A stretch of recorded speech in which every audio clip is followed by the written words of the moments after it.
what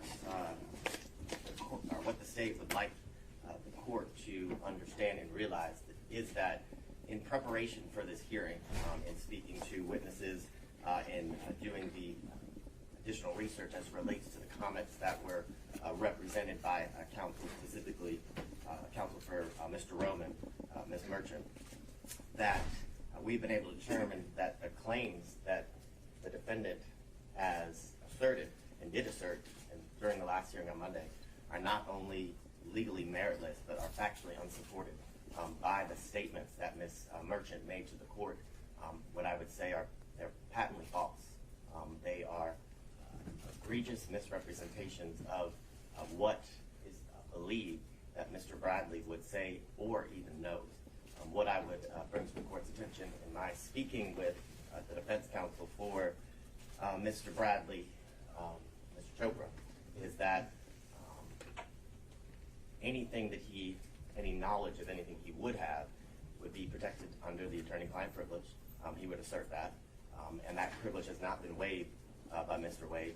More importantly, the representation was made to the court that Ms. Merchant spoke to Mr. Bradley, and that Mr. Bradley represented that he had firsthand knowledge from speaking to the several witnesses that he would be able to impeach with the statements she represented, that there was a relationship prior to Mr. Wade being appointed special prosecutor, and that there was issues with cohabitation that he would be able to directly impeach those witnesses. That is patently false. In speaking with Mr. Chopra, those are misrepresentations that are not true. They are for the purpose of harassment and undue burden to the district attorney, and we'd ask to renew our motion to quash, and the only hearing we should be having to the hearing as it relates to sanctions for the defense counsel's lack of candor that's required by not only statutory law, the professional rules of responsibility, and case law. And we ask that we move into a hearing that is related to the sanctions due to the misrepresentation and flagrant falsehoods that have been spread throughout the world in an effort to affect this case and to keep it from moving forward. With that, Your Honor, that's our request. So just a small matter of housekeeping. Yes. All right. Ms. Merchant. Judge, first, the witnesses haven't been sequestered, so I just ask that they be sequestered before we argue this or have any more argument. I know Mr. Wade is still here, so we just ask that he leaves since he is under subpoena. Let's start there. Mr. Bonney. Well, I have to agree when testimony starts that the rules of sequestration would require Mr. Wade to leave, but that we haven't started testimony. It's his argument. He's lead counsel for the case, and he has every right to be sitting at the table. Okay. Ms. Merchant. Let's hear from some witnesses, Judge. Let's actually hear some sworn testimony under oath. I have made proffers, and it just seems like all we're going to get is objection after objection because the state clearly does not want any witnesses to take a stand, doesn't want the truth to come out in front of the court. This is a very important issue, and we need to have witnesses. I have a good faith basis. Learn I have a good faith basis, and Mr. Bradley is not my only witness to this good faith basis. It is just happens to be the evidence I proffered at the hearing when the state first tried to keep all of the other witnesses off the stand. I was forced to proffer certain testimony to get over the hurdle to refute their motions to quash. I did that. I used Mr. Bradley's testimony to do that. He is not the only witness that can state that there was a relationship prior to Mr. Wade being hired. The first witness that I'd like to call is Robin Yeartie, not Mr. Bradley, no privilege issues. Let's start with her.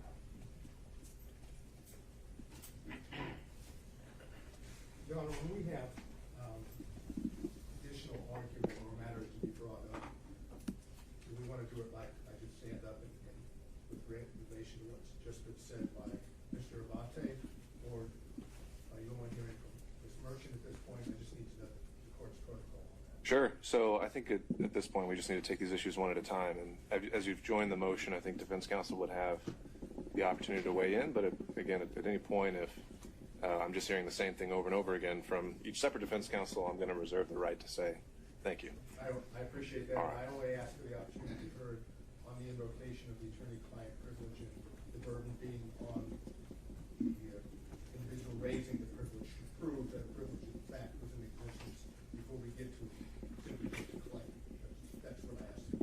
Sure, understood. So, Ms. Merchant, I do want to put it back to you, though. The issue raised by the state this morning is that essentially, as I would summarize it, the good faith basis that you did put forward on Monday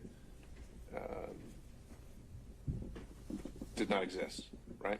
So why wouldn't we start with Mr. Bradley and see where we go from there?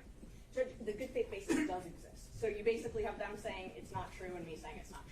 So they think they have a good faith basis. I think I have a good faith basis. I have a huge good faith basis for everything that I put in every single motion. That's going to come out. The reason I don't want to call Mr. Bradley first is for hearsay objections, quite frankly. And normally we don't have to disclose how we're going to present evidence. I'm okay doing that here, but based on the rules of evidence, hearsay, and privilege issues, what makes the most sense, and we've spent a lot of time thinking about this, what makes the most sense is for us to have Ms. Yeartie testify. And if you want me to proffer what I anticipate she's going to say, I talked to her last night. She's going to say that there was a personal relationship that began in October of 2019. She's going to testify to that.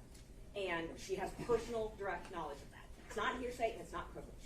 She's going to take the stand. She's terrified, but she's going to take the stand and tell the truth. And then I plan on calling Mr. Wade, because at that point, I can overcome their motion to quash and bring Mr. Wade, bring him to come. Then I can go through privilege issues with him, and then I can have Mr. Bradley testify. And we won't have to have an objection to every single question I ask Mr. Bradley. An objection to hearsay, an objection to privilege. So that's how I plan on presenting the evidence, because it makes the most sense. And I think I'll be able to overcome any privilege objections. But we can talk about that when Mr. Wade takes a stand. All right. Mr. Avati, any last words on starting with Ms. Yeartie and going from there, taking it a witness at a time? I mean, no, but I guess my final response would be that, as Your Honor pointed out during the last hearing, Ms.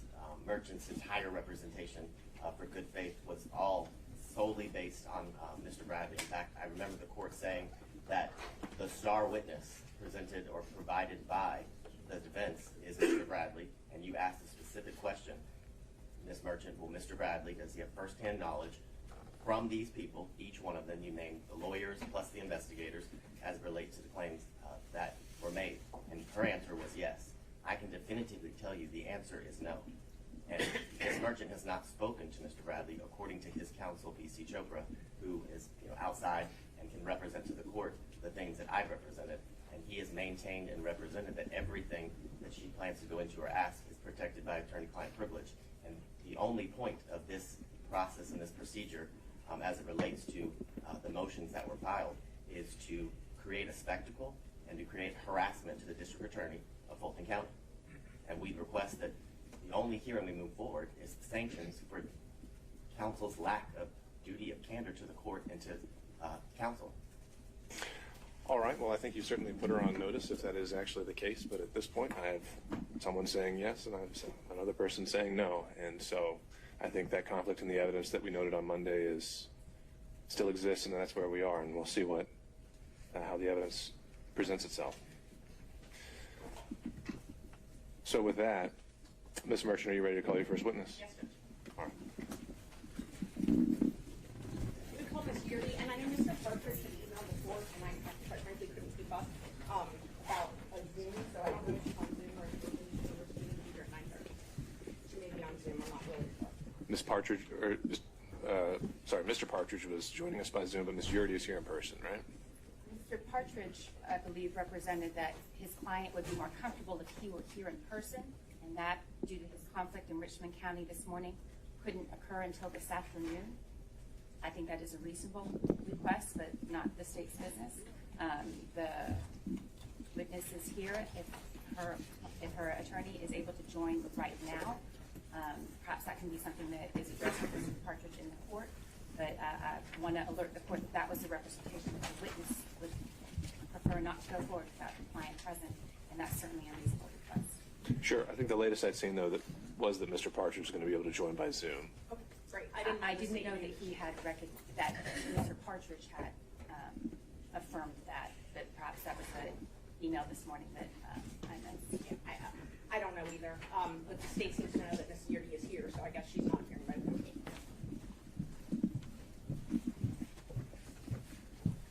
Is Mr. Partridge here? We'll find out.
All right, so just for everyone's information, we did convey the Zoom link to Mr. Partridge this morning. I think the last exchange we'd had is that he can join us by Zoom, and apparently he has elected not to do so.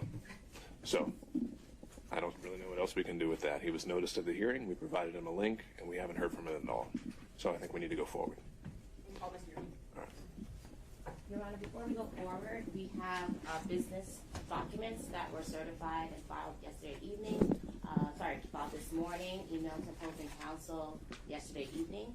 We wanted to make sure that this was part of the record before any testimony was taken or before the proceeding commenced this morning. All right, and so in your mind, this satisfies Fulton County's subpoena in this case? Correct. Okay, if you could hand that to Ms. Merchant, and we'll take it from there. Okay, and I don't know I need to review what they submitted to see. I also have an original for the court. Ms. Monroe, if you could just provide it to Ms. Merchant, Yes, and she has if you a could copy. just stay on call, we'll let you know if we need you again, okay? Thank you. All right. Were we bringing in Ms. Yeartie?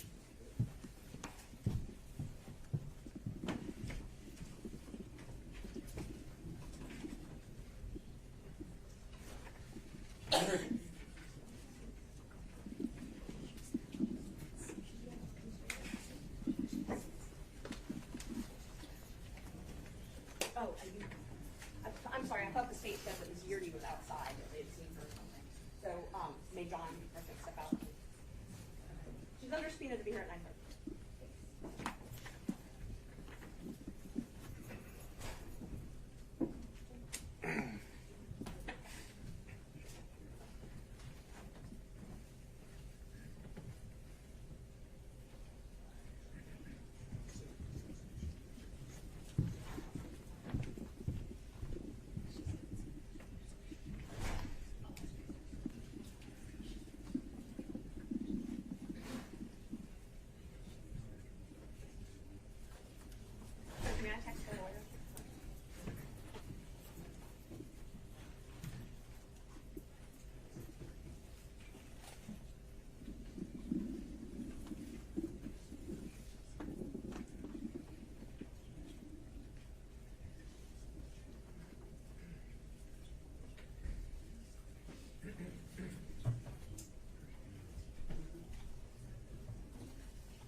to call Mr. Partridge, Judge, and it went straight to voicemail, and he messaged and said he's taking a plea in Richmond County.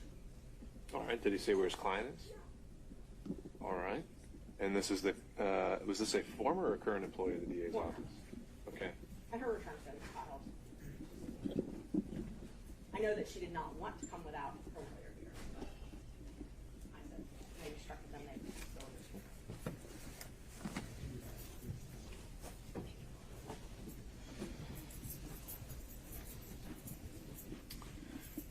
All right. Well, Ms. Merchant, do you have any other witnesses available? Well, we have Mr. Bradley. We can have him testify. But again, we're probably going to have a lot of objections with privilege, and so I'd much rather call Ms. Yeartie first. But I know that Mr. Partridge threw a wrinkle in that this morning by having a conflict. Sure.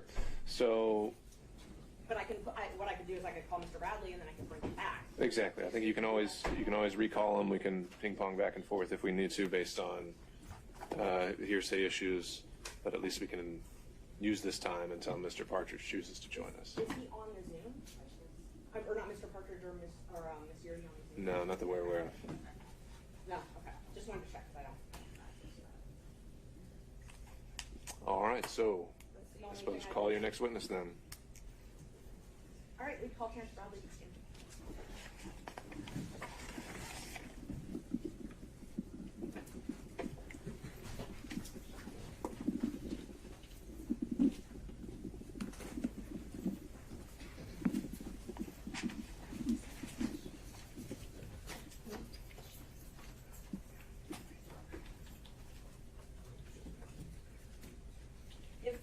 If we don't hear, and I don't want to have the sheriff pick anybody up or anything like that, but if we don't hear from Mr. Partridge within an hour or so, we need to call Ms. Yeartie. Understood. Thank you.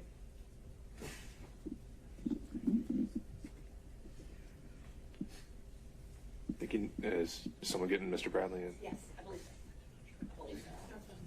Oh, the sheriff's in the okay. Sorry. Normally, sorry. Are the sheriffs, when I call a witness, will the sheriffs not sound for them? I don't know if they're going to know where they are. Okay. So I think it'd be best if maybe someone from your team. Okay. And they're not going to know what they look like either. Not a problem at Sure. all. Thank you. Mhm. He's outside. Yeah.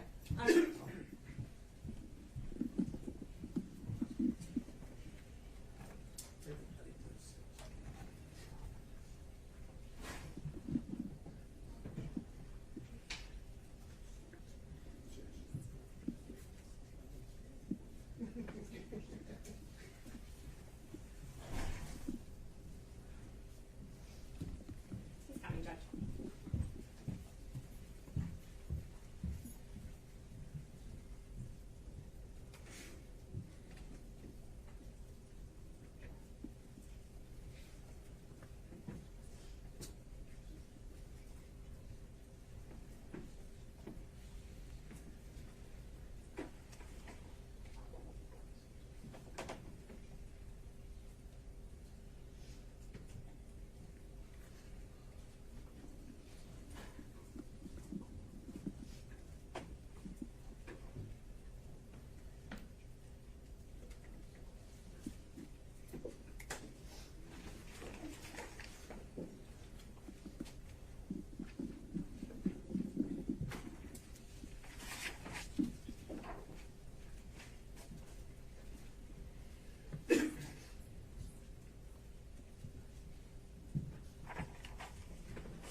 Terrence Bradley, Terrence Bradley, Bradley.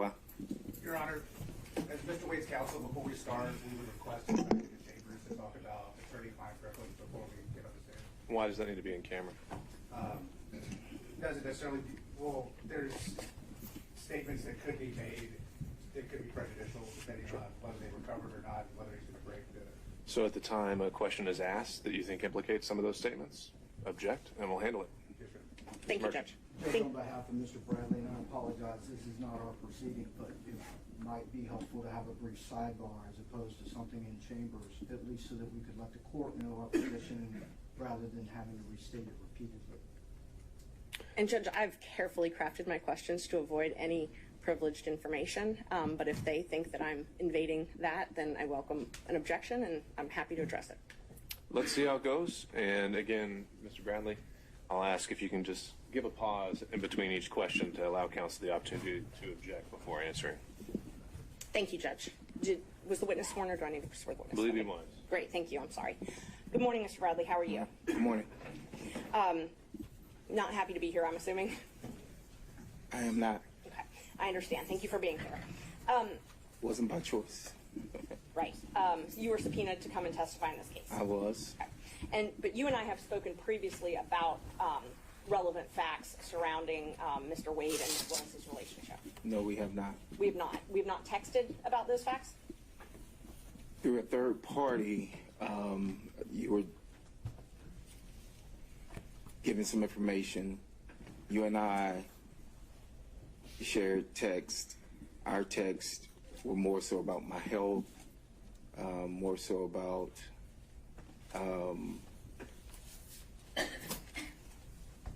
if I was okay with what was going on,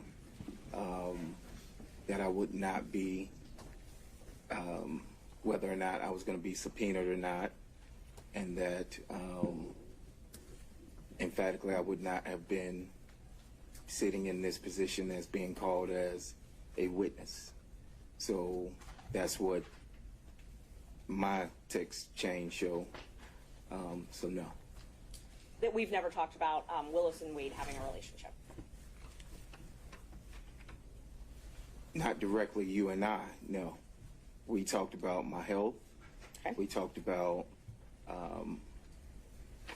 as I stated before, other things, but not this, no. Okay. Did you text me about Wade and Willis taking many trips together? I object. Well, Mr. Brown, so- Uh, there's been an objection. One, I'm going to object as it relates to attorney-client privilege. Two, I'm going to object because I haven't seen the text message that she's attempting to impeach the witness with. And two, he's made all of his representations is that he's had zero communication as it relates to the issues that Ms. Merchant continues to ask about, and that the only information that she has from him is through a third party, which would be hearsay. Ms. Merchant. Judge, it's not hearsay. We've had these conversations. If I need to take the stand, I will. If I need to put my phone into evidence, I will.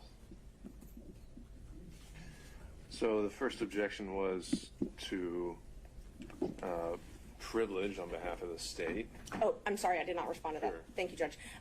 Privilege is only communications that are made in furtherance of legal advice. There's been no showing that whether or not they took a trip to California or took a trip, or that Mr. Bradley and I talked about that, either in person or by text, that's privileged. I'm not asking for any communications that Mr. Wade might have made to Mr. Bradley in furtherance of any legal advice. All right, and Mr. Abadi, I believe as the one asserting privilege, it would be your burden to show the necessary foundation there. Is that something you want to voir dire the witness on or take up here on this specific question? Well, no, I'd also object to foundation grounds. She has not provided any foundation that he would have any knowledge of what she's requesting he answer. His answers were he had no knowledge, and now she hasn't laid the foundation in order to continue to ask the same question over and over. Ms. Merchant? Judge, on behalf of Mr. Bradley, we do object. This falls under the privileges afforded under 1.6 of the rules.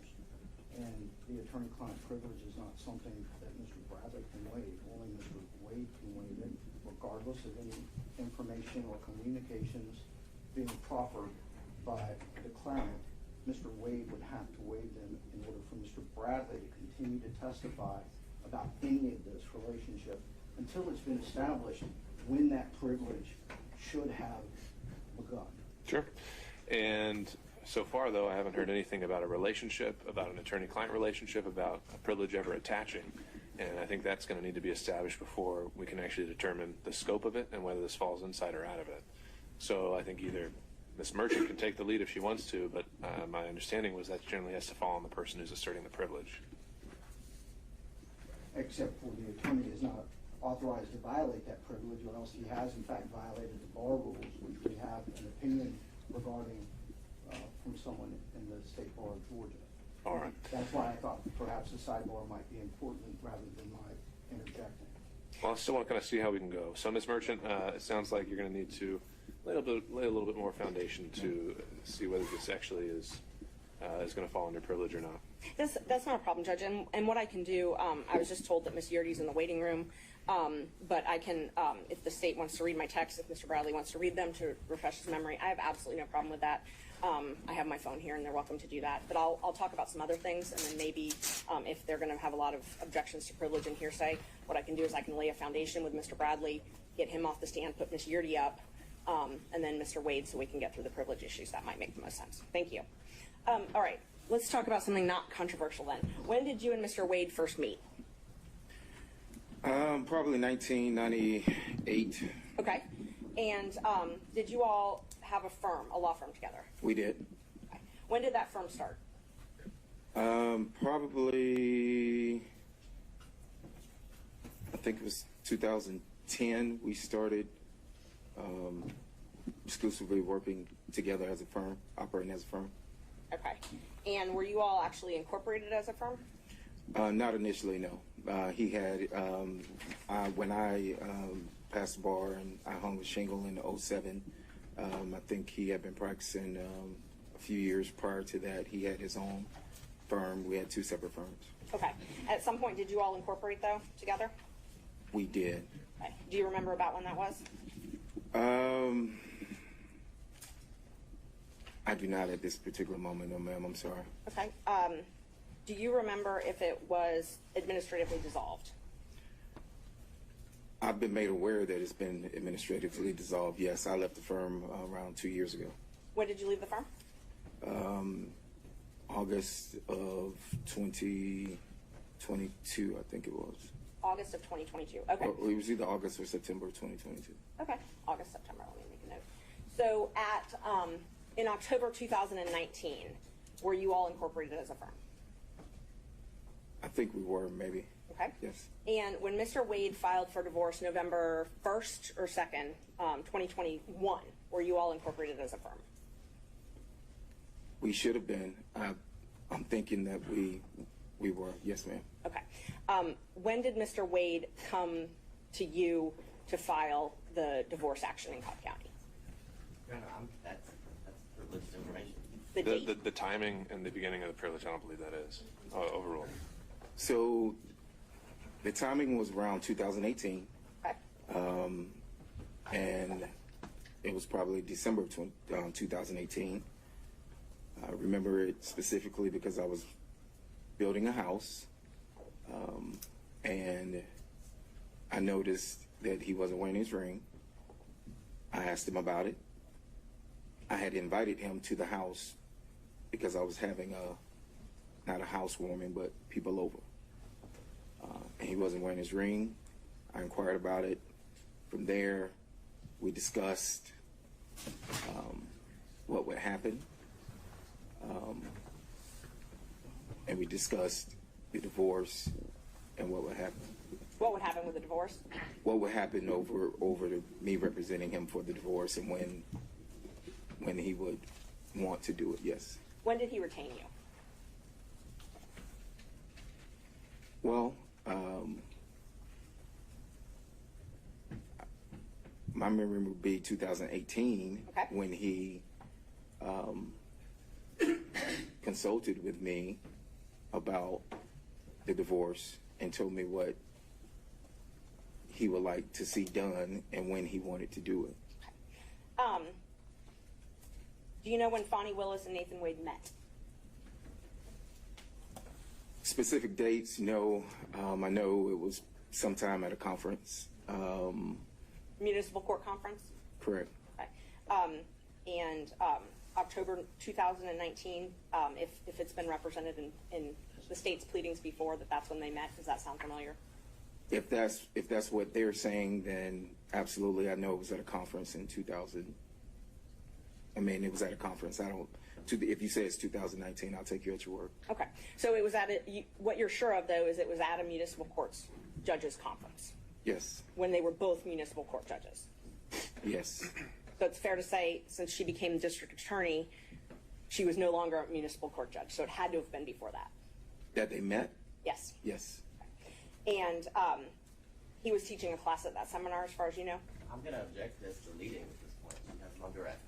Was he teaching a class at this seminar? To my knowledge, he was. And was Miss Willis, to your knowledge, attending this seminar? Your Honor, I'm going to object. He has no personal knowledge. He wasn't present at the municipal court training. So they put it in their pleadings. Like, we are going to be here all day. We are going to be here all day. All right. If you can establish that he would have some personal knowledge, then that's a fair question. So if you just need to preface it with that, then that's fine. Thank you.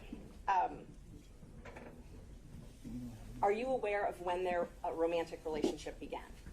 Your Honor, I'm going to object. That relates to privilege. She says that he began representing Mr. Wade in 2018. He met Ms. Willis in 2019. That's clearly within the bounds of attorney-client privilege. I think there's understood, Mr. Abadi. So I think, Ms. Merchant, you need to qualify that question. Thank you. I'm not asking you to tell me what Nathan Wade told you in furtherance of legal advice. Okay, so I want to be very clear. If he told you something asking you legal advice, I'm not asking you about that. I'm asking about what you observed, what you saw, and what you knew outside of what he told you when he was specifically seeking legal advice. Okay? This is too far afield. I apologize. I object again on behalf of Mr. Bradley. He's asserting that there is an attorney-client privilege associated with this case under Rule 1.6. For him to draw any inference, make any statements, or any other proffer of information after this relationship began between attorney and client in December of 2018 would be improper, and he would in fact be violating the rules of ethics associated with his bar license. So the way the question was phrased was just saying, what did he personally observe outside of the relationship, not involving communications? How does that fall within attorney-client privilege? Your Honor, whether we like it or not, when we have a client, there are a number of items associated with that relationship between attorney and client that come within your purview and that lead you to further action, lead you to further investigation, further questions, develops your strategy. We can't talk about Mr. Wade on any level. It would be inappropriate. The divorce was filed sometime thereafter. During that entire interlude, any of these issues could in fact have formed the basis for their relationship to remain privileged. Ms. Merchant? Judge, his observations are not privileged. That's not what the privilege law says. And I can read you the attorney-client privilege attaches where, and this is the law, this is the rule.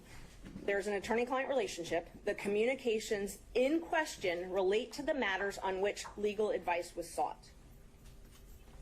And the communications have been maintained in confidence, and there's no exceptions to the privilege.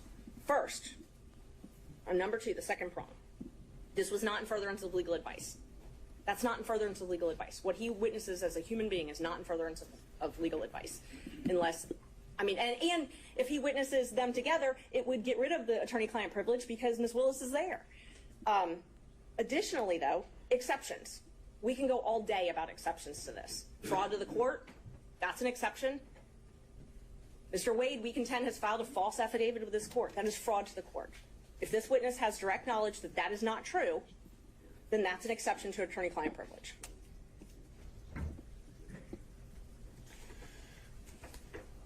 All right. Ms. Merchant, if you could re-ask that question, again, qualifying it as, I think you qualified it as anything that, outside of anything he learned or was told as a result of his representation. It was just any observations he made, which, in my mind, as you phrased the question, would have included before December 2018 when this first consultation occurred. I think if you can go step by step, we can handle this. And Judge, I would just ask permission. We gave the state notice under 611 that all of these witnesses do not want to be here. They are adverse witnesses. I understand. Yes, so I'd like to have leeway to be able to cross them. Thank you, Judge. All right, Mr. Bradley. Yes, ma'am. You have knowledge that their relationship began in 2019. I do not have knowledge, but again, I have consulted with the bar as late as yesterday at 4 o'clock. I am not here to. Your testimony is that you do not have independent knowledge. I cannot. I was advised by the bar that Rule 1.6 of confidentiality applies, and that I cannot reveal anything that I saw or learned, and that if the court is asking me to do that, that an immediate certificate of review should be asked. And so I'm not here to misrepresent to the court or to say anything inappropriate or anything. I am here because I also have a law license, and I'm not trying to lose that. And so, Mr. Bradley, can you finish that thought? Is saw or learned just period, without qualification whatsoever? Judge, I'm going to refer to what I was told by the bar, that Rule 1.6 of confidentiality applies, and that I would be asking for an immediate review by the Supreme Court. Sure, but applies to what? Any communications is what the person at the bar told us. Any communications? He did not qualify. If you talk to Mr. Wade, that's covered. Well, Judge, I don't know. He didn't go into those specifics, but this is what was told. I was sitting there with my attorneys, and this was what was told to us, to state that Rule 1.6 applies. And we gave them the scenario, and this is what they told us to do. And this is what I'm doing at this particular point. Judge, and we have no knowledge if the bar was aware of the affidavit that Mr. Wade filed, but that significantly changes the privilege. He waived the privilege when he put that in the affidavit, so that's one of the reasons I wanted to call him. That's a waiver. He put the relationship in the when the relationship started, and put the relationship in his affidavit. He put a lot of information in that affidavit that would waive certain amounts of privilege. So he disclosed this relationship. So basically what we've got is we've got Mr. Wade being able to say what he wants about this relationship, but then we're not allowed to ask questions to qualify that. So that's not how it works. They either get to admit it or they don't. Either privileged or it's not. We're just talking about a relationship, though. How does that open the floodgates to anything he's ever told an attorney during representation? It doesn't, and I'm not asking him that. I'm asking for his knowledge. They were law partners, and as I go through the questions, I think he has knowledge of things that is not something that Mr. Wade specifically told him. I also think there's a fraud exception to a lot of this, even if there was a privilege, but I don't think there was for most of it.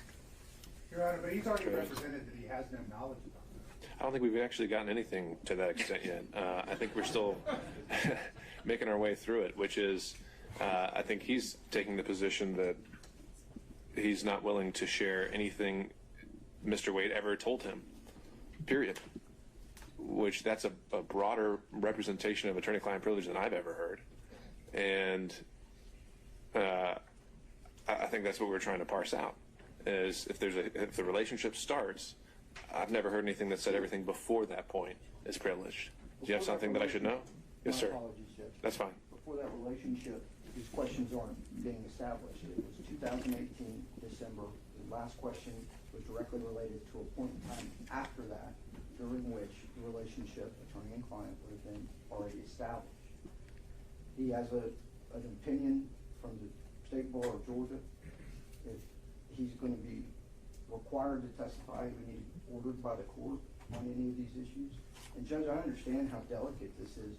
You can phrase it in 1,000 different ways to try to make him say something, but you can't unring a bell that he puts out into the universe where he has violated that privilege. We're going to get to go back 6 months from now and say, oh, well, we shouldn't have said that. It's not acceptable. It violates hundreds of thousands of relationships in this state that we rely on in order for the justice system to function. This is an attorney-client privilege issue. We've done all the diligence we can as far as looking up the relevant laws, the relevant information. We do not have a waiver from the client. The client is present. There's no question. Why we're not barreling ahead is because I recognize the privilege. What we have to determine is actually what that privilege, the scope of it, and when it started. And I don't think we've even gotten close to that yet. I apologize, Judge. I thought December 2018, Mr. Bradley testified directly that is when the retainer and the divorce proceedings were beginning. The issues being brought up by the state have to do potentially, if I've been. So we have a starting point. Correct. But does that necessarily foreclose anything from that point onward? If they started talking about something else entirely? Post-divorce, of course not, Your Honor. But during the pendency, it would absolutely curtail that, especially as it has to do with observation, attendance at functions together, or other realizations that Mr. Bradley came into during the pendency of his representation. And to parse it out would put Mr. Bradley in an untenable position because his reputation means everything. Okay, Mr. Sadow. Your Honor, I think we're talking about two aspects of arguably the attorney-client privilege. There's the attorney-client privilege, which is controlled by case law and statute, which deals with communications and furtherance. I don't hear that being the objection. The objection is that there are confidential matters under 1.6, which in some form or fashion mean that once you start a relationship with attorney-client, that everything from that point on is confidential between the two of them. There's no such case law in Georgia that deals with confidential information at that time. Attorney-client, yes. Confidential information, no. And I believe what's being argued by counsel, Mr. Bradley, is that he has received, of course, we don't have anything in writing, but he's received some oral advice that under 1.6, confidential matters cannot be gone into, which is, according to them, everything that occurs between Mr. Bradley and Mr. Wade from 2018 forward. There's no such law that protects such confidential, only communications made in furtherance. And if I'm mistaken, I apologize, but I think what we're being told is I don't have to say anything at all about Mr. Wade once I have an attorney-client relationship with him because it would be deemed confidential, and if it's deemed confidential, I can't talk about it. And there's no such case law to that effect in Georgia. There is no bar rule to that effect. The only thing the court has to do is say, are we talking about attorney-client privilege or pure confidences or confidential information? And once you decide it's confidential information, you ordered Mr. Bradley to testify, and then it's up to his counsel to decide whether he wants to have his client held in contempt after you've ordered him to testify. And Judge, that's an overstatement. We have not said that he can't testify to anything. The specific question on the table is what observations do you have from Mr. Wade and Ms. Willis from that point on? Now, they, the defense and their teams, have made an allegation of some impropriety. That same impropriety could be related to a divorce proceeding on every level. We're not here to say we're not talking. We're here to say we're not talking about things that came into his knowledge associated with his representation during the divorce. I realize there's an evidentiary standard, and then I realize that there's the cornerstone of what we do, which is the bar rules, the state bar rule 1.6. We violate that, and the whole thing comes tumbling down. We're not saying that you can't ask about, did Mr. Wade enjoy a beer at a ball game? That wasn't the question. The question was specifically relating to some impropriety that they were trying to dig into. That is privileged information. And more importantly, Mr. Bradley has said twice now that he has no independent knowledge as it relates to what she's referencing. He has said it 2 times. So there's not a good faith basis for her to continue to probe into this area because he says he has no independent knowledge outside of the attorney-client privilege. All right, Ms. Merchant, last word. yes, Judge. Judge, Mr. Bradley, if ordered, he's here by subpoena. If ordered to testify, it's not a issue with the bar. My question was not about attorney-client privilege. I'm being very careful not to ask anything that Mr. Wade asked in furtherance, but I've been informed that Robin Yeartie is on the Zoom, and so if we want to start back on our original plan, we can call Ms. Yeartie and have her testify and then put Mr. Wade up, and we can go through the privilege issue with him, and then we won't have to have all these objections, or else I'm happy to continue questioning Mr. Bradley. All right, so Ms. Merchant, you're saying that your understanding of the evidence that you plan to present that these issues are affected by Ms. Yeartie in terms of the scope of the privilege and the relationship? No, I think, no, thank you for letting me clarify that. I think that Ms. Yeartie is going to give me enough to get Mr. Wade on the stand. Once I get Mr. Wade on the stand, because they filed a motion to quash, and you said I had to present something before I could put Mr. Wade on the stand. So once I present Ms. Yeartie, I can put Mr. Wade up on the stand. And then I can put him up before I call Mr. Bradley. And then I may not even have to call Mr. Bradley at that point.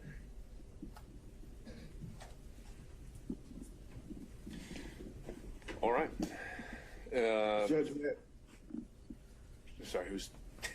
I'm on Zoom, Your Honor. Attorney Durante Partridge, Judge, on behalf of Ms. Yeartie.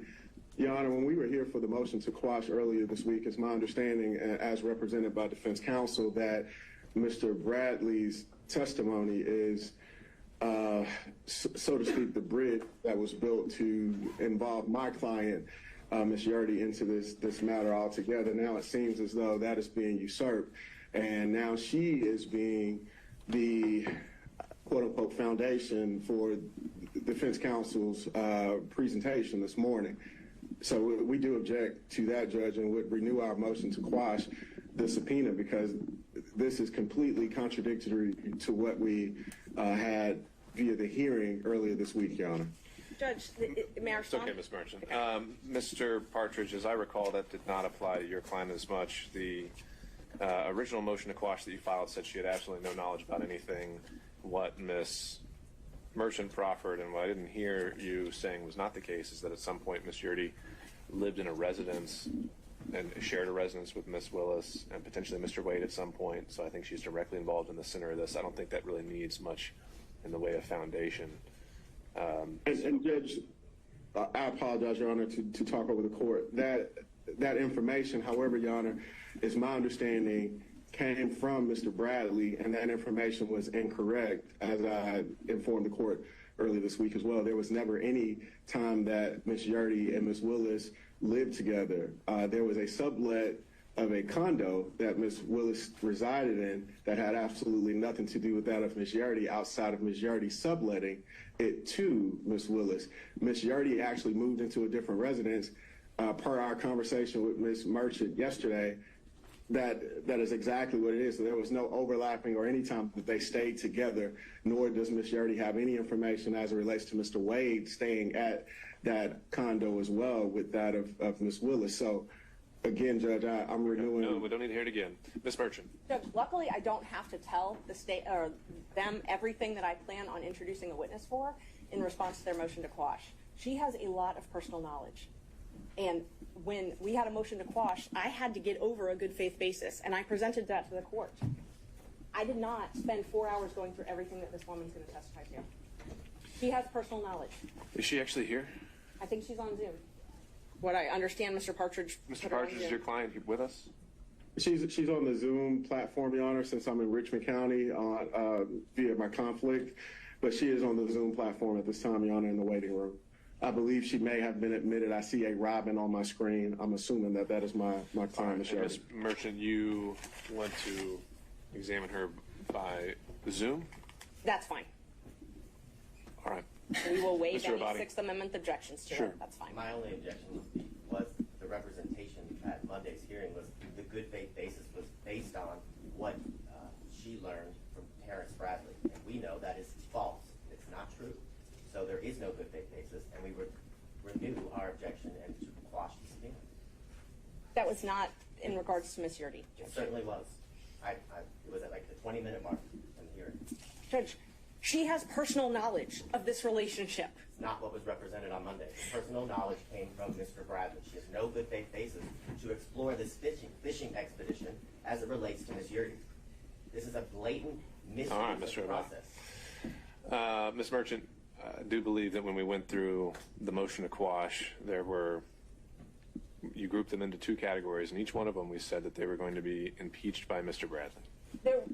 We took Ms. Yeartie outside of Fulton County, Judge. So we talked about Fulton County differently than Ms. Yeartie. You took Ms. Yeartie out separately. She was different than Fulton County because there wasn't other issues. And again, so we're arguing a motion to quash. I responded to their argument on the motion to quash. Did I tell them that she's going to testify that she's known Miss Willis for years and that her middle name is Latrice? No, I didn't tell them everything she's going to testify to. I don't, like, if you wanted me to, I could have, but that has nothing to do. There is a witness that contradicts what they have said in court, and they're doing everything they can to keep her off the stand and keep the truth away from this court. They filed a motion to quash. I showed a good faith basis. If my good faith basis is Mr. Bradley or Miss Yeartie or texts I've seen, it's still a good faith basis. There's no law that says I have to tell them every single good faith basis I have ahead of time. If we did, we would never have trials. All right, Ms. Merchant. Appreciate the argument of counsel. I think the standard on a motion to quash and a subpoena is not one where we're required to completely flush out and litigate every reason a witness may be relevant. And so we'll take these one at a time. With Ms. Yeartie, I'll deny the motion to quash. And if your election and to proceed in your presentation of the evidence is to call her, then that's what we'll do. Thank you, Judge. So, Mr. Bradley, you may be excused for now. Thank you, but subject to recall. We will call Ms. Yeartie.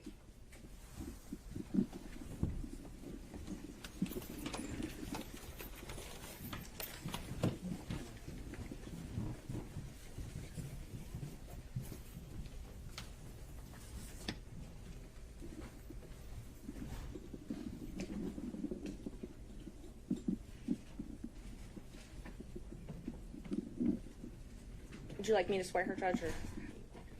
I think we need to make sure. There we go. Deputy Scott, if we could swear in the witness. Ms. Yeartie, can you hear us? Yes, I can. All right. Raise your right hand, ma'am. You swear affirm to the testimony that you get a court will be the truth. That the truth will help you. Yes. Would you please state and spell your full name for the court? Robin Latrice Yeartie. Thank you, Ms. Yeartie. Thank you for being here. Can you tell the judge when you first met Miss Willis?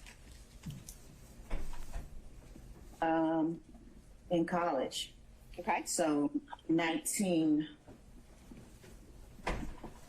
probably 90 or 91. Okay. And have you been friends since 1990 or 91? Yes. Okay. When was the last time you spoke with Miss Willis? March of 2022. Okay. From 1991-ish till 2022, were you what you would consider good friends with Miss Willis? Yes. Okay. And did you all share personal information regularly? Yes. And did you even come and work with her at the DA's office? Yes. And when she needed a place to stay, did you let her stay at your apartment? Yes. It was a condo, right? Condo, yes. Okay. Do you remember approximately when she moved into your condo? It was April of 2021. Okay, great. And you know that Ms. Willis and Ms. Wade met at a conference in October of 2019? I'm going to object to that, Your Honor, without a foundation for how this witness would know that. If Ms. Merchant can establish she has personal information of that, then certainly that's something the witness can testify to. But if it's she heard Understood, it Ms. Cross. All right, Ms. Merchant, if you could lay the foundation. Do you have information that Ms. Willis and Mr. Wade met in October of 2019? I'm going to renew my objection, Your Honor. Information is not sourced to personal information. If the question can be rephrased, then that may address my concern. So Judge, I just want to make sure that I understand. So they've objected to me calling Willis and Wade. It's just a matter of foundation. If you can just rephrase. Do you have knowledge of when Willis and Wade met? I'm going to object again. Personal knowledge. Overruled. Thank you. Do you have personal knowledge of when Willis and Wade met? Yes. She told me that they met at a conference. I don't know what.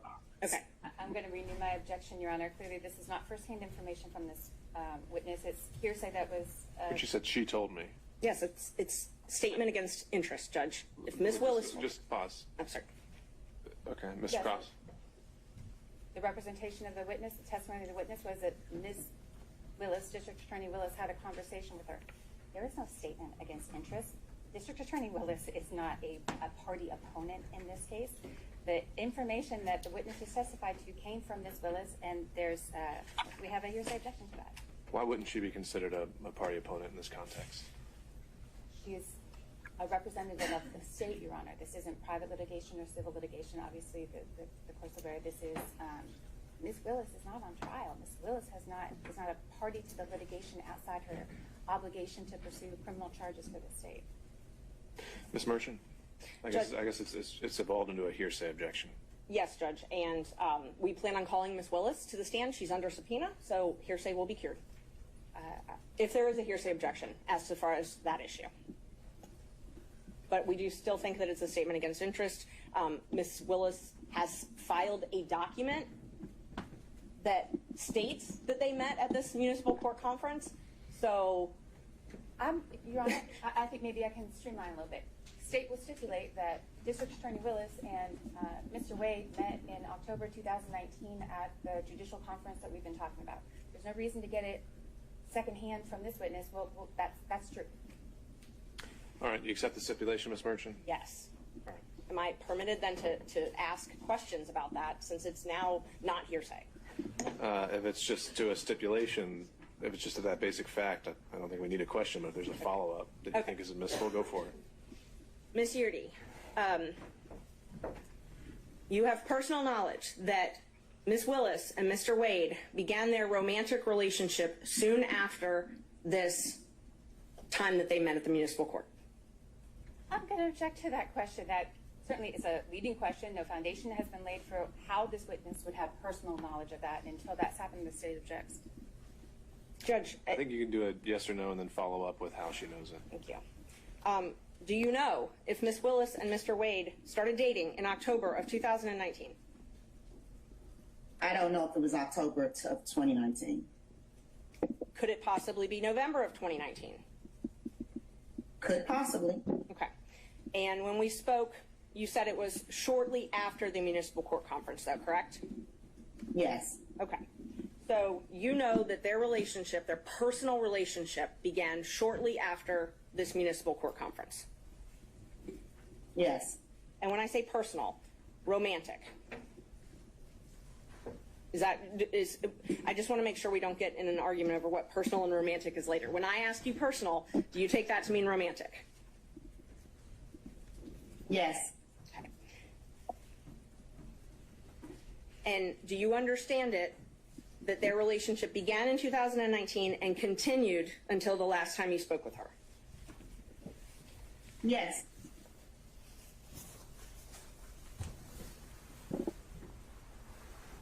And you were essentially her best friend during this time, right? Not best friend. Good friend. Good friend. Okay, close friend. And so would you frequently socialize with her? Yes. And you saw her at work every day? Yes. So you had a chance to see them interact together on a personal level? Yes. And so from everything that you saw, heard, witnessed, it's your understanding that they were in a romantic relationship beginning in 2019? Yes. And when you left the DA, I'm sorry, let me ask you, you said that Ms. Willis came to live with you in April of 2021, I'm sorry, April 1st, 2020 or 2021? She didn't live with me. I never lived with her. Okay, I'm sorry. She took over your lease in April 1st, 2020, correct? No, 2021. Okay, I had it both ways, so I'm glad you clarified. So when she took over your lease in April 1st, 2021, it's your understanding she moved out of the house that she was sharing with her father and started staying at the condo? Yes. And is it your understanding that that's because she needed to have her own space? Yes. Away from her father? Yes. Okay. When you left the DA's office, was it, were you fired? No, I resigned. You resigned, okay. Just one moment, Joe.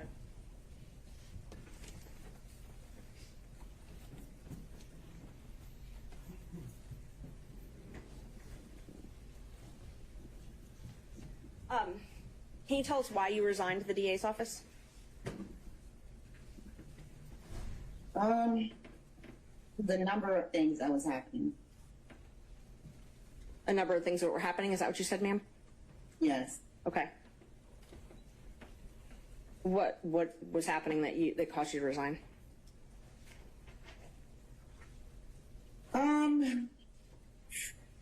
It was a spiral of things. So, I guess the last straw is I was put in a department that I knew had no knowledge about. Something happened, and I didn't like it. They didn't like it, and that was it. Okay. Did you have any falling outs with Miss Willis? Well, we never spoke after that. You never spoke after that. Okay. And so you're, without going into all the painstaking details, there is no doubt in your mind that from 2019 until 2022, Miss Willis and Mr. Wade were in a romantic relationship. What's the question? You have no doubt that their romantic relationship was in effect from 2019 until the last time you spoke with her? No doubt. Okay. And that's based on your personal observations and speaking with them and seeing them together and things like that? Yes. Okay. No other questions. Thank you. The other folks may have some questions for you, Ms. Yeartie. Sit down. You want me to go to the If it's more than a couple questions, then sure, but if not. It's only a couple questions. Okay. I think, can the court reporter hear me okay? Ma'am, let me be very specific. Did you talk with Miss Willis about her romantic relationship with Mr. Wade? Yes. Did Miss Willis tell you on more than one occasion that she was engaged in a romantic relationship with Mr. Wade prior to you leaving the district attorney's office? Did she tell me or did I observe? I'm saying right now what to tell me. Yes. Did she tell you that in the year of 2020?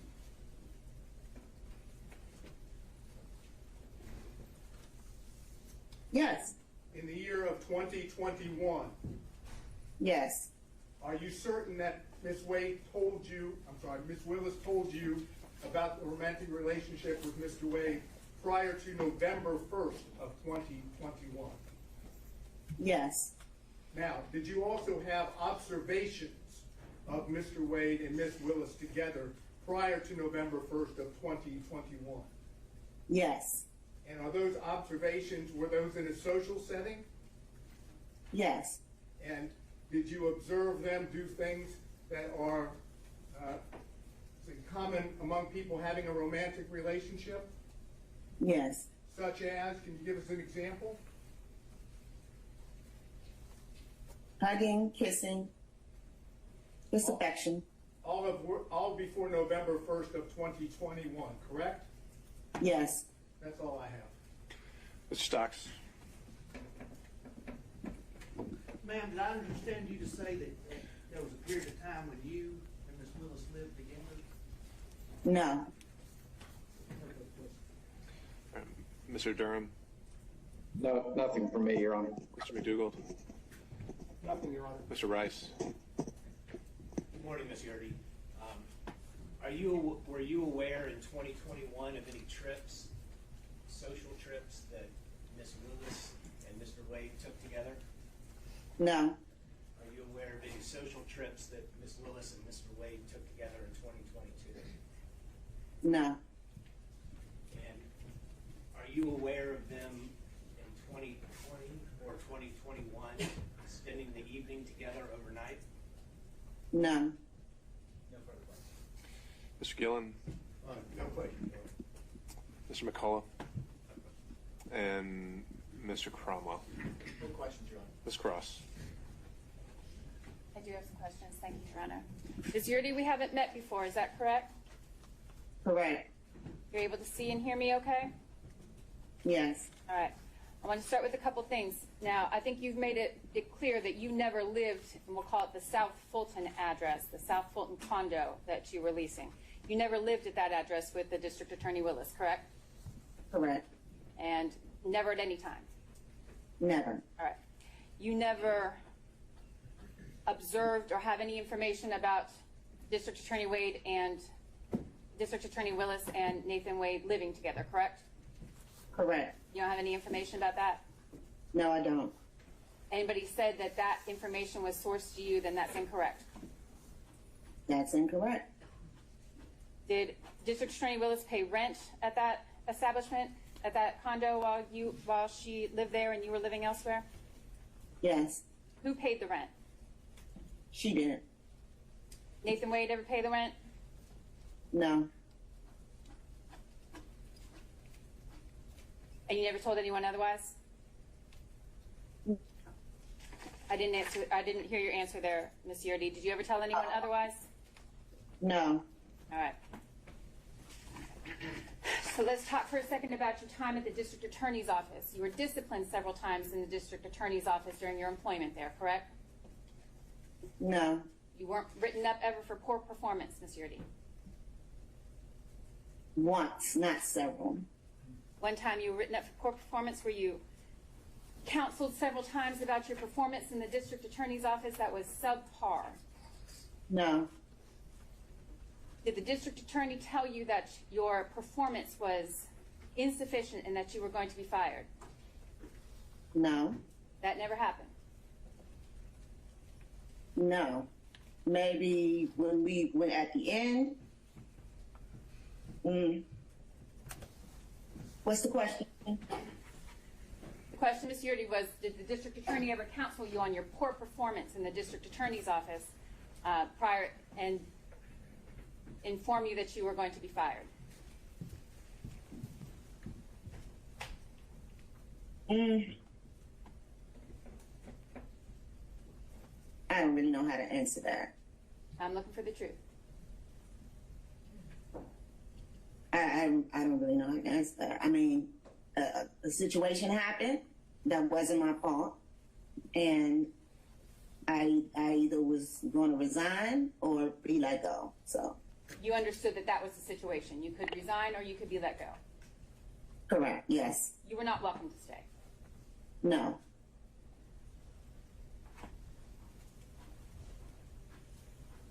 And the conversation where you were informed that you could resign or you could be fired, that conversation was not the first conversation you had with the District Attorney about your poor performance in the office, correct? Well, it was kind of a spiral, but no. Yeah, it was. Whatever the situation was. Excuse me. Commentary by counsel. Questions are fine. Understood, Mr. Stato. Ms. Cross. Ms. Yeartie, the circumstances of your leaving the District Attorney's Office ended your friendship with the District Attorney Willis, correct? Yes. Y'all haven't spoken since? No.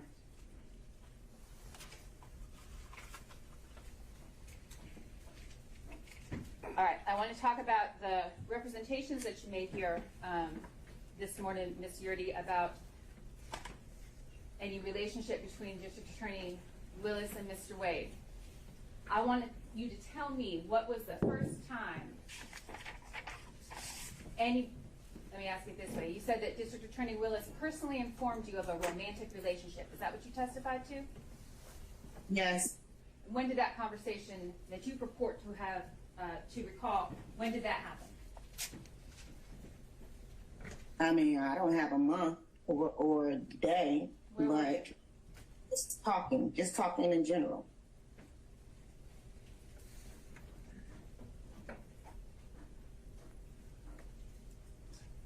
Your Honor, you'd like to keep this witness under subpoena, but that's all the questions I have right now. All right, thank you, Ms. Cross. Redirect, I'm sorry. All right, on those points only. Yes, just those points. The state asked you a lot about when you were let go, when you resigned. Did something happen as far as purchasing that you didn't feel comfortable with, purchasing things through the county from Ms. Willis that caused you to not be comfortable working there anymore? No. And I didn't tell you how to testify here today, though, right? Right. Okay. And everything you've testified to is from your personal knowledge? Yes. Okay. And you've told the truth here today? Yes. Okay. Judge, I believe she's only under my subpoena, and I'm fine releasing her from that subpoena. Oh, I'm sorry. By show of hands from other counsel, starting with Mr. Sadow. Your Honor, I believe the door's been opened now to ask this particular witness about statements that Ms. Willis made to her. She brought it up on cross-examination on a couple of occasions. Did Ms. Willis say this or inform you of that? So I'd like to now ask her questions directly about what Ms. Willis told her about her romantic relationship. I think we'll take those one at a time, question by question, and we can address those to see. I don't know about a complete opening of the door. We'll see where we go. The first time that you spoke to Ms. Willis about her relationship, romantic relationship with Mr. Wade, do you happen to remember what Ms. Willis said? In essence, not word for word, but in essence what she said. No. Do you remember the first time she told you, in whatever words were used, that there was a romantic relationship? No. Is this the kind of conversation that you had with your best friend, ongoing over a period of time in which it was common knowledge to you that there was an ongoing relationship between Ms. Willis and Mr. Wade? What's the question? Yeah, I'll ask it again. Is the nature of your then relationship with Ms. Willis such that you were having these ongoing conversations, that is, best friend type conversations about her relationship with Mr. Wade? I don't remember. Without getting any further in too much detail, is there any doubt at all that Mr. Wade and Ms. Willis had a romantic relationship, as was told to you, prior to November of 2020? She was already asked that question by Ms. Merchant. I just didn't know whether that needed to be. She said no doubt. No doubt. All right. Any other defense counsel by show of hands? Seeing none. Last recross from Ms. Cross. Anything else? Not this time, Your Honor, but we'd ask the witness remain under subpoena and subject to recall. Judge, she's under my subpoena, and I'm releasing her from my subpoena. So if they want to subpoena her, they're welcome to do that. Ms. Cross. I would prefer that the court keep her under subpoena. I think, Sure. Given the representation of Ms.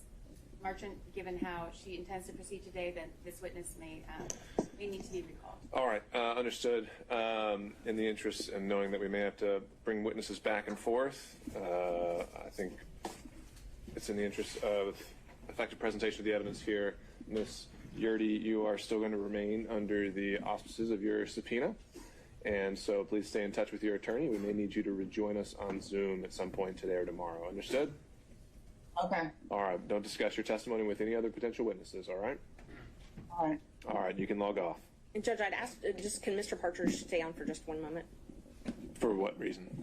The state made some allegations that I misrepresented some things to the court, and I'd just like the opportunity to clear that up, that Mr. Partridge is the one that told me that they lived together for a month. They've called me everything but a liar today, and so I just think that it's appropriate for everyone to know where that information came from. All right, Ms. Merchant, I think you've made your position clear. I don't think we need to get sidetracked on that. All right, Ms. Merchant, you can call your next witness. Thank you. We call Mr. Wade. Judge, may I be excused as well, please? All right, take care, Mr. Partridge. We call Judge. Mr. Wade. All right. Ms. Cross.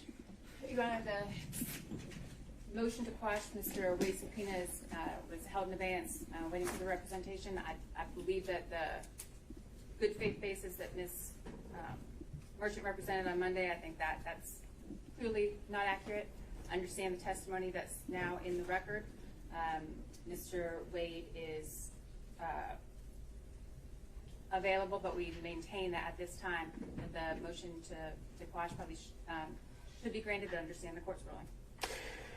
Well, Ms. Cross, I'll say yes. On Monday, it did seem like the focus was that Mr. Bradley would be the hook that makes every witness potentially relevant. And we really haven't been able to explore that on the privilege issues that we'll likely have to tackle again later. But for now, the evidence in front of the court at the moment is that we have a witness who has said this relationship may have predated the affidavit that Mr. Wade filed. I don't see a way around the relevance of his testimony. And so I'll deny the state's motion to quash the subpoena of Mr. Wade. Ms. Merchant.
My name's Nathan Wade, Nathanwade. Good morning, Mr. Wade.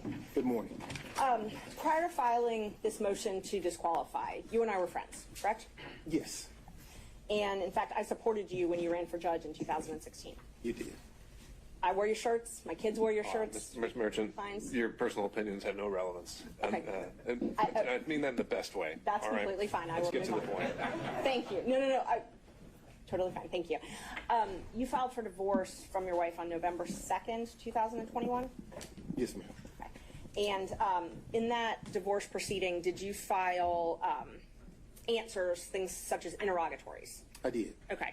And so interrogatories are where you're responding to things that basically answers that the other side is asking? Yes, ma'am. And I've got your complaint for divorce. I'm just going to mark it for the record as Defendant's Exhibit 2. The first interrogatories that you answered, those were December 27th, 2021. Is that right? Thereabout. Yes, ma'am. Okay. And in those, you were asked different things, but those are sworn. You actually swear to those. You verify them, right? Yes, ma'am. Okay. And so that verification is where you're swearing under oath that everything in it is true? Yes, ma'am. And let's see, you were asked if you had any documents which relate to the purchase of gifts by you to any person other than the defendant with whom you have or had a relationship, romantic relationship, from the date of your marriage, correct? Yes, ma'am. Okay. And you responded under oath that you didn't have any documents to that. That's correct. You again responded to an interrogatory. You updated those responses on May 30th, 2023? Yes, ma'am. Okay. And you actually sent those directly to opposing counsel in the divorce? Yes, ma'am. I think so. But in that one, you answered none against that question, correct? Yes, ma'am. Okay. So May 30th, 2023, you said that you didn't have any documents showing any purchase of anything with someone that you had a romantic relationship with. I believe the interrogatory was gifts. Okay. Not anything. Gifts. And I have it if you want to take a look. I'm going to mark, okay, so just for the record, I've got your complaint for divorce marked as number 2. I've got the verification and the interrogatories from 2021. I'm going to mark those as 3. And then your May 30th, 2023, I'm going to mark as 4. Judge, may I approach the witness? You may. Thank you. That is what I marked as 4. This is what I marked as 3. Okay. Thank you, Judge.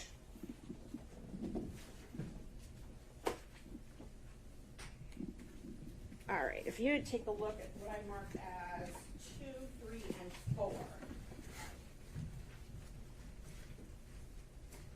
Just see if you recognize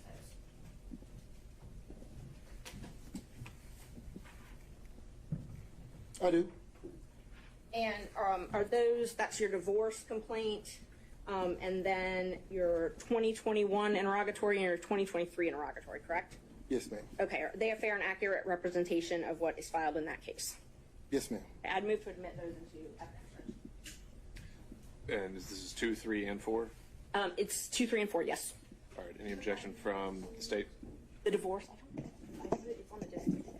I have no objection to 3 and 4, and subject to Ms. Merchant's representation that 2 is a filing of divorce. I just don't have the divorce complaint. I don't have that in front of me, but subject to that representation, no objection. All right. And by show of hands, any objection from other defense counsel? Seeing none, defendants 2, 3, and 4. This should be Romans. Well, we'll just call them 2, 3, and 4 admitted without objection. So that interrogatory that you filed in 2023, that's the one where you said no, that you didn't have any documents relating to the purchase of gifts, that you had a romantic relationship with someone, right? Which interrogatory are we talking Number about? 4, 2023. Which number in the interrogatory? Number 4. So, which number interrogatory are you referring to? It's Defendant's Exhibit number 4. I have Defendant's Exhibit 4 here. Uh-huh. Which number interrogatory are we referring to? Oh, which number out of the questions? Yes, ma'am. Hold on. It is number 20, 24, 25, 26.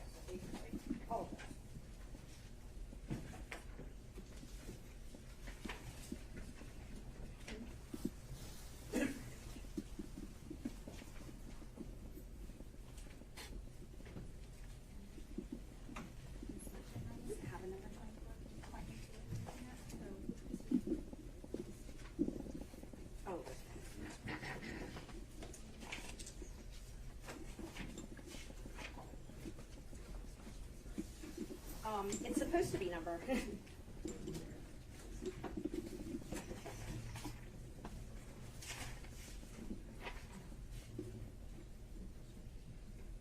I guess they're all numbered 1, so number one again, and then the third number 1. You didn't put page numbers on. You didn't put any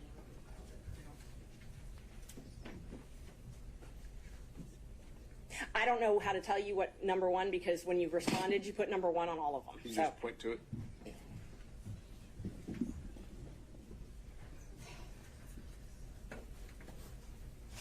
This one.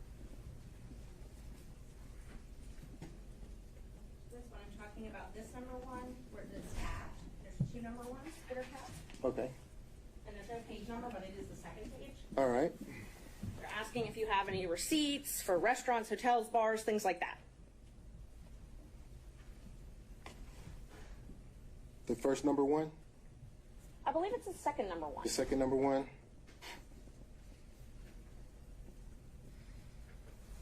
Okay. Okay.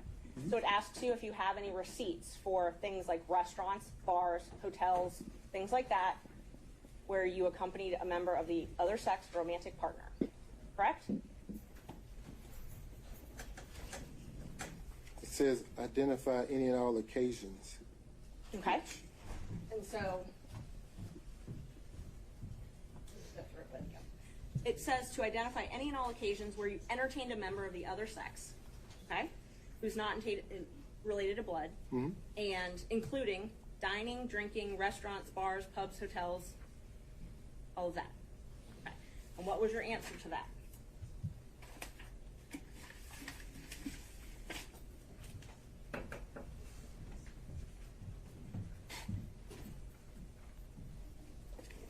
None. None. Okay. So May 30th, 2023, you prepared this document, I did. submitted it, I did.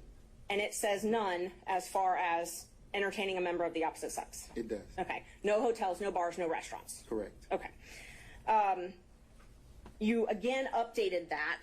Let's see. You updated it on December 22nd, 2023. And I'm going to mark that as defendant's number 5, and I have copies. Is that correct? Yes, ma'am. Okay. And then you updated it once again on January 26th, 2024, correct? Yes, ma'am. Okay. That one. May I approach the witness again, Judge? Is that what you're marking as Defense Exhibit 6? Yes, Judge. I'm marking number 6 is the January 26th, 2024 interrogatory, and then that one. And then number 5 is the December 22nd, 2023 interrogatory response. All right. Are you tendering those at this time? Yes, I am. All right. Any objection from any counsel to Defense Exhibit 5 and 6? Yes, Judge. No objection. Thank you, Ms. Cross. Seeing none others. And luckily, I have tabs before you go. So now that you have those, let's just talk about those for a minute. Those were verified, so sworn under oath. Okay. And one of them was December 22nd, and then of this last year, so last December, and then one was just recently submitted in January, right? Okay.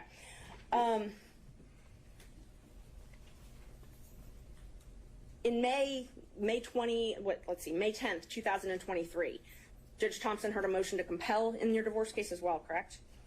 Yes. Okay. And you were actually held in willful contempt. I'm going to object to the relevance of Merchant.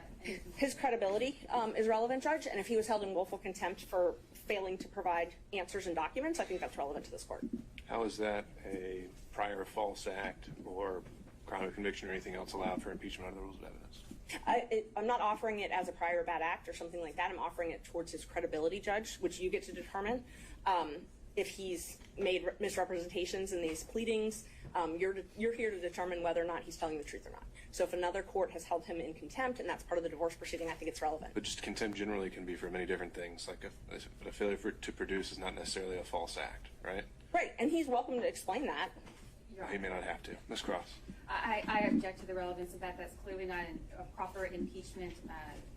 We're going pretty far afield into divorce matters that don't have any direct relevance to anything that's pending before the court.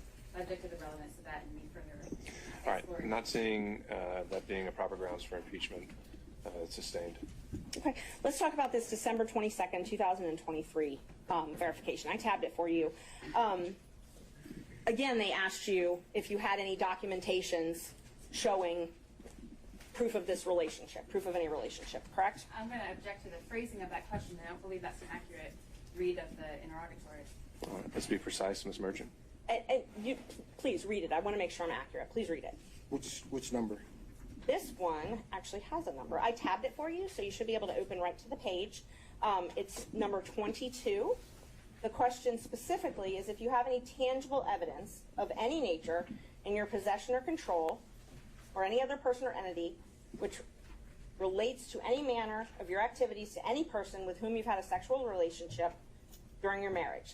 Tangible evidence is notes, cards, letters, photos, films, recordings, documents, tapes, video recordings, receipts, invoices, and other tangible evidence.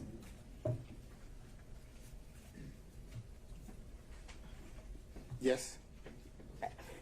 And you answered that you did not have any documents to that effect, correct? Correct. Okay. And that was on December 22nd, 2023? Yes, ma'am. You updated those responses again after the motion to disqualify was filed, though, correct? When was the motion filed? January 8th, 2024, when I filed the motion to disqualify you and alleged that you had a romantic relationship with Ms. Willis. Yes, ma'am. After that, you updated these responses, correct? Yes, ma'am. And so your new responses, you now changed your answer from that you didn't have any of this to you're asserting the privilege under 24-5-505, correct? Yes, ma'am. Okay. And both of these are under oath. Yes, ma'am. You also updated your response to the question about spending time with someone other than your spouse for dinner, drinks, things at restaurants, bars, hotels, or the other person's home, correct? Yes, ma'am. So in December of 2023, you said no to all that, and then in January, after I filed my motion, you said privilege to all that, Fifth Amendment privilege. Yes, ma'am. Okay. And now just to be clear, was it... Sorry, I'm going to object the characterization of Fifth Amendment privilege. I think it was a statutory privilege, and that's quite different. That's what I was just about to ask him. So that privilege covers infamy or Fifth Amendment privilege, correct? So it was a privacy privilege is what I updated my response to do. Once you filed your motion to intervene in my divorce action, I then figured that you were in talks with my former wife's divorce lawyer. Okay. And because of that, I asserted a privacy privilege because I didn't want the proceedings of my divorce to bleed over into the proceedings in this case, which is the case that obviously you're involved in. So your answers in December of 2023 that you didn't have any documents about any travel that you took with Ms. Willis, that wasn't true though, correct? They didn't ask me about any documents regarding Ms. Willis. A romantic partner. They asked you for documents regarding a romantic partner. So I'm sorry, I inserted Ms. Willis's name. Let me rephrase the question. They asked you for documents about travel with a romantic partner in December 2023. And you under oath said you did not have any of those, correct? I did not. Okay. And they asked me about gifts. Right. I never purchased a gift for Ms. Willis. And they asked you about receipts for dinner, receipts for drinks, hotels, bars, and restaurants. And you said you did not have any of those. I did not and do not have any receipts for any of those things. Okay. And part of the civil discovery, they say that even if you don't have it in your pocket, if it's within your purview, you got to get it and give it to them, correct? Your Honor, I'm going to object again to the relevance of the questions about the scope of civil discovery. I think she's asked him about statements he made in pleadings.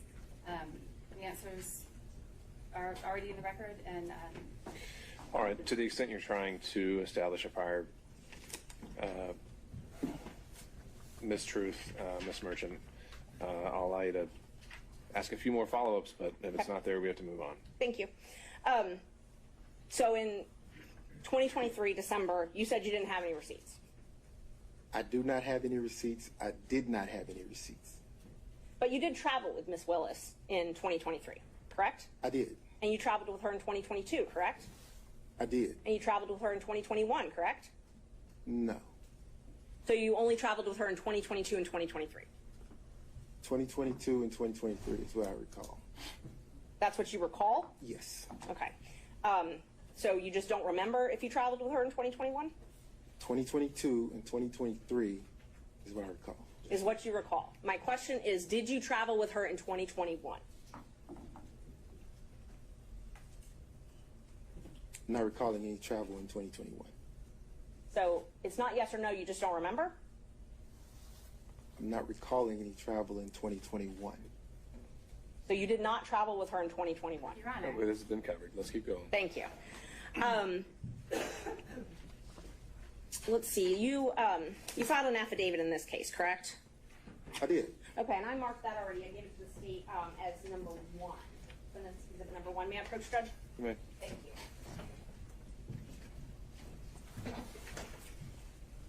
In that affidavit, you swore under oath, correct? Yes, ma'am. And in that affidavit, you swore that, well, first of all, do you recognize the affidavit? I do. Okay. Did you sign the affidavit under oath? I did. And you gave this affidavit specifically to refute the allegations that I had raised? Yes, ma'am. Nobody forced you to sign this? No, ma'am. You chose to sign it? I did. And you signed it on purpose to admit into court to refute allegations? I did. You signed it specifically to prove that you were not in a relationship with Willis prior to November 2021, correct? Correct. Okay. And you were a lawyer when you signed it? I was. And you're still a lawyer today, correct? I am. When were you barred? 1999. Okay. And you believe that your relationship with Ms. Willis is subject to attorney-client privilege, correct? I'm going to object to that, Your Honor. I don't think that's factually correct. I don't think that's a relevant question, and I don't think it's appropriate to question this witness about the scope of his attorney-client privilege. He's got an attorney who can speak for him for that, but questioning the witness, I think, is inappropriate.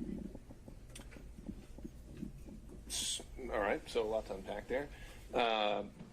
The question is simply that does he believe there's a relationship that exists in terms of attorney-client privilege between him and Ms. Willis? Is that accurate, Yes, Ms. Judge. Merchant? It was. I asked if he believed his relationship with Ms. Willis is subject to attorney-client privilege. Okay, I don't see why yes or no would be barred. Maybe I'm not understanding the question. If the question is, does Mr. Wade and District Attorney Willis have an attorney-client relationship? It is not. There's no foundation for that. If the question to the witness is, does his relationship with District Attorney Willis impact his attorney-client relationship with his divorce attorneys, that I don't think is an appropriate question for that witness. First, first I believe is a proper phrasing. The second, I think there's been a representation that Mr. Wade preserves and doesn't waive anything, and so I think asking him particular questions in order to potentially backdoor a waiver is inappropriate, and that's my position. All right, if we're just trying to, again, assess where a privilege does or does not exist, and we're not actually getting into it, I think we can establish those, parameters. But Ms. Merchant, can you rephrase the question based on that concern, and we'll see where we are? Yes. Do you believe, that your relationship with Ms. Willis is subject to an attorney-client privilege? Not if you and Ms. Willis have one, but do you believe that that relationship is subject to one? I'm going to object to that question as it's phrased. In what context?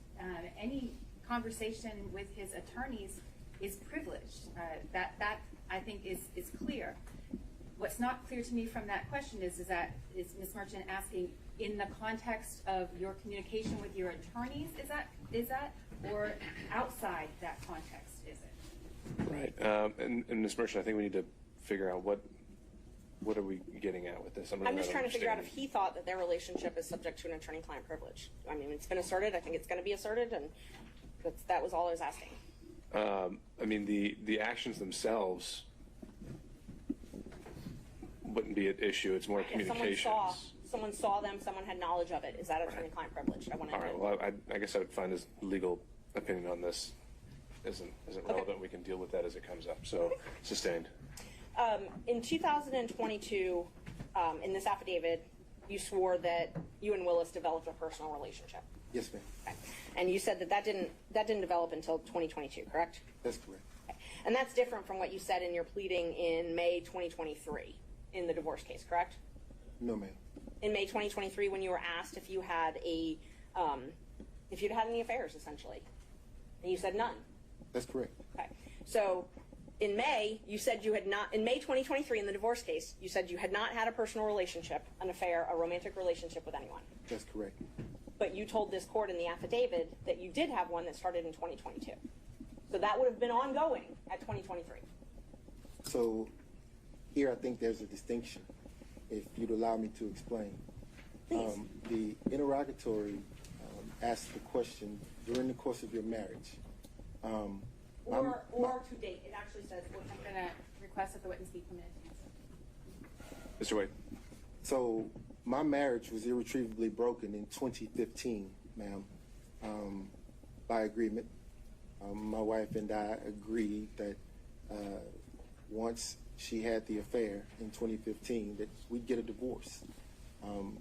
We didn't get a divorce immediately because my children were still in school and I refused to allow them to grow up without their father at the time. So we waited. We waited until the youngest graduated and we dropped her off at college and then filed for the divorce. So if you're asking me about the interrogatory as it relates to having the 2022 relationship with District Attorney Willis, I'm going to say because my marriage was irretrievably broken, I was free to have a relationship. So the question, though, was if you had had a relationship.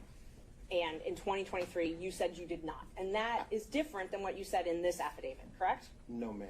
I said during the course of my marriage. So in So you believed it 2015, to... Let him finish, Ms. Merchant. So in 2015, my marriage was irretrievably broken. So I did not have a relationship with anyone during the course of my marriage. And in that interrogatory, they asked you if you had any receipts for travel with someone of the other sex up until the time you were answering it. Is that correct? Yes, ma'am. And you said that you didn't. You've already testified to that earlier. But in this affidavit, you said you swore that you had travel expenses and shared expenses on travel with Ms. Willis. Again, during the course of my marriage, I had no relationship or receipts. I'm not asking about during the course of your marriage. Your Honor, I'm going to ask the witness to be allowed to answer the question. Continue. I have no problem with him answering. Okay. As it relates to receipts today, I don't have any receipts, ma'am. So you don't have any travel receipts available to you for any travel that you did with Ms. Willis? I don't have any receipts, no, ma'am. No receipts that, so you used your business credit card for these trips, correct? I use my business credit card for everything. Okay, yes. You used it for your kids' tuition. Yes, ma'am. You used it for personal travel with Ms. Willis. Yes, ma'am. And you have receipts from those business credit cards that you have to file with your taxes, correct? No, ma'am.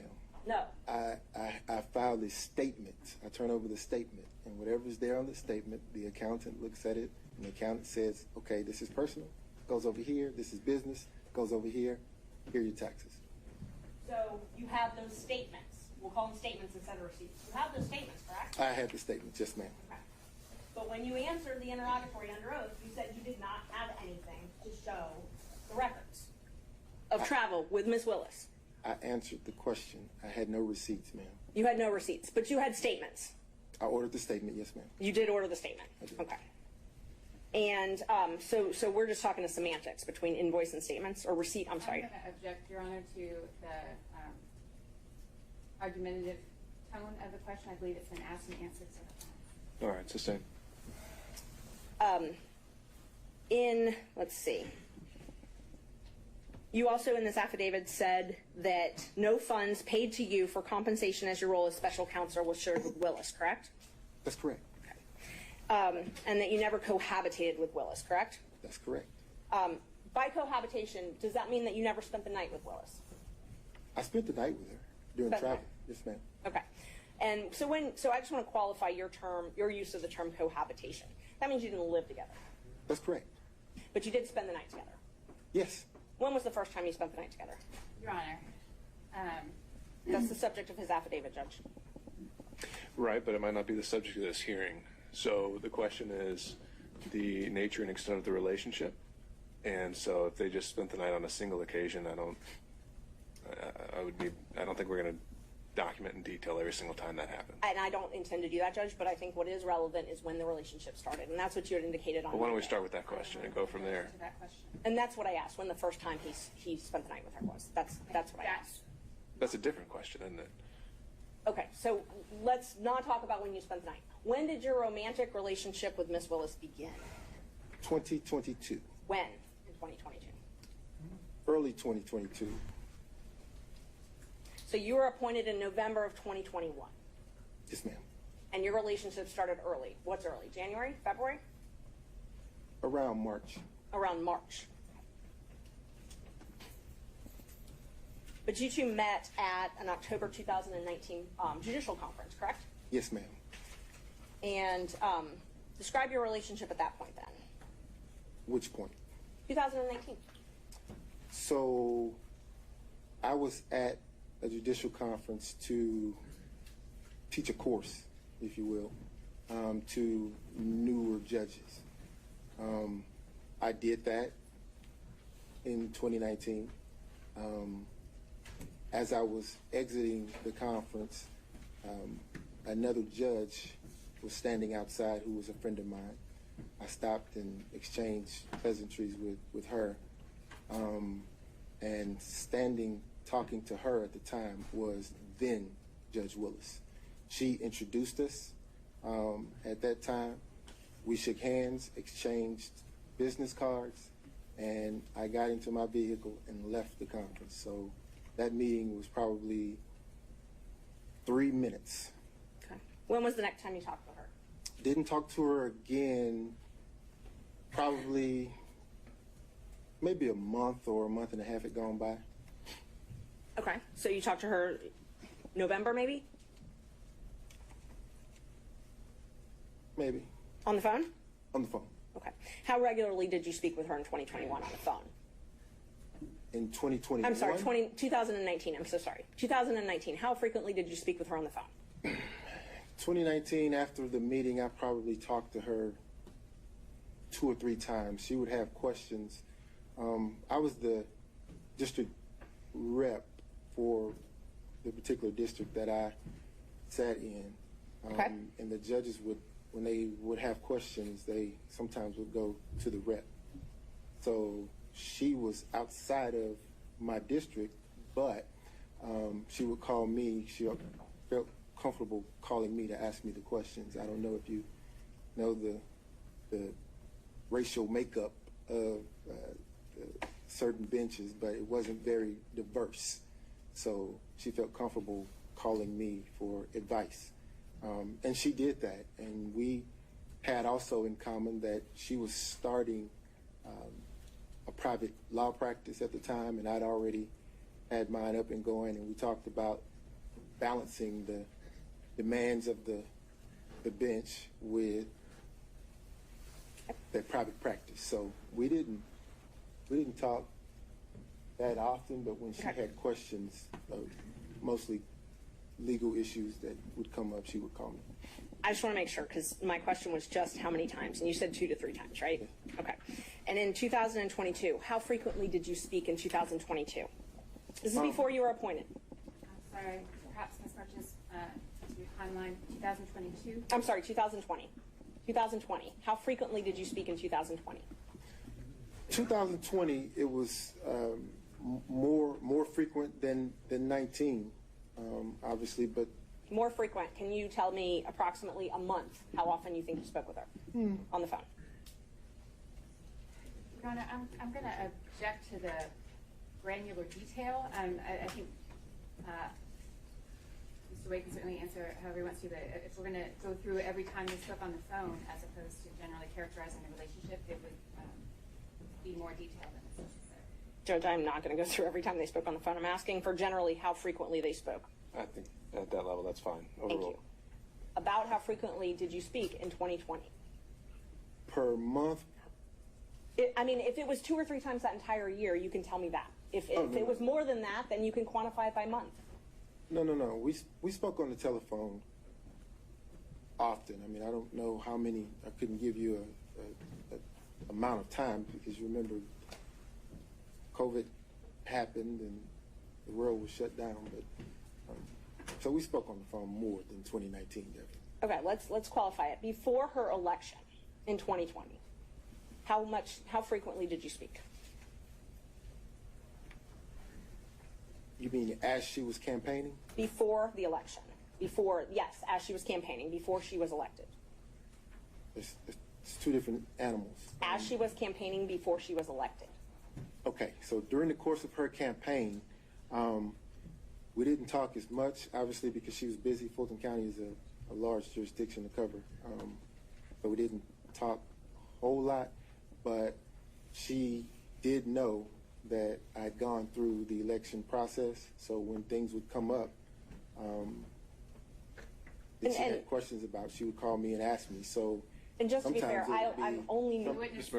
Judge, actually, he's not asked and answered. And I mean, I don't mind him explaining, but I just wanted to know how many times. I mean, if we talk about every conversation they talked about, You gotta let him finish his sentence, and then if you need to redirect him or have me direct him, I can. Mr. Wade, you can continue. Yes, sir. So sometimes it would be like a 3-second call. She would go, during your election, have you ever seen this? And I would say, no, but here's what I would do. And we'd hang up. She had a lot of professionals working for her, but she trusted my judgment, so she called me. And it'd be a brief conversation, but she called.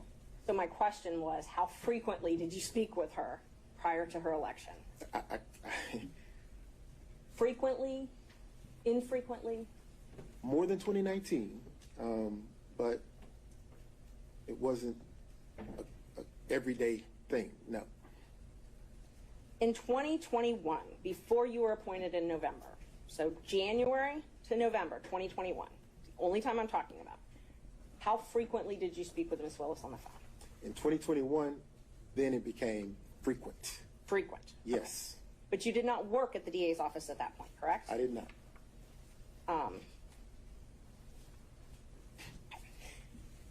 So the affidavit that you submitted, you showed on it, you submitted one record that showed that Ms. Willis had paid a couple $100s for one flight, correct? Say again? The affidavit that you submitted to this court showed that Ms. Willis had paid for one flight several $100s. Is that correct? No, ma'am. I think that, are you drawing a distinction for her paying for a flight or for her actually booking a flight? Because those are two separate things. I will re-ask it. The affidavit you filed in this court, you alleged that Ms. Willis paid for one flight. Paid for one flight, correct? No, ma'am. You did not allege she paid for one flight. No, ma'am. What I allege is that our travel was split roughly evenly. So where you see I have booked a flight or I've paid for a flight with my credit card, what you don't see is that she covered her own flight reimbursement to me. The flights that you see here are the flights that she would have booked with her own resources, with her own car. And there's one flight, correct? One flight reflecting that she actually booked. Ms. Merchant, let him finish and then you can redirect him. One flight that she actually booked, yes. The other flights I booked, she paid for. So the affidavit, you submitted one flight that she booked and paid for. Yes, ma'am. Your Honor, I'm going to object to the phrasing of that question. The line in the affidavit is not as Ms. Merchant is representing it. It said examples of the District Attorney Willis purchasing plane tickets for she and I with her personal funds were attached as an exhibit. It certainly did not represent that it was the only example of the District Attorney purchasing flights for Mr. Wade or for compensating other travel. All right, understand, Ms. Cross. I think that's something you can, it's now on the record, but also something you can take on cross. Thank you. And just so everybody is clear, all I asked you is, your affidavit, you submitted proof of one flight that she paid for and booked. That's all I'm asking. Correct? With the explanation, yes, ma'am. Okay. all I needed. You said in the affidavit that you roughly shared travel, though, correct? Yes, ma'am. Okay. So this roughly sharing travel, you're saying she reimbursed you. She did. And where did you deposit the money she reimbursed you? Oh, it was cash. She didn't give me any checks. So she paid you cash for her share of all these vacations. Mr. Schaefer, you'll step out if you do that again. Yes, ma'am. Okay. And so all of the vacations that she took, she paid you cash for. Yes, ma'am. And you purchased all of these vacations on your business credit card, correct? Yes, ma'am. Okay. And you included those in deductions on your taxes, correct? No, ma'am. No, you did not. No, ma'am. Okay.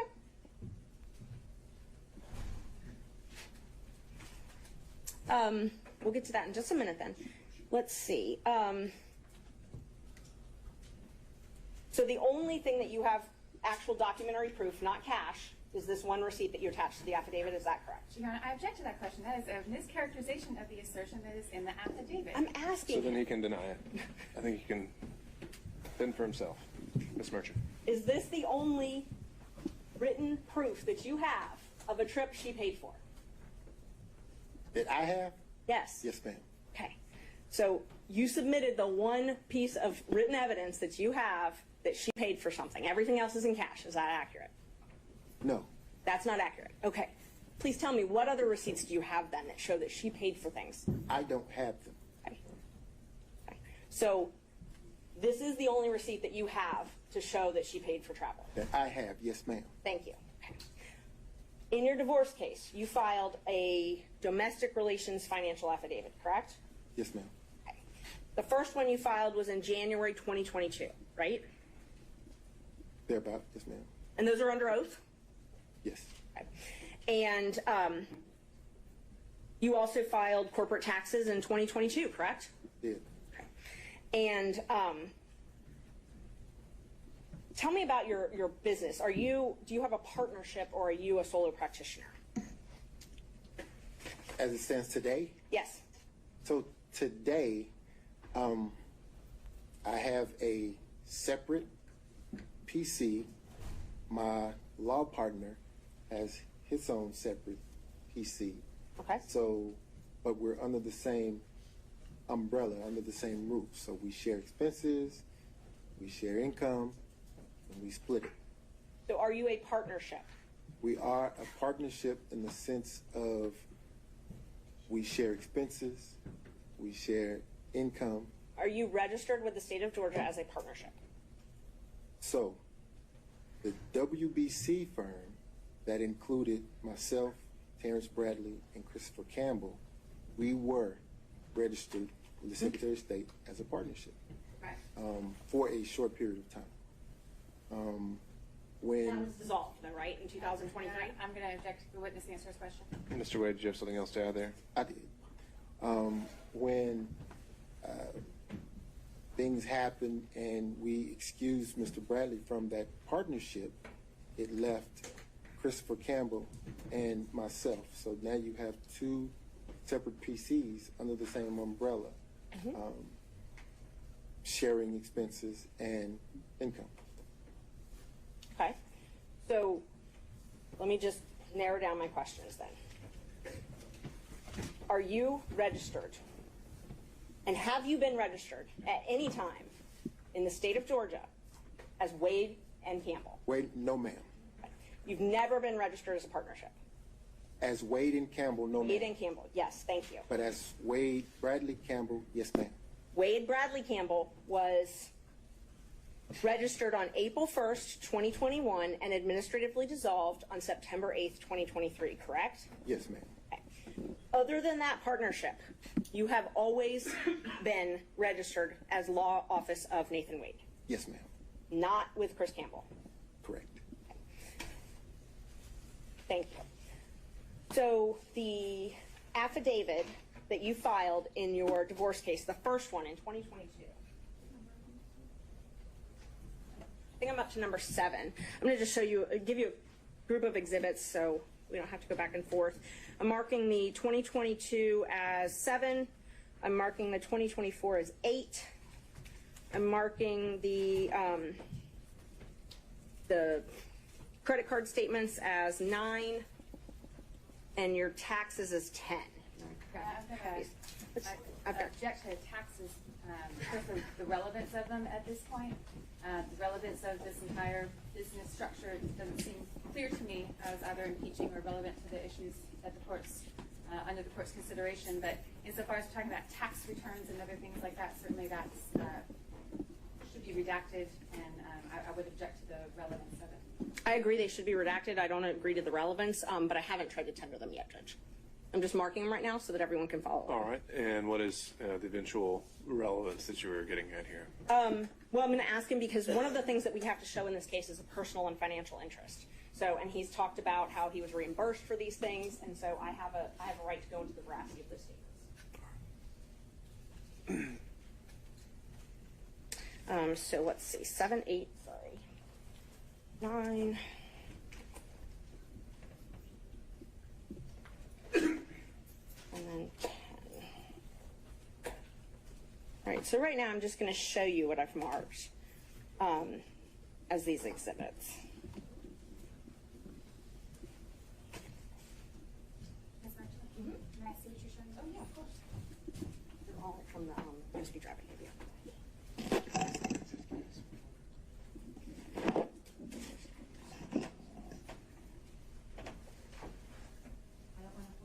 What copy?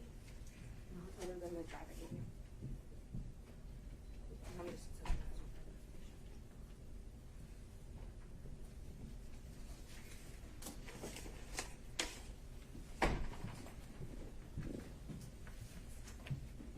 Can I approach, Judge? You may. I'm just showing you what I marked as 7, 8, 9, and 10. Just so you have them for your reference as I ask you some questions. All right. So,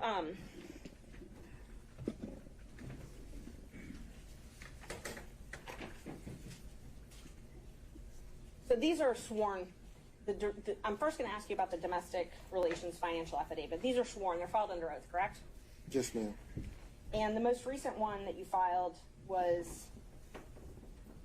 filed on January 26, 2024. Yes, ma'am. So a few weeks ago. Yes, ma'am. And in that one, you said that you made $9,500 each month, correct? Yes, ma'am. You said that in 2022, well, in 2022, in this case alone, isn't it true you were paid $303,000, over $303,000? I was paid? Yes, in this case, Fulton County, by Fulton County. I see where you're going. So, And Judge, I just In asked him a- to answer the question. If he wants to explain it, I've got no problem with that. Mr. Wade, just listen to the question asked and just answer the question asked. And if, In 2022, isn't it true you were paid over $300,000? no, ma'am, that is not true. You were not paid over $300,000 by Fulton County. No, ma'am, I was not. Okay, how much were you paid in 2022 then? So, what I was beginning to explain was Fulton County wrote a check to my firm. Okay. What happens at that point is the checks are then deposited, as you have the bank statements, you see that, and then they are dispersed between the three of us. So there was Mr. Bradley, there was Mr. Wade, and there was Christopher Campbell. A third, a third, a third. So when you ask me if I was paid $300,000, the answer is no. I got a third of that went to my personal firm. Now, once the money was distributed to my personal firm, obviously the expenses come out of that, and I get, at the end of the day, whatever the profit is. So I did not get $300,000. No, ma'am. And let me just clarify. My question was not, did you put in your pocket $300,000? My question was the law firm of Nathan Wade paid over $300,000 in the year 2022? Again, a third of that came to the law firm of Nathan Wade. So you're saying that the law firm of Nathan Wade did not receive checks from Fulton County government over $300,000 in the year 2022? That's a different question. A third of the $300,000 came to Nathan Wade. Okay. Again, I'm not asking what went in your pocket. I'm asking, was the law firm of Nathan Wade paid over $300,000 in 2022? I'm just asking several times. I know, but I think Okay. we're dancing around the point there. So, final time, Ms. Merchant. That's fine. I can move on, Judge. Thank you. So you said that they were dispersed amongst all of you, or put into an account with all of you. So it's your testimony that for 2022, every check you received from Fulton County government went into an operating account with you, Bradley, and Campbell. No. That's not what I testified to. So the Wade, Bradley, and Campbell firm established an account when we decided to purchase a building in 2022. At that point, every piece of income that came into the entity went into that account. Okay. And then after expenses were paid, it was split a third, right? Once that was dissolved, then the funds would go into a different account, my account, one of my accounts. And then I would disperse the funds between now Attorney Campbell and myself, one half and one half. Okay. Make sense? It does. Let me be more direct then. So the Synovus operating account that you had for Wade, Bradley, and Campbell, Yes, ma'am. the checks from Fulton County from January of 2022 until June 17th, 2022, those checks were deposited in that operating account. Yes, ma'am. Starting on July 15th, 2022, the checks you received from Fulton County up until May 26th, 2022, all went into an escrow account that you had at Fifth Third Bank, correct? No, not all of them. Not all of them? Some of them, yes. So it's your testimony that some of your checks from July 15th, 2022 up until May 26th, 2023, some of them went into an account outside of Fifth Third Bank? Your Honor, I'm object to the relevance of the financial transactions. How much money you made is highly relevant in this case. It's the personal financial business and where the money was, and I mean, it's just a follow-up on other things that he's testified to. And why is how much money he made relevant? Because he represented it's very relevant. He filed an affidavit with the court saying, with another court, he told another judge that he made $9,500 a month. That's what he swore to. And All right, so this entire inquiry is just to establish that prior and consistent statement. yes. All right. I'll give you a minute or two more to try that, but we're going to have to move on. Thank you. So I know you're saying that you only got a third of the $300,000, but you were paid the firm was paid over $300,000 in 2022, correct? So, Ms. Merchant, it's not what I'm saying. They're numbers. They're there. It's the truth. The funds were paid. They were divvied between the three of us, going into an operating account, expenses paid out of it. Okay. At the end of that, the 9,000 figure is what you have. So that's where you got the 9,000 figure from. Yes, ma'am. And let's see.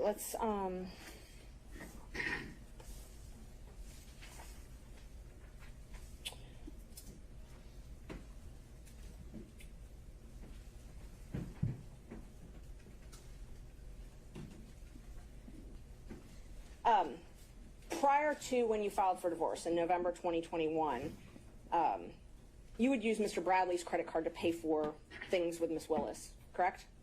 And then pay him back in cash. I've never used Mr. Bradley's credit card. You've never used his credit card? Never. For transactions to anything with Ms. Willis, out to dinner, anything like that. Hotels? I've never used Mr. Bradley's credit card. I've never used anyone else's credit card. Not even my father's, and we have the same name. And you'd pay back, if you ever did use someone's credit card, you'd pay back in cash, though, correct? Ma'am, I've never used someone else's credit card. Can you take a look at the bank records that I gave you? That's the largest tab you have. For the record, which exhibit is this? It is exhibit, hold on, Judge. It's exhibit 9. It should be the largest section you've got. Your Honor, before there starts three questions from the exhibits haven't been tendered, and I maintain my relevance objection. All right, let's see what the next question is, and maybe then that objection is going to be highly relevant.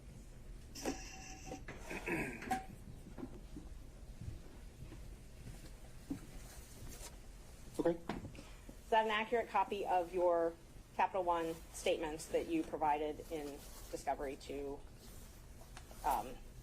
is that an accurate reflection of your Capital One records? That I provided in discovery to whom? To your divorce lawyers, or that you provided in the divorce proceeding? Is the question, does he recognize it by sight? I'm asking if it's his statement, his bank I statement. think that is the question. Well, I mean, it's a thick document, but I believe you if you say that this is what my wife's divorce lawyer gave you. I believe it. Your name's on every page of that document, correct? On every page? Pretty much every page, if not every page. No, it's not on every page. No, ma'am. They're all Capital One bank records showing. They are. Okay? Just take your time, look through it. Tell me if there's anything that you think is not yours. No, they appear to be. Okay. And those bank records show that you paid for travel with Miss Willis. Yes, ma'am. Your Honor, I'm going to object the relevance of these documents and the. Well, I think, are you tendering Exhibit 9? I'm going to, Judge, and they're highly relevant to the whole Well, he's reason. asked him a question about the contents of them, and they haven't been admitted yet. So why don't we start there? Thanks. Those show travel that you and Miss Willis took. Well, so you're asking about the contents of something that hasn't been admitted yet, right? Well, I'm asking him if that's what it shows because I know that they're going to object on relevance. Well, first we got to see if it's you've authenticated it, perhaps, and before we get into other details of what's in it, I think I can it needs tender to be them. That's admitted. fine. I move to admit them. All right. Object on relevance. On relevance. All right. And on that, overruled. Ms. Merchant. Thank you. Those records demonstrate that you paid for travel with yourself and Miss Willis, correct? They should. Okay. And let's just talk about that travel. Okay. The first trip is Belize in March 2023. Is that a trip that you took with Miss Willis? Are you asking? Did you take a trip with Miss Willis in 2023 to Belize? I did. Did you take a trip to California with Miss Willis in 2023? I did. Did you pay for those trips on that credit card? I used the credit card to book the travel, but understand. She paid you back cash. Well, let me say this. Let's take the Belize trip, for example, since you started there. That was a birthday gift to me, so I paid nothing for that trip. Zero. Okay. So the charges that are on your card, she gave you cash for? She did. Okay. So all of the charges. Excuse me, Your Honor, I believe the witness had finished answering the question. Oh, did you have more? I did. Okay. I wanted to get into the charges on the card because traveling with her is a task. You can probably imagine the attention that happens. So for safety reasons, she would limit her transactions. I mean, imagine trying to walk through an airport or sit at a restaurant or do anything. So there's no attempt to conceal. It's a credit card. Everything is here. So. And that's not what I asked. Okay.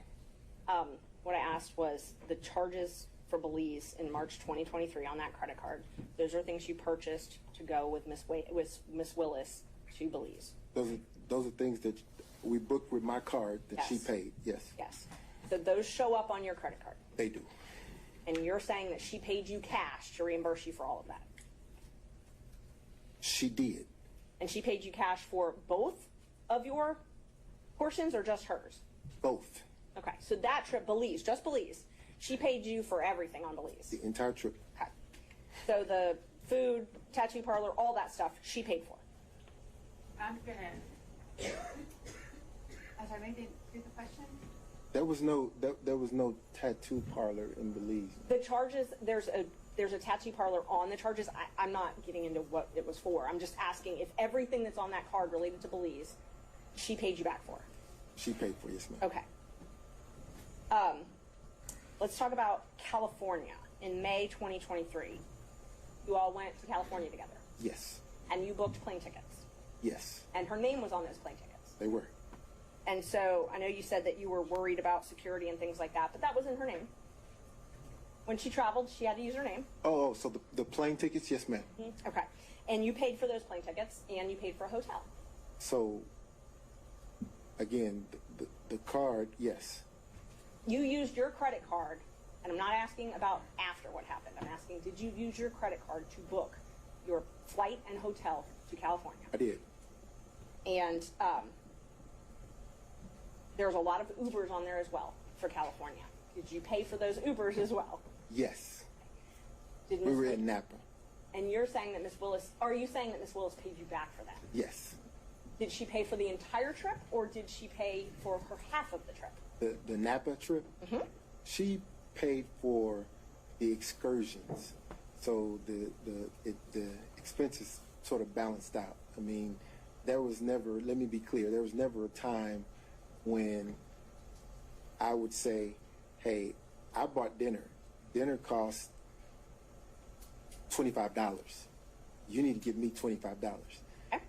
If you've ever spent any time with Miss Willis, you understand that she's a very independent, proud woman. I'd object. We're not. So she's going to overruled, Mr. Wade. So she's going to insist that she carries her own weight, and it actually was a point of contention between the two of us. She is going to pay her own way. So let me re-ask the question to make sure that you answer it. A California trip that you paid for, saying that she did not pay you back for cash. Instead, she paid for excursions, and you believe that was roughly half. No, she gave me some cash, yes. She but gave you what I'm some. saying is, everything that we did when we got into Napa, she paid for. The trip that she booked on her credit card in Miami, did you pay her cash back for your half of that? No. So you never paid No. her back for the ticket she bought for you? No. I would say I did pay her back because there were times when I would pay for dinner. Okay. She would pay for dinner. It would balance out. But in a relationship, ma'am, you don't, particularly men, we don't go asking back for anything. So you're not keeping a ledger of things that you pay for versus the thing that she's paid for, which is why I said that it was a point of contention because she was very emphatic and adamant about this independent, strong woman thing. So she demanded that she pay her own way. But she's the district attorney of Fulton County, and she has to file financial disclosures disclosing any gifts with anybody that she does business with in Fulton County, correct? I don't know. Okay. Let's talk about Tennessee. You booked a cabin in August 2023 and paid for a cabin in Tennessee. That's when you paid for it. I don't know when the trip was. Can you tell us about that? August of 2023. You booked a trip for $1,481.54. Are you asking me, did I take that trip with Miss Willis, or are you asking me? First, I was just asking you to acknowledge that that is correct from the records, that you paid for a cabin in Tennessee. Do you recall, and hopefully you can do it from your memory, do you recall paying for a cabin 6 months ago, $1,400.81 in Tennessee? Where are we now? What page is that? I'm just asking from your memory. Do you remember paying for a cabin in August? Your Honor, if he's going to be asked about a particular transaction, then You can answer whether he remembers or not. I don't. Mr. Wade, I'm not asking you to go through 1,000 pages of records. I'm asking if you remember paying for a cabin 6 months ago in Tennessee. No. You remember booking a cabin? I booked lots of cabins. Did you go to a cabin with Miss Willis ever? Ever? Ever.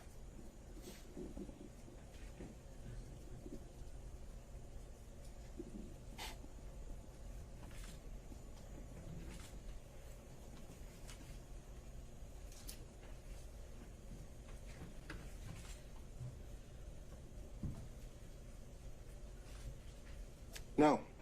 You've never gone to a cabin with Miss Willis? No. Have you ever gone to Tennessee with Miss Willis? Yes. Okay.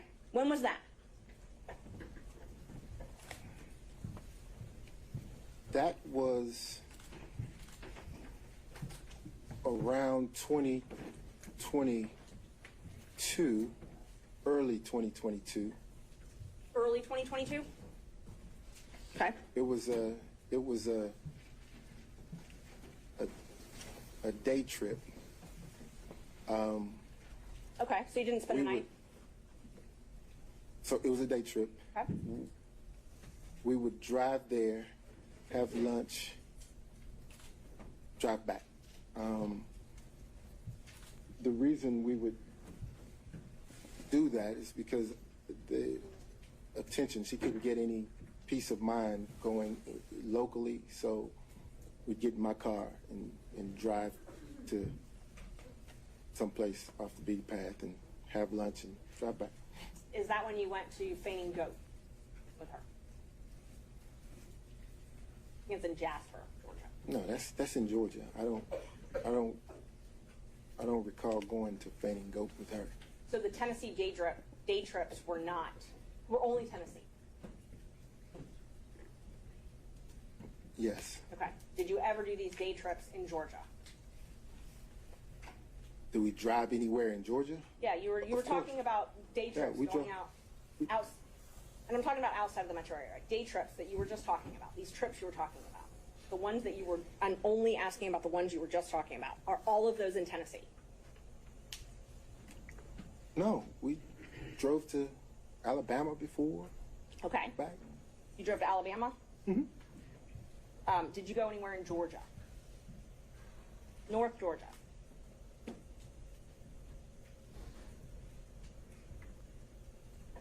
Yeah, I'm going to object. If he wants to direct his attention in some way to a time frame or a location, then I think it might be easier for the witness to accurately answer. Ms. Merchant, I think if you don't have the specific details yourself, Mm-hmm. we need to start getting into specifics or more maybe broadly phrased questions.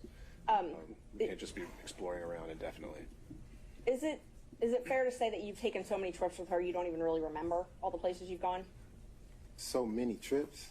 You're having trouble remembering going if you went to North Georgia or not. Were you asking me about specific places? And I want to be candid in my responses, so I have to jog my memory because these are places that I have frequented, but not with her.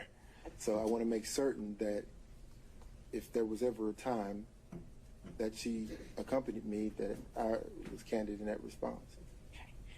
Okay. Aruba, October 2022. And I've got business record certificate for these, Judge. It might be a little faster. But did you take a trip with her to Aruba in 2022?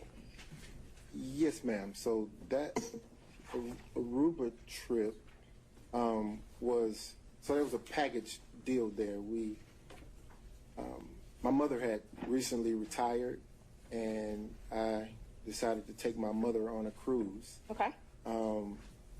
And the second leg after the cruise concluded, D.A. Willis and I went to Aruba. So that was all one trip, if you will. Okay. So my question was, did you go with D.A. Willis to Aruba in 2022? I did. Thank you. And you paid for that trip using your business credit card, correct? I did. Okay. And you paid for a cruise as well, correct? That's the cruise I was referencing with D.A. Willis, my mother, and myself. Okay, and because there's two cruises, so let's just talk about the first one. Okay. So the first one was that's the one with your mother. Yes. And so you introduced D.A. Willis to your mother that trip. You all took a cruise together, the three of you. Yes. After the cruise was done, you and D.A. Willis flew to Aruba together, and your mom flew home. Yes. And you paid for all of this with your credit card, on your business credit card. I did. And are you saying that Ms. Willis paid you cash back for that? She did.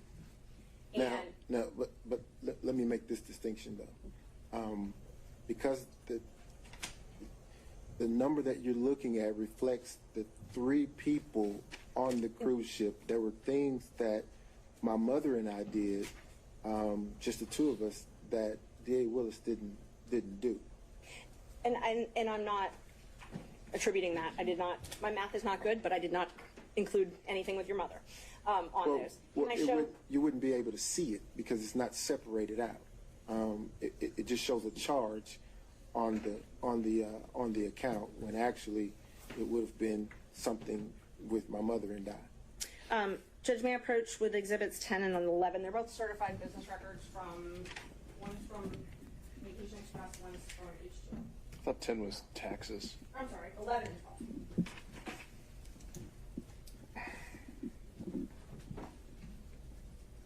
Yeah, for sure. Okay. Thank you. And these are business records, Judge. They have the certification, so I moved to admit them. All right. Defense 11 and 12. Ms. Cross? Based on Ms. Merchant's representation that they are true and accurate as to the certification that was provided to her, we have no objection. All right. Again, seeing no other objection, they're admitted.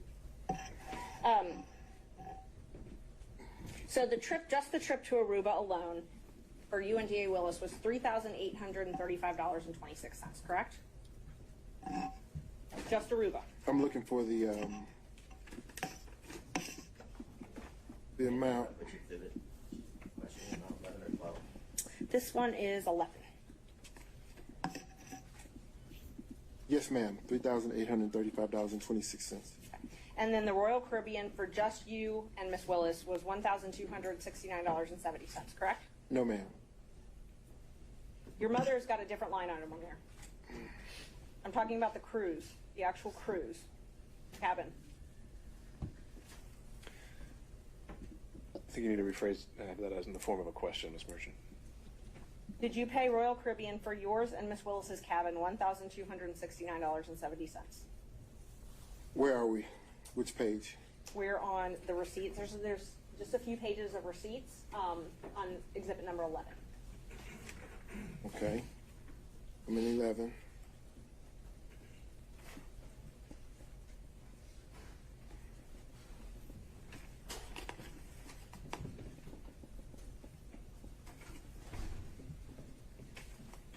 Can you direct me to where you are in exhibit 11? The receipt for Royal Caribbean.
I believe it was.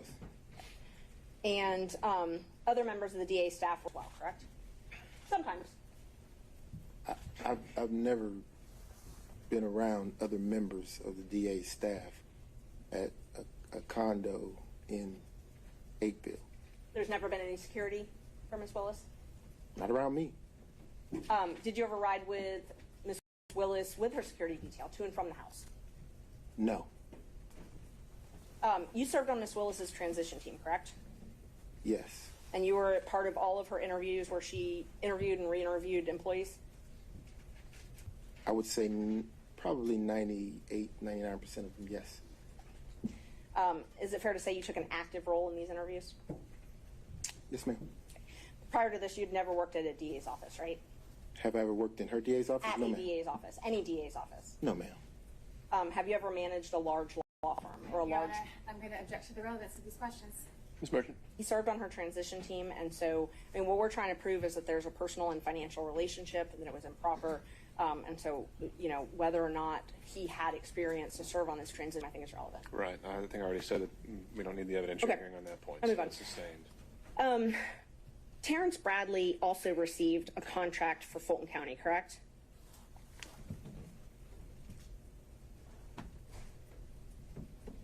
Correct? You're asking me about Terrence? I asked if Terrence Bradley also received a contract for Fulton County.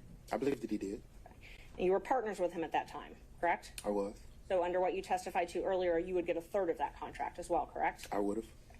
And Chris Campbell also had a contract with Fulton County. I believe he did. And so under what you've testified to, you would also get a third of that, correct? I would.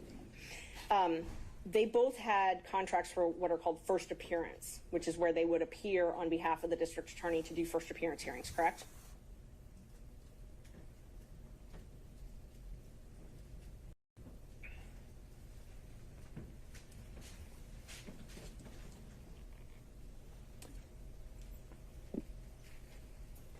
I believe they did. Okay. And they also had what's called a taint contract. They both entered into them January 25th, 2021, correct? Filter, yes, ma'am. Taint or filter. Yes, ma'am. And that was for work in the anti-corruption unit? I don't know that it was anti-corruption. I think that it was civil rights, maybe.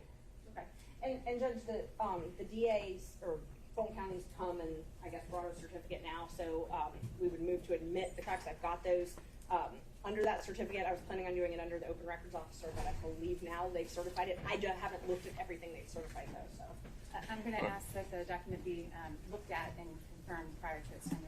All right, Ms. Merchant, is there anything else? What other areas were you planning to cover on his direct, other than these documents? I'm planning on introducing all of the contracts and invoices, but I haven't had a chance to look at what Fulton County certified.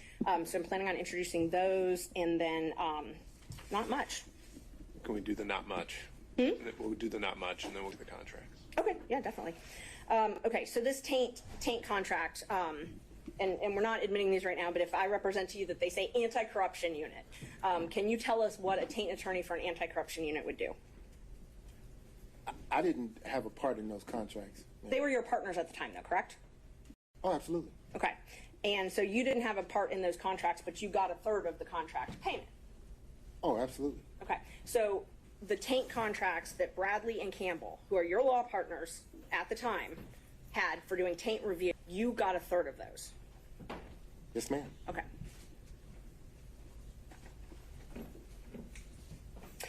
You signed a confidentiality agreement with the DA's office as well, correct? I did. And I think I'm up to Judge 13. Marking that as number 13. May I approach, Judge? You bet. Showing you a copy of what I marked as number 13. If you could take a look at that and tell me if that is the confidentiality agreement that you signed with the district attorney. It is. And this basically says you can't talk about anything that happens inside of the DA's office, right?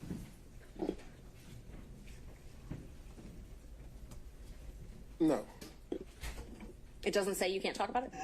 No. You said it basically says that I can't talk about anything that happens inside the DA's office, and that's not what Are you tendering this exhibit? I am, yes. We would tender 13. Ms. Cross. Fail to see the relevance, or larger relevance objection, but otherwise. Ms. Merchant, relevance of this? Judge, it's relevant to his testimony. If in an agreement that says he can't talk about things that happen in the district attorney's office, I think that's relevant to this.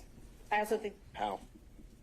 that because it's motivation in his testimony. I mean, whether or not he's going to testify to something. It's also been certified. I mean, it's part of the record as from what Fulton County gave us. Sure, but he hasn't said that that's preventing him from testifying in any way today, is it? Well, and I can ask him about that. Okay. Yeah. Mr. Wade, is this confidential agreement affecting your testimony today? No, sir. Okay. All right. That's fine. Let's see. The contracts judge and the invoices that I wanted to admit all of his invoices and contracts with Fulton County. I have them certified. I guess I have them certified through Fulton County, so I wasn't sure if I needed to do that. I just wanted to know if the state had an objection to those before. Well, they haven't had. I don't think they've had a chance to look at them. So is that's the sole remaining exhibit in line of questioning here? Yes. And in terms of the follow-up questions, would it just be for him to say what's reflected in these documents themselves? If they objection to the certificates that Fulton County has given, I would admit them through him because he could recognize them. But assuming they're admitted, would there actually be anything substantive he would add other than the documents themselves? No. All right. Okay. So subject to that qualification, do you have any other questions of this witness? May I just have a moment? Sure. Thank you. Is it possible actually we take a quick break? We're getting there. Okay. Thank you. We certainly have the opportunity over lunch to take a look at these documents and work out whatever we could. Did you discuss your relationship with Miss Willis in social settings? Help me understand your question. Did you discuss your relationship with Miss Willis in social settings? No, I heard the question. I just need to understand what you're asking me. What relationship when your personal relationship with Miss Willis, unqualified, I'm sorry. Did you discuss your personal relationship, your private, personal, romantic relationship with Miss Willis in social settings? No, ma'am. You never discussed it in social settings? No, ma'am. Did you ever discuss it in front of Robin Yeartie in a non-social setting? No, ma'am. Miss Willis is a very, as am I, we're private people. Not, our relationship wasn't a secret. It was just private.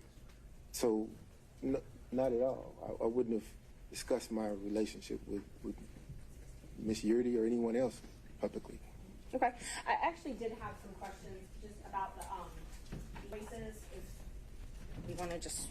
These are the documents that you're referring to? Yeah, they are. It's all of his invoices. And what kind of questions would these be other than the invoices say what they say? It just that, yes, that they say what they say. All right. Just talk about them. That's fine. No. All right. Thank you. All right. At this point, we'll take a break. I'll ask the parties to take a look at. What had you marked that as a defense exhibit? I have his contracts and his invoices that I'm about to mark. So before he leaves me, I make sure that the state doesn't have any objections. But those are marked as? They're about to be marked. As Exhibit 14? 14, 15, 16, 17, and 18. All right, so 14 through 18. So ask state take a look at those. I will take a look at those and see if I can match them up with the certified documents that were. All right, and then we'll address whether they are tendered for the record when we come back, and from there, then we would turn over to the remainder of defense counsel and then the state for any examination as well. So to that end, let's take 45 minutes. We'll be back at 1 o'clock. Wade, you're still under oath, and I'd ask you not to speak with any other witnesses about your testimony or about any testimony that's already occurred. Yes, sir. All right, we'll be in recess.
Ms. Taylor. All right, we're back on the record.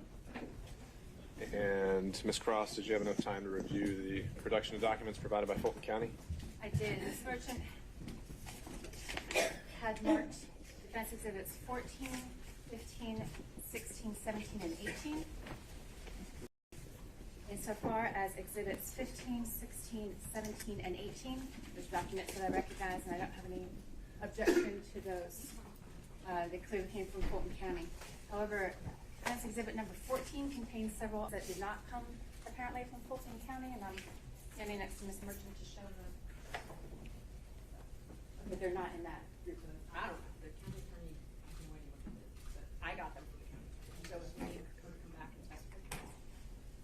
I can't agree that the documents that are not in the certified bundle are properly admitted as part of the exhibit. Okay, Ms. Merchant, would you like to repackage and present to Ms. Cross Defense Exhibit 14? They're exactly what I got from the county attorney. Apparently, they didn't want to testify, so they gave us a certification, but didn't put these in, so they're gonna have to testify. I got them from them. The documents that, the difference between the two document productions, what is the difference? They didn't even Bank get records, these. bank records, credit card statements, things like that that wouldn't ordinarily be part and course of the Fulton County records. But I got them from the Open Records portal, so, I mean, that's where I printed them. No, I understand. But the difference in production, Ms. Merchant, you've taken a look at them, and they're actually material to your case? Yes. In what way? All of his invoices, Judge, and then he has like it's just, this is what I got from them. It's all of his invoices, and one of the invoices is a reimbursement that he printed some things, but like for the reimbursement. I mean, I don't really care if they take the reimbursement out because they actually are already admitted in the other exhibit I did.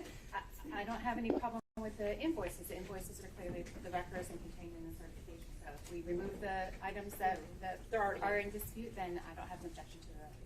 They're already in exhibit. So you're removing them? Yeah, that's fine. You want to take them out? All right. So again, have opposing counsel look at a revised Exhibit 14, and then I'll hear whether there's any objection.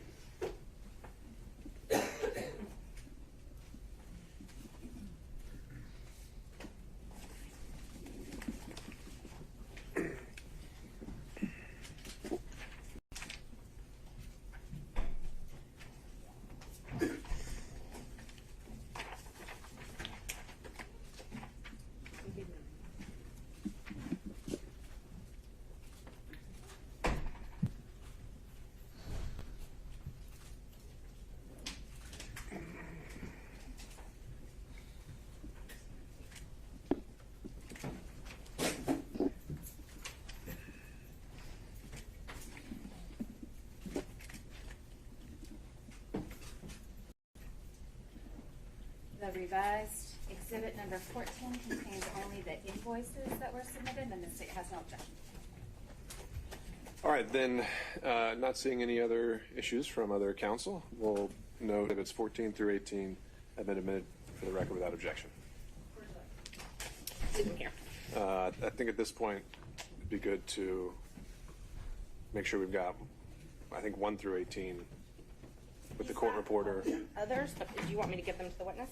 Let's, if he's done looking at them, let's just get them all compiled and organized and with the court reporter in case other defense counsel are going to reference them. No, it wasn't for him to have them all. We just need to have 1 through 18 organized court reporter. Yeah. So you want me to take all the exhibits back from him? I think we ought to do that. Thank you. Yeah. This is Okay.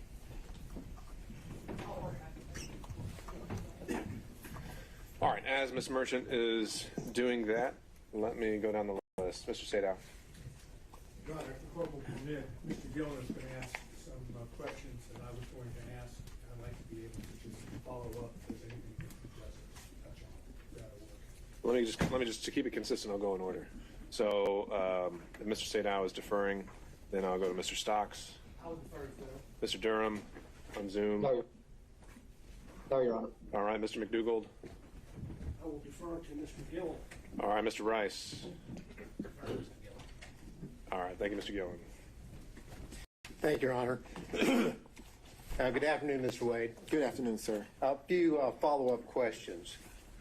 I'd like to start off with the exhibit number 4 that you should have up there. Those are the interrogatories.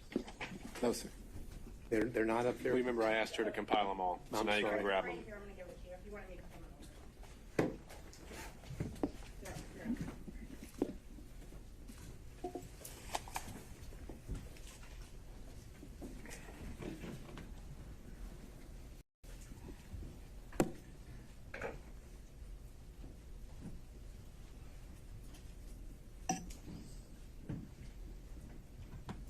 Yes, sir. Okay. Now, these are the interrogatories that you had filed on May the 30th, 2023 in your divorce case, correct? Yes, sir. Now, you went over in part some of those interrogatories, but what I want you to do, because I want to get down to the specific language to clear up exactly what the interrogatories asked for and exactly what you answered, okay? Yes, sir. Now, if we look on the interrogatory that I believe, as we indicated, they're really, I think, on page 2, the one that starts off, describe each instance in which you've had sexual relations. You see that one? Yes, sir. Right. Now, that interrogatory begins, describe each instance in which you have had sexual relations with a person other than your spouse during the course of the marriage, including the period of separation. You see that? Yes, sir. Now, these were filed on May the 30th, 2023, correct? Yes, sir. Now, at that time, you had had sexual relations with Miss Willis, correct? Well, Your Honor, I'm going to object to the question as phrased. I think the question is properly, at that time, certainly asked about his answer, but I object to. All right, Mr. Gillen, I just ask you to rephrase, but I think you can make the same point. Well, Your Honor, it's a specific interrogatory, and I would, so the words do matter, and I would like him to answer whether or not he'd had sexual relations with Miss Willis, because if he answered yes, then this interrogatory is a false interrogatory. So I would ask the court's indulgence. I'm not here to jump into some salacious bedroom situation, but this is an interrogatory that matters. So I would ask the court's indulgence. Ms. Cross? These questions have been asked and answered several times. I understand Mr. Gillen is coming at it from a different way, but this question is not substantively different than those that have already been asked and answered in the information that he is seeking. All right, Mr. Gillen, I'll allow maybe this question and one more, but I think you are asking it in a different way, and I'll ask you to stick to the point. Now, as of May the 30th, and may I ask the question that okay, thank you, Your Honor. As of May the 30th, 2023, you had had sexual relations with Miss Willis, isn't that correct? The interrogatory, sir, asks during the course of the marriage and the period of separation. Excuse me. My response, Your Honor, I would ask that the court direct the witness to answer my question, yes or no. As of May the 30th, 2023, had you had sexual relations with Miss Willis? Mr. Gillen, let's start with at the higher level whether he believes he answered it truthfully, and then we can drill down into why or why not he doesn't, and maybe we'll end up exactly where you left us. Well, but again, Your Honor, the point of it is that the words matter, and that we have to establish what did and did not happen, and then he can give whatever explanation he chooses to what apparently is a false answer. But I would like an answer to my question. And you may get one. I would like us to start at the high level before we drill down into specifics to see whether he actually contradicted that interrogatory. If I'm making sense. Well, the interrogatory is relatively direct and explicit. Sexual relationships with a person other than your spouse during the course of the marriage, including the period of separation. That's pretty simple. Sure. Let's see if that's something you can get him to admit. You did have sexual relationships with someone other than your spouse during the course of the marriage and during the period of separation, which included up to May the 30th, 2023. Isn't that correct, sir? My answer to this interrogatory is none. Is no. So you're saying that you did not have sexual relationships with anyone outside of your marriage, and the period of separation is during the period. Then you're answering the question to this interrogatory, correct, sir? I'm saying during the course of my marriage, I did not have sexual relations to anyone, and this answers no. Well, again, Your Honor, I understand. You can proceed, Mr. Gill. We need a yes or no. Let's just get down to it. Did you or did you not, by May the 30th, 23, have had sexual relations with Miss Willis, yes or no? Yes or no? Yes. Okay. Now, what you did is you answered no to that question, didn't you, or none, correct? I didn't answer no to the question you just asked. I answered no to the interrogatory question. And the interrogatory stands that you answered as a pleading in a civil proceeding, your divorce case, right? Yes. Now, excuse me. The next interrogatory, let's move there. That interrogatory states as follows: identify any and all occasions in which you entertain a member of the opposite sex other than your spouse who is not related to you by blood or marriage. You see that? I do. Now, there are two parts to this. The second part is, I read on, or in which a member of the opposite sex other than your spouse, not related to you by blood or marriage, entertained you. And then it goes on to say, including but not limited to dining, drinking, in restaurants, bars, pubs, hotels. You see that, correct? I do. Now, as of May the 30th, 2023, when you filed this interrogatory, you had in fact entertained Miss Willis on many occasions, had you not? Again, during the course of the marriage was irretrievably broken in 2015. Well, the answer's still no. Let's read what the interrogatory says about the period required to answer the interrogatory.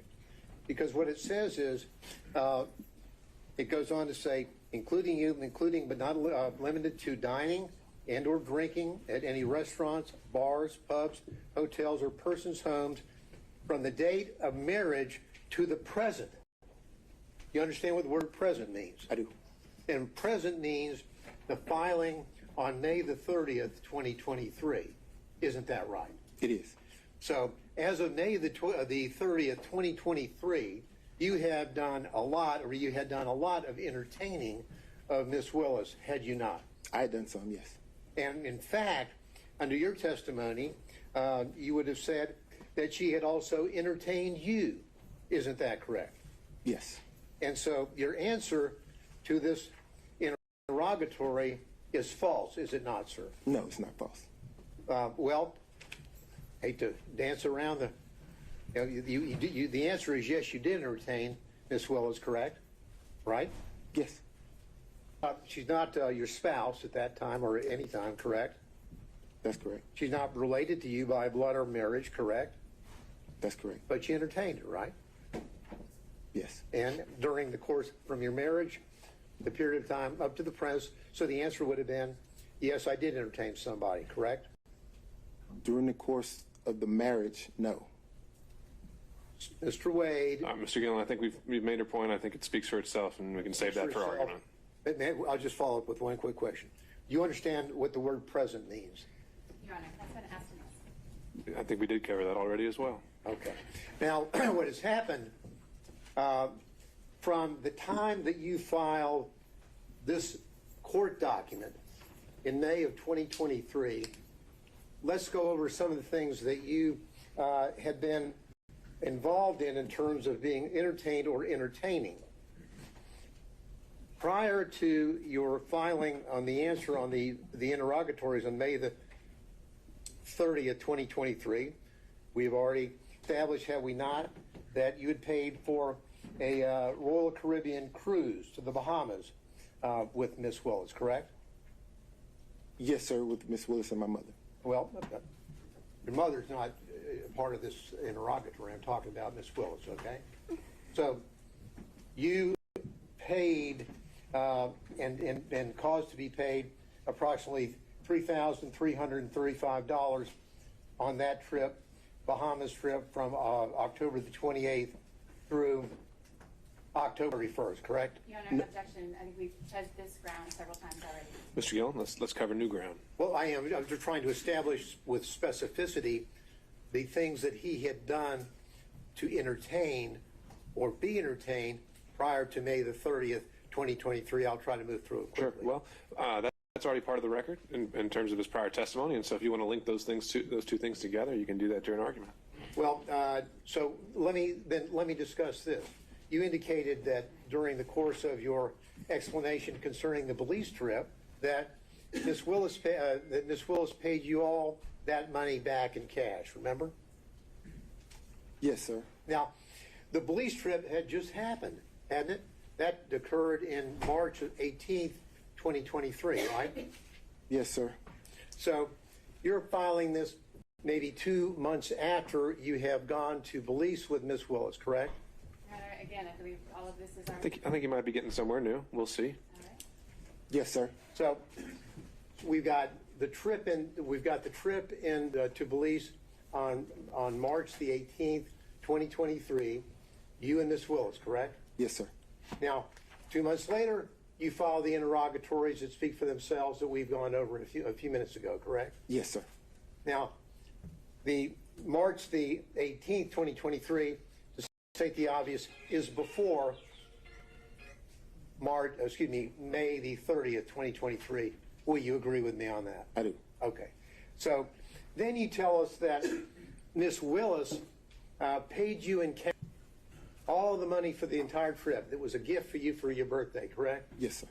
And I'm sure you probably have the deposit slips where you took the cash and deposited the cash into your account, don't you? I did not deposit the cash in my account. You don't have a single solitary deposit slip to corroborate or support any of your allegations that you were paid by Mrs. Willis in cash, do you?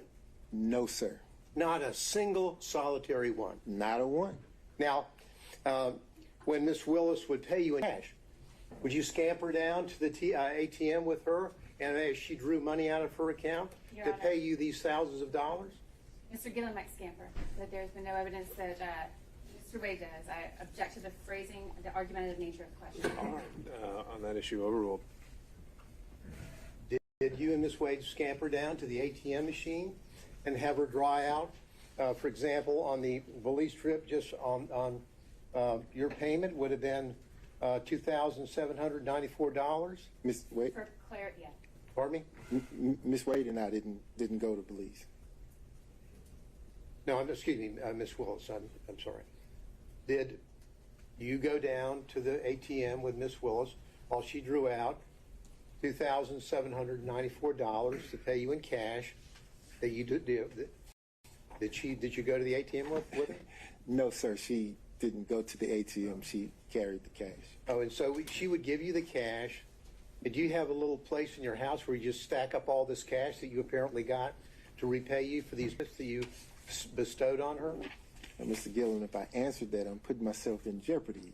If I tell the world that I have cash someplace in my home, don't you think that could be problematic? No, I don't. I want an answer as to whether or not you have a little cash hoard in your house where you have allegedly taken the money that you got from Mrs. Willis and went and put it somewhere. Where'd you put it? No, sir. Now, just put it on the hip and kind of walk around money? Did I put it on my hip? Yeah, just walking around money where you would spend cash yourself? Let me finish. Did I put it on my hip in Belize, around with it? When you got paid back, would you take the money, the cash that she gave you, and would you just carry it around with you for spending money around town? So we have to break down each trip because, for example, for the cruise, she paid me the money before we took the cruise. So I was here, and I could put the money in my pocket or put it away wherever I wanted to do with it. Other trips, she would give me the money there. So at that point, I could either spend it or put it in my pocket or put it in the house. There's no special place that you would have all this cash that you would be getting from her that you've told us about to pay back for the benefits that you have bestowed on her? The only special place that cash would have gone would have been to one of my children. Okay. Now, are you aware, have you discussed these pleadings with Ms. Willis? No, sir. So there's been no discussion between you and Ms. Willis about the allegation concerning the benefits that you bestowed on her. Is that correct? For the phrasing, the benefits bestowed upon. I don't believe that's an accurate reflection of the testimony, and I don't think that's an appropriate question. I think overruled. You can answer the question. Okay. When you said proceedings, are you talking about the divorce proceedings? Because we were talking about the interrogatories. To that question, the answer is no. If you're at, go ahead. I'm sorry. Go ahead with your answer.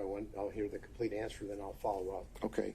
If you're asking me about this hearing, the proceedings of this hearing, have we discussed the financial piece based upon Mr. Roman's motion? Yes. So you have discussed the financial piece. Where did that discussion take place? Conference room. Were you other people there, or were you and Ms. Willis discussing this about what your position was going to be? Relevance of this. Well, Mr. Gillen? and the relevance has to do with suddenly we have a declaration from where did that discussion take place? Conference room. Were you other people there, or were you and Ms. Willis discussing this about what your position was going to be? Relevance of this. Well, Mr. Gillen? and the relevance has to do with suddenly we have a declaration from Mr. Wade in this case, where he says roughly equal, and then shows one alleged payment by Ms. Willis. No mention of cash, none. So I need to find out a little bit more about how suddenly we have this revelation about cash from the witness stand today. All right. Overruled. So we part company there when you say no mention of cash. If I provided one receipt that didn't amount to what you would think was roughly equal, the rest of it is cash. Well, did you in your declaration, sir, it was filed in this case, did you tell the court in that declaration that the expenditure that you had provided on behalf of Ms. Willis was paid for back by her in cash, yes or no? I believe that I did when I said that the expenses were split roughly evenly. If you could point to me any place in your affidavit where you used the word cash, I would appreciate it. Take your time. I didn't use the word cash, no, sir. No, you didn't use the word cash, did you? But I didn't say that she didn't give it to me in cash. No, you just didn't tell anybody that you allegedly got paid back in cash, right? No, I told everyone who asked. Today. Yes, sir. Now, who else was with you, if anyone else, when you and Ms. Willis were discussing how you would be handling the financial component of the motion here today, that is the personal benefits? I'm going to object to the relevance of that, Your Honor. Mr. Gillen? Well, the relevance is if they know that they're going to be called as witnesses, they've been subpoenaed, and they are discussing what they're going to say, we need to know that. The court needs to know that. It goes to the veracity of Mr. Willis and, Ms. Willis and Mr. Wade. Overruled. We didn't discuss how we were going to handle testimony. My question was, when you were discussing with Ms. Willis in the conference room, when you were discussing what you perceived to be the situation concerning the benefits for the payments. Yes, sir. Was there anyone else present? No, sir. How long did the meeting take? Probably 5 or 10 minutes. Did Ms. Willis tell you what she was going to say? No, sir. Did you ask her whether she had any bank withdrawals that would corroborate the assertion that she would pay you back in large sums of cash for these trips to the Caribbean, Belize, California, on and on and on? Your Honor, again, I object. The proffer, when the last relevance objection was made, was that Mr. Gillen needed to know who else was there. These could be potential witnesses that he could cross-examine. That question has been answered, so I do not object. Okay. I think it's still exploring possible bias or motive to shape his testimony, so overrule on that ground. Thank you. Now, Mr. Willis, Mr. Wade, when you were having this discussion, did you ask Ms. Willis, do you have anything to support these cash withdrawals? No, sir. did you ask her where she got the cash? Here, this is the conversation. I produced my credit card statement that showed what Miss Merchant in her filing was representing. That was the conversation. Okay. So when she would pay you back in cash, were you aware of what her financial situation was? Do you know what? No, sir. Your Honor, I object to the relevance. Well, Your Honor, it's relevant because we've been bombarded with the book, Find Me the Votes, in which... What's at issue is the financial benefit, and if that plays a material interest in an actual conflict of interest, so I think that's relevant. Thank you. Now, have you read the book, Find Me the Votes? I have. You have? I have. Okay. Now, in that book, Ms. Willis is telling the authors about how financially destitute she was, or kind of hitting down on the bottom as she was running for DA. Do you remember that part of the book? So let me qualify the response. I've read the book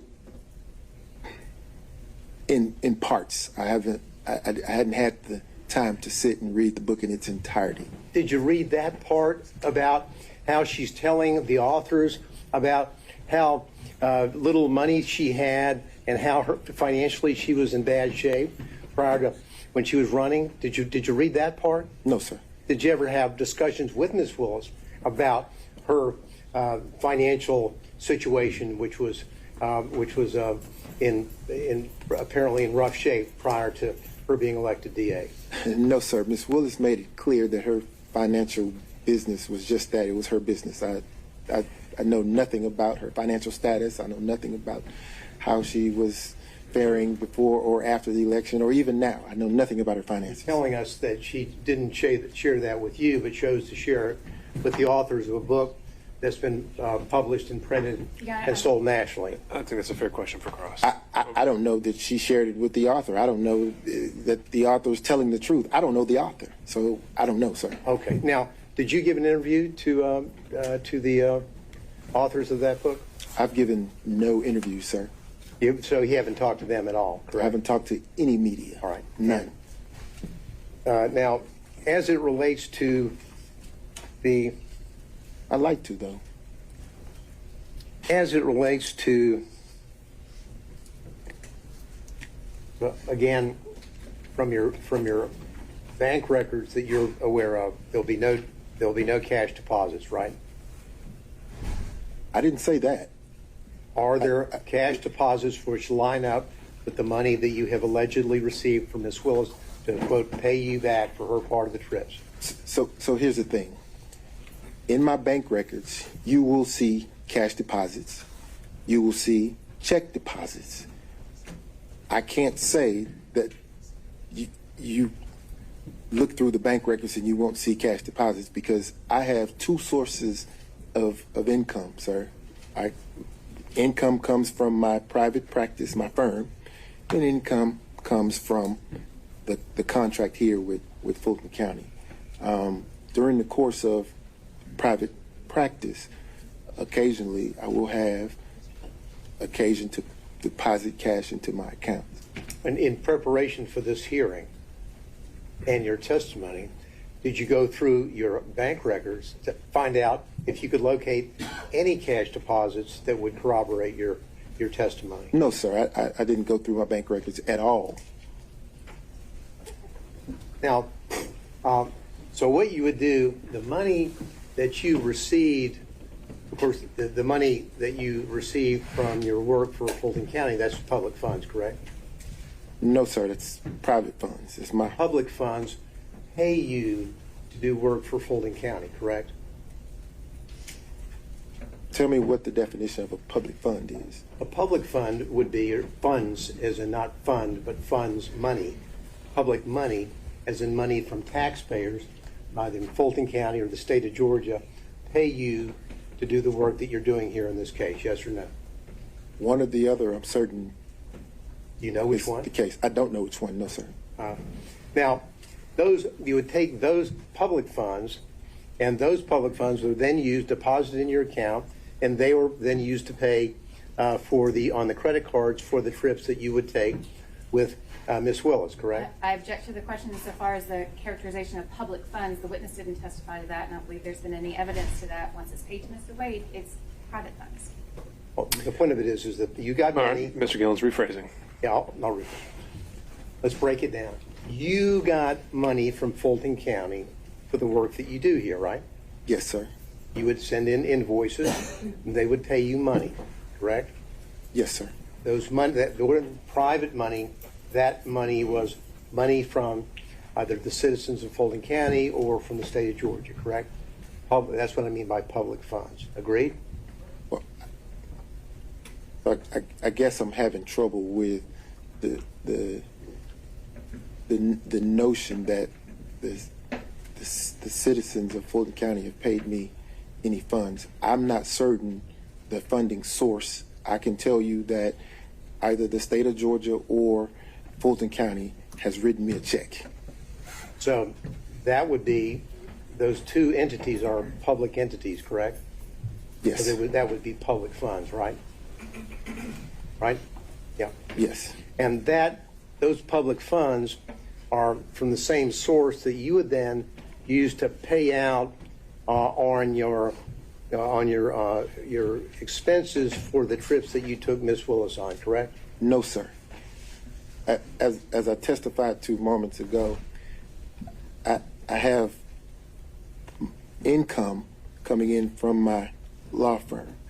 I also have income coming in from the funds that we're here discussing now from either the state of Georgia or Fulton County and or both. I'm not certain what it is. So What to percent? say Sorry, that I didn't mean to that cut I'm- you off. Go ahead. So to say that I'm paying a credit card statement with funds coming from Fulton County or the state of Georgia would not be an accurate statement because the funds could have very well come from my private practice. What percentage of your income in 2022 came from money where you're working on this case or from your partners working for the Fulton County office? In 2022, I would say 50-50. You think 50-50 in 2022? Yes, sir. What about 2023? Probably 60-40. 60-40. Yes, sir. So the money that would be in those accounts, at least 60% of those, in your view, would be public funds, that those monies were then used to pay for the expenses that you had incurred for the trips that you took Miss Willis on, the cruises, the Napa Valleys, the Bahamas, correct? Right? Yes, sir. Okay. And now, what you did is that when you signed on in November 1st of 2021, that's when you signed on to be counsel for the anti-corruption matters, right? Yes, sir. Now, as you know, in your engagement letter, it doesn't say that you're signing on and your scope of work is to work on the Trump special grand jury investigation, does it? No, sir. It says that you're signing on to work on anti-corruption, the anti-corruption unit matters, correct? Yes, sir. Matters with a plural, correct? Yes, sir. So in your contract, there is no specific reference to any specific case. Isn't that right? That's correct. Okay. Now, but you didn't sign on for the duration. There was a period, you have a contract, and then it would then expire, and then you would have a new contract, correct? Yes, sir. Now, of course, the extension that you received, the first one was in November of 2021, and then you filed, or excuse me, there was a renewal in November the 15th of 2022. Is that right? Sounds right. Oh, okay. Now, that was right after you got re-upped by Miss Willis, right after you took Miss Willis to Aruba. Isn't that right? On that November the 1st 2022 trip to Aruba and through November the 4th, 2022, correct? What does re-up mean? Well, re-up means that you came back, your contract was up, and then on November the 15th, you and Ms. Willis signed a new contract for you, right? Yes, sir. Okay. Now, when you were in taking her to the Aruba and on the cruises and the resort there, did you discuss your re-upping of signing an extension on your contract? No, sir. But you make an excellent point. I'm glad you pointed that out. So the trip to Aruba, the contract was not in existence then. No, you're saying that you were not under contract. In your contract, did you send any invoices in for work that you did after your first contract expired? No, sir. You didn't? No, sir. So when that expired, that was it. So then you're saying that after the Aruba trip, you get re-upped with a new contract, correct? I signed a new contract, yes, Now, sir. was there any modifications on that contract? Did you get an extension on the cap that you were limited on the first one? Were there any modifications at all, Mr. Willis? Excuse me. I've done that again. I apologize. I've been called worse. Wait, I'm sorry. I've been called worse. Now, were there any modifications on that? Do you have the contracts in front of you where you could? I don't have it in front of me, but I think that Birch is going to. Because I believe as the work gradually, as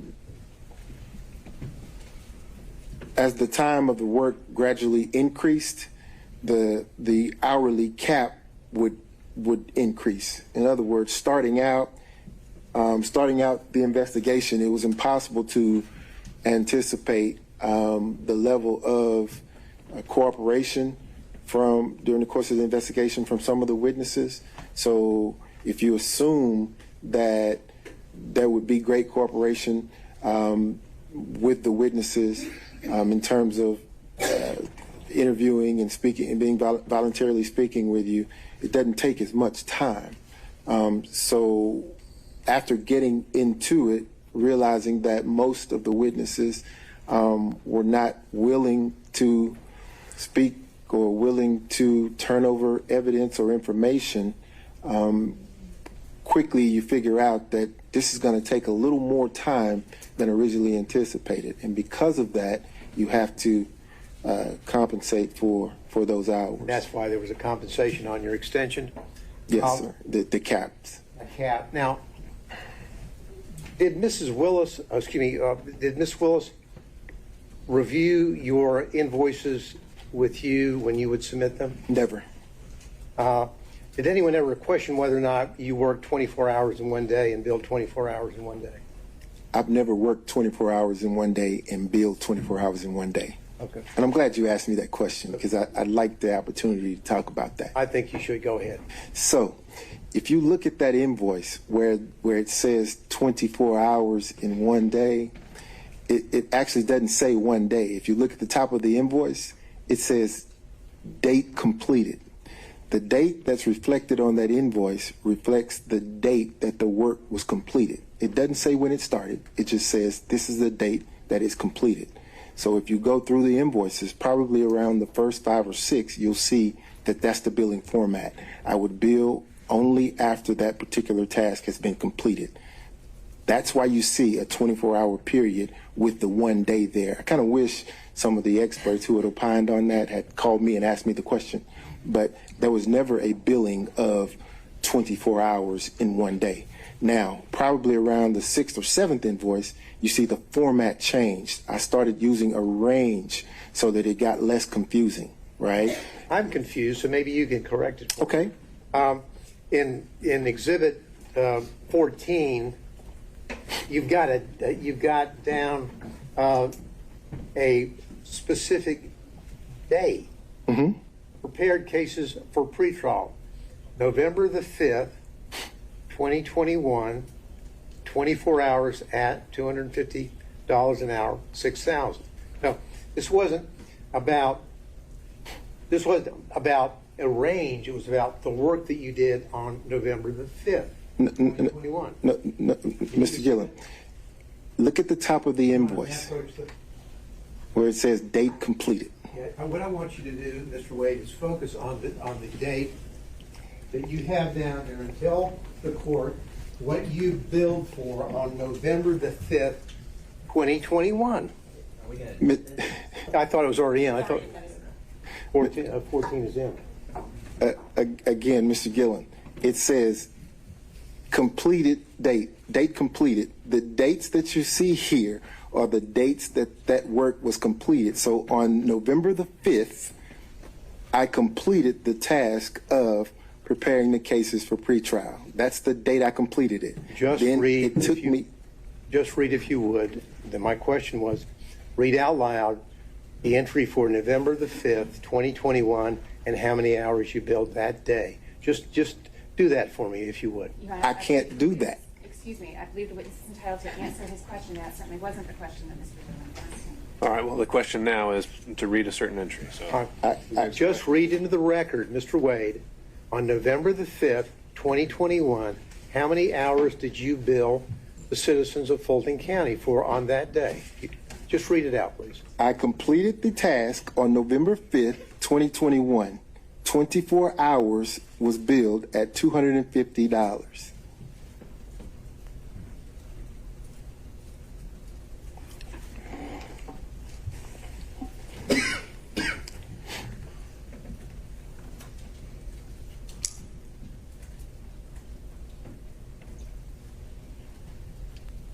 Now, when you talked about your relationship with Ms. Willis, and your testimony is that it began in 2022. You remember that testimony?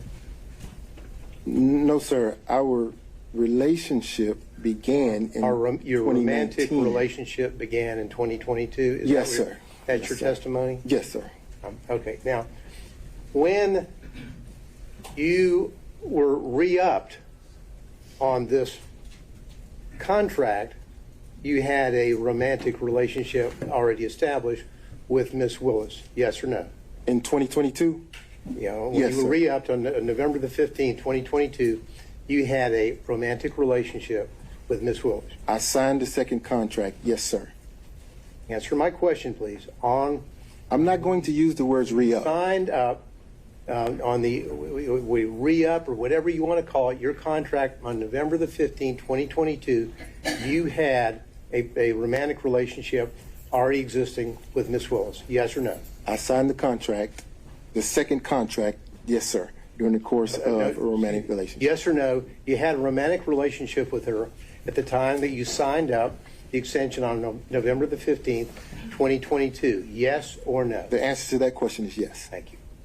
Now, this was before the special purpose grand jury released a report. Isn't that correct? Correct? Are you asking me if it's before the work was completed or before the special purpose grand jury actually publicly released the report? When they released the report. Your relationship with Miss Willis already existed when the special purpose grand jury released its report, correct?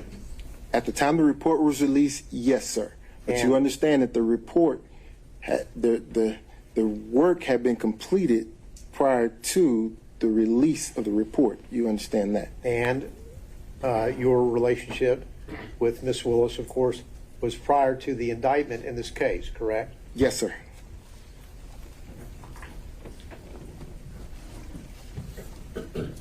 Your Honor, if I may just ask my folks over here whether there's anything I need to clean up on. That's all the questions, Your Honor, I have. Thank you. Your Honor, I do have a question. Well, Mr. State, I think we went through. No, I had asked you for permission that he was going to go first on this, and then I was going to follow up as the deferment was to allow him to go first. That's what I thought I had asked for. All right, with the understanding next time, we're going to keep going in order and not skip around the order. All right. That's why I brought it up, because I thought that's what. Okay. All right. Mr. Sadow.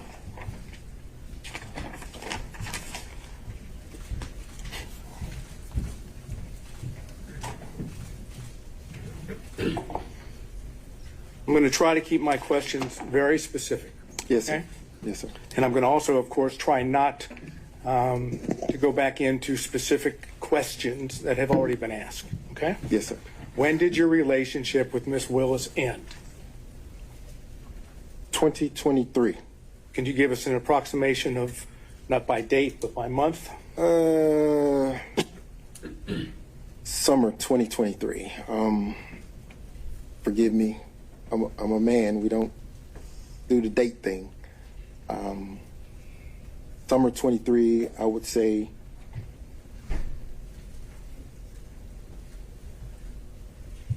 June, maybe. Okay.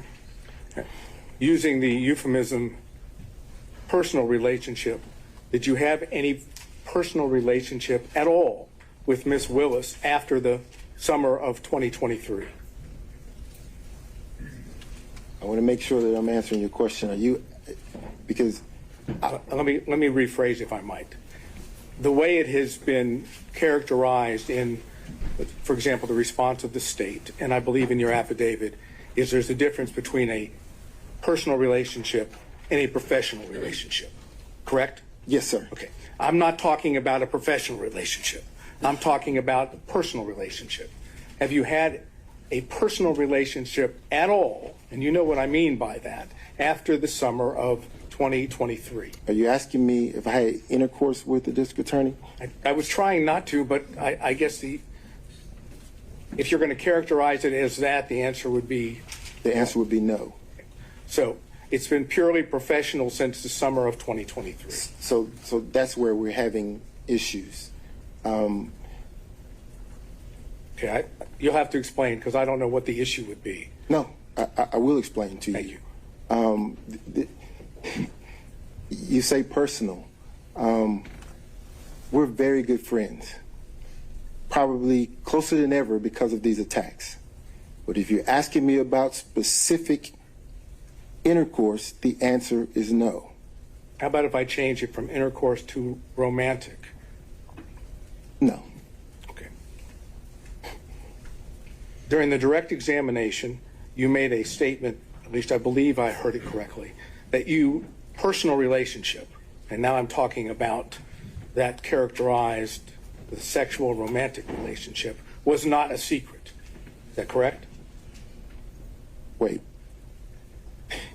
If you're asking me if people knew that we were having sex, no, they didn't. I'm asking you whether the people knew that you were dating, whether you were romantically involved. You said that it was not a secret. Oh, it wasn't a secret. It was just private. My mother knew, obviously. Okay. Did anyone in the district attorney's office that has worked on this case know that you were dating or had a romantic relationship with District Attorney Willis? I don't know what they knew. Well, did you tell anyone? No. Do you have any knowledge of whether Ms. Willis revealed it to anyone? I have no clue. Okay. So as far as you know from personal knowledge, no one in the DA's team knew, correct? That's correct. Okay. So if it was a legitimate relationship, is there any particular reason why it was kept secret or private? It wasn't kept secret. It was kept private. And the purpose for that was? It's what we chose to do. I'm asking you why, though, not just because you chose. Why, if you're dating someone, why keep it private? So, a few reasons. The first one is, and I want to say this respectfully in the right way, there are some people who are in the public eye who just don't like it, don't wish to be there. I have tried to have lunch or dinner with her publicly, and I can't count the number of people that would approach the table or would accost us as we're trying to walk into a restaurant and just have lunch or have a meal. It is not secret, it is private. We don't want the world asking questions or interrupting that time. So we weren't trying to keep anything a secret, Mr. Sadal. There's nothing secret or salacious about having a private life. Nothing. I'm not suggesting that there was. I'm asking the questions. When you went on the various trips that have been outlined by both Mr. Gillen and by Ms. Merchant, did anyone in the district attorney's office know that the two of you were traveling on personal trips together? To my knowledge, Mr. Sadal, no. Okay. And again, that was for privacy, according to your testimony. Privacy, yes, sir. Okay. Did you and Ms. Willis go to the Hapeville condo prior to your relationship starting the beginning of 2022? Prior to having physical contact, prior to having intercourse, did we go to the Hapeville condo? Again, you keep going to intercourse. I'm trying not to, but fine. The answer to that, or my question would be yes. Did you and Ms. Willis go to the Hapeville condo prior to what I want to say November 1st of 2021? Yes. Okay, and the purpose for going to the Hapeville condo with Ms. Willis prior to 2021 would have been what? Or prior to November 1 of 2021? Could have been any number of things, because at that time... That's what I'm asking, so tell me. Yeah, could have been any number of things, because at that time, she had a friend living in that condo. Miss Yeartie lived in that condo. Okay. So, it maybe was my question was poorly worded. Let me try again. Your answer is yes, prior to November 1st of 2021, you would have gone to the Hapeville condo and been there with Miss Willis, correct? Yes. And you would have been there, as you indicated, for many reasons, right?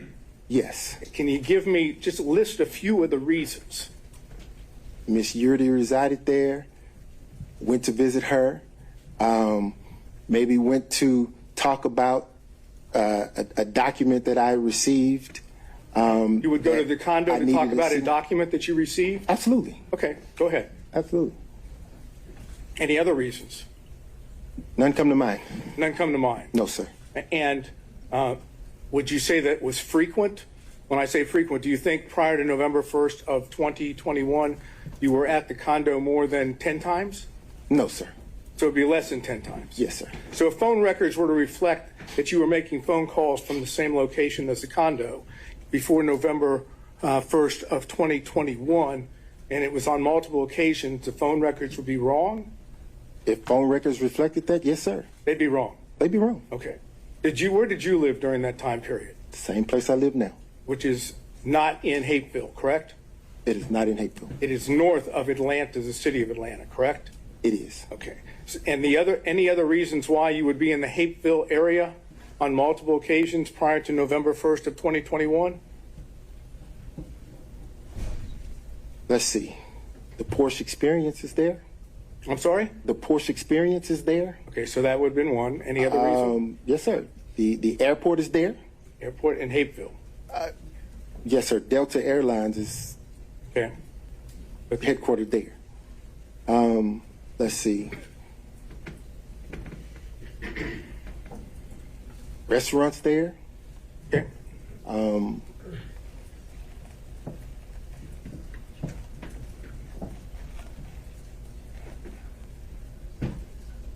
If that's your recollection, that's fine. I'm not asking you to try to remember everything, but if that's okay. Okay. Did you discuss your affidavit filed in connection with the response with Ms. Willis? No, sir. Did you know, personal knowledge, whether Ms. Willis reviewed your affidavit before it was included with the response? I have no clue. So, as far as you know, personal knowledge, Ms. Willis did not know what you said in the affidavit. I didn't give it to her.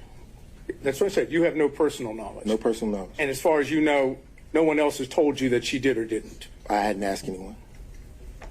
We've kind of worked this up a little bit, and the numbers could be off. But according to our numbers, $10,000, give or take, would have been reflected on your credit card statements in connection with things of potential benefit to Ms. Willis, okay? I want you just to assume that. Assuming that there was $10,000 that you had on your credit cards, is it your testimony that Ms. Willis paid you back $10,000 in cash? Now, I'm not asking about... Can I object? The characterization of $10,000 for Ms. Willis's travel, I don't believe is an accurate reflection of what the numbers, at least the summary that I've been provided by the defense, would reflect. I think that's joint travel. Is that right, Mr. Sato? I'm sorry. No, it's not joint travel. But all I'm trying to understand, I'll rephrase because I don't want to get bogged down on specific numbers. You would have received thousands of dollars in cash from Miss Willis, correct? Yes, sir. Okay. And the thousands of dollars in cash from Miss Willis, do you know, I'm not asking you whether she took it out of her pocketbook or she took it out of a suitcase. I'm saying, do you know the source of the cash? Just that, out of her pocketbook. Yes, sir. You don't know where she obtained the cash? I didn't ask her. And the whole time that she was paying you in cash, you never said, hey, why do you have this amount of cash? Why would, Mr. Sadow, in my practice, people come into my law firm all the time with cash. I never question where they got it. Yeah, but we're talking not about people that come into your law firm. We're talking about the district attorney of Fulton County who, I'm assuming, receives a paycheck. She doesn't get paid in cash. So, just like you assumed, I assumed she got it from her paycheck. I don't know. Okay. But of course, it's already been, and I'm not going to go back into it. You've not seen any records indicating withdrawals of cash from Miss Willis at all. Why would I ask her? I didn't ask. Sir. All I said is you haven't, right? No, sir. Okay. Now, can you explain why you filed for divorce one day after you were hired by Miss Willis? You filed on November 2nd of 2021. You're hired on November 1st of 2021. Why the day after? You mean one day before? So you filed for divorce one day after you were hired, right? Okay. I'll answer your question. Okay, please. So in 2015, when my wife had the affair, we had a conversation that we would divorce right then. Again, the better practice, at least for my children at the time, was to stay in place until the youngest could graduate and matriculate into college. We did that. When she graduated, matriculated into college, at the time my wife had moved back and forth to Houston, to Texas. So she's in Texas. We take our child off to college. We come back to Georgia for a brief period of time. Divorce gets filed. She gets served. There we go. Now, the reason that date was selected. Yes, sir. That's what I asked. The specific reason that specific date was selected was because she was only in town for a brief. Your Honor, this is attorney-client privilege. Why he decided to file his... And why do you have the right to object on his behalf for attorney-client privilege? Because...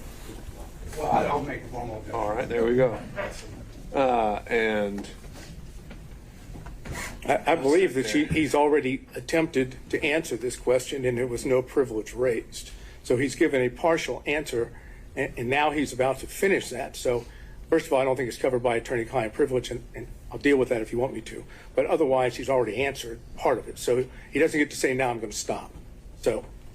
Well, it was a long preface, but I don't think it ever actually got to what might have been at issue there. So if you can lay the foundation, we'll deal with the objection. Okay. Take a step back, okay? You realize that an attorney-client privilege is the privilege of the client, correct? Yes, sir. And you, in connection with your representation, at least it's been proffered to the court by Mr. Bradley, that it's up to you to decide whether you want to raise the privilege, right? Yes, sir. It's not up to Mr. Bradley. Yes, sir. So you have the power, in order to get to the truth of the matter, you have the power to waive the attorney-client privilege, do you not? I believe that's an inappropriate question. The privilege is there. Whether he uses it or not, it doesn't matter why. Mr. Sato, I think if we're trying to get to the answer to your question, let's figure out whether it covers the question you were trying to get to. And if I may finish, and your position is you have no intention of waiving your attorney-client privilege, correct? That's correct. All right, so now, can you answer the question why you waited until November 2nd, the day after you were hired by Ms. Willis, to file for divorce? I can. Okay. So, again, Joycelyn had relocated to Texas, and she had been in Texas for months. She was only here for a brief period of time to drive my daughter's car back with her. And when she came here to do that, I was able to then get her served. Okay, so your answer as to why you waited until the day after you were hired by Ms. Willis, which would be November 1st, 2021, to file the complaint for the divorce on November 2nd, 2021. Your testimony under oath is because your wife was here. But had not been here in October, had not been here in September, had not been here in August of 2021. She had been in Texas taking care of her ailing mother and your testimony, an aging father. So the first opportunity that I had after speaking with my lawyers to take care of that was the date it was filed and served, because she happened to be here. It had nothing to do with, that was purely coincidental, that contract. I understand it's purely coincidence, your testimony. Yes, sir. And understand that this was by agreement between she and I, she being my wife and I, that we would divorce when the children matriculated out, and that there would actually have been an agreement attached to the filing. It became apparent that the agreement wasn't going to happen, and things got a little contentious. So that's when the privilege will kick in, and I was forced to do it when I did it. Okay. So if I understood correctly, again, you tell me if I'm wrong, is it your testimony that your wife was not in Atlanta, Georgia, or the metro area throughout October of 2021? No. That's not your testimony? In October of 2021, she was back and forth between here and Texas. So she was, at least on some occasions, in the Atlanta area. But that was during the time when we were working through the consent agreement that fell through. Again, I think we're pretty far afield on relevance. The answer to the question about the timing of the divorce filing. Understood, Ms. Cross. Mr. Sato, where are we going from here? We're about to finish this area, since I'm not going to be able to go any further about, if we want to call the X, we'll call the X for that purpose. Well, we might have to discuss whether that's a collateral issue altogether. No, I'm just saying if. I didn't say we will, but we'll. Okay. All right, so you said that you were aware of the contracts that Mr. Bradley and Mr. Campbell had with the Fulton County District Attorney's Office, correct? Yes, sir. And how did you become aware of those? Just through conversation. They With told who? me. Conversation with who? Mr. Bradley and Mr. Campbell. So you were discussing matters with Mr. Bradley which were not related to attorney-client privilege, correct? Related to the contracts, yes. Okay, but you were having conversations that would not, even though, if I understood correctly, Mr. Bradley was your attorney at the time, correct? At what time? At the time that Mr. Bradley received his contract from Fulton County, which would have been beginning of January or in January of 2021, right? Is that the date of his contract? Pretty close. I don't know what the date of his contract was, but if it was after the date of the filing of divorce, then yeah. I'm not talking about after the date of the filing of divorce. It's been represented to the court that you had an attorney-client relationship with Mr. Bradley from 2015 forward. Yes, correct? Sir. Yes, sir. That is correct. When Mr. Bradley received his contract with Fulton County, that was in 2021, correct? I don't know. We can prove that through other evidence. But at the time that Mr. Bradley was doing work for Fulton County, if I understand, you still had an attorney-client privilege, at least you're claiming one, with Mr. Bradley, correct? Yes. Okay. So when you talk to Mr. Bradley about matters with his contract in Fulton County, those were not covered by your attorney-client privilege, correct? They were not.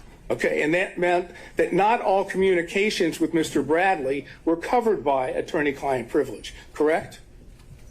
Well, those certainly weren't. Well, but my question was, not all communications with Mr. Bradley were covered by, at least as you've been represented to the court, by the attorney-client privilege, correct? Those communications were not. So there were communications outside of the attorney-client privilege, correct?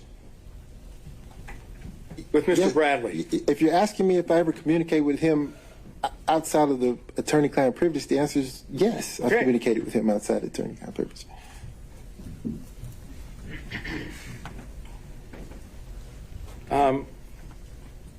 Let's finish this up. And did you call it Roman number 4? Or just defense? Okay. In defense exhibit number 4, and Mr. Gillen went over with you your responses to certain interrogatories on May the 30th, 2023. Remember that? Yes, sir. Not going back into those, the words in the interrogatories are already in evidence, so we're not going to do that. But the ones that we've gone into, there were 2 of them. And your answer to both of those was none, correct? Yes, sir. Okay. Now, on January 25th of 2024, yes, sir, you again were in a position that you answered those same interrogatories, the 2 that we're talking about. I can get specific if we need to, but as long as we understand we're talking about the same 2, yes, right? Sir. Yes, sir. Okay. And they are in defense exhibit number 6, and they are interrogatories number 4 and number 5. Okay. Go ahead. No, I want you to be able to see it. So it's a defense exhibit number 6. I don't. See, you have 6 up there. I'm told that you have 6. Okay.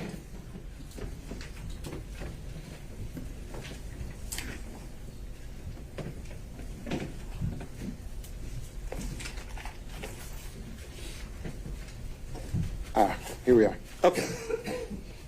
You would agree with me that in defense exhibit number 6, and we're talking about interrogatories of January 25, 2024. Yes, sir. That as to interrogatory number 4, that's the same interrogatory, same words that were in the interrogatory that Mr. Gillen went over, which was dated May 30th of 2023, correct? Yes, sir. And your original response in defense exhibit number 6 was none, correct? Yes, sir. Your updated response was the plaintiff declines to respond to this interrogatory and asserts his privilege pursuant to OCGA section 24-5-505, correct? Yes, sir. You know that 24-5-505 breaks down into two privileges, right? Which is why I was specific. I said I asserted the privacy privilege. Well, that's what I'm asking you. In your updated response, there's no reference to privacy, correct? Yes, there is in the code section 24-5-505. Okay, but it also reference to privacy. Right. Just go with me, okay? That code section says, does it not? No party or witness shall be required to testify as to any matter which may incriminate or tend to incriminate such party or witness, or which shall tend to bring infamy, disgrace, or public contempt upon such party or witness. You'd agree with that, right? I'm not reading it. I'm sorry? I'm not reading it. I don't have it in front of me. If I may. Ms. Sano, we can, I can take judicial notice that is what the rule says if you want to ask him any follow-up questions. Okay, thank you. You are not claiming that your answer to number 4, interrogatory number 4, on January 25th, 2024, incriminates you, that is, as in Fifth Amendment privilege, right? That's correct. You're claiming the second part, that it would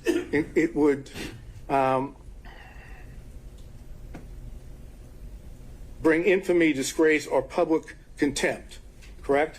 I'm going to object to that. I don't think that's the full thing, but and also the witness doesn't have it in front of him, so I don't know how he could respond to that. I think he's said several times privacy is why he invoked that statutory. Overruled. I'm claiming privacy. The privilege that you make reference to is to infamy, disgrace, or public contempt upon the witness, right? Or party. That's the section that you were relying on, correct? If that's what it says, yes, sir. Okay, look, I could show you, but I think the court has already indicated he can take judicial notice of the statute. So you assume that what I'm telling you is accurate, okay? Yes, sir. Okay. How would an answer of none bring infamy, disgrace, or public contempt upon you? So, as I explained in direct of Mr. Roman's counsel, the minute she elected to intervene into my divorce proceeding, I then started to understand the bigger picture, which was that all the attorneys in the election interference case were colluding with Joycelyn's divorce lawyer, and because of that, I said, privacy. I don't want my divorce proceeding to bleed into this criminal proceeding. I just didn't want that. So you raised a privilege, if I understand, that indicated that your answer would bring infamy, disgrace, or public contempt upon you, right? Your Honor, I'm going to object to the relevance of this. It's been asked and answered several times.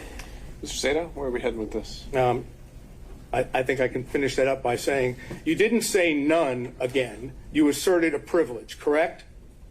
That's correct. Okay. And you did the same thing, did you not, with number 5? That's correct. That is, you didn't say none again, right? Correct. Okay. Is the answer to the interrogatory number 4, as you have it in front of you, is the answer none? Is that the truth? The answer is, to that interrogatory, is as I placed it at the time I responded, sir. I'm asking you now, is the answer to that interrogatory none? The answer is still privilege. All right. So he's apparently electing to apply the same privilege, Mr. Seda, to that exact same question. And I have a case which indicates that we can get beyond that if the court deems that appropriate. And to what end? To what end? Where? That the privilege actually does not apply and he must answer the question. And where does that get us, even if he answers the question? Hasn't he already kind of said everything he has to say about the nature of the relationship, how long it lasted, when it ended? No, I think it would prove, I think if he is forced or compelled to answer the question, he will either answer it falsely by saying none, or he answers it truthfully by saying yes, and then telling us what it is. That's what I believe. That's why I'm asking. But the interrogatory you're referring to, though, the question contained there. Two interrogatories, yes, sir. It's the entertaining one. It's whether there were other relationships, right? With a specific language that's in the interrogatories. Sure. Haven't you already covered that in all the other questions that we've had so far? Yeah, but we have, but again, the court could, if I could require or compel an answer from him as to whether his answer would still be none, then we would know whether or not he was telling the truth. Now, if the answer is no, then obviously there was a time in the past where he was not. It simply requires him to now answer under oath what he refused to answer and claimed, what I might suggest is a bogus privilege, and that you can pierce that privilege because it's a material fact in connection with this case. Again, it's a call that Your Honor makes. I have case law that says you can do that, but it's your discretion. Ms. Cross? Your Honor, Mr. Wade's been on the stand now for several hours, and he's been asked and answered very personal questions that I believe cover the issues. Mr. Seda was making an argument, and this is probably an argument to make for the later to the court and not a question to propound. So as I see it, the only relevance these interrogatories have to this case really whatsoever would be as either prior inconsistent or consistent statements. And to that end, I think the question has been put to him again and again and again.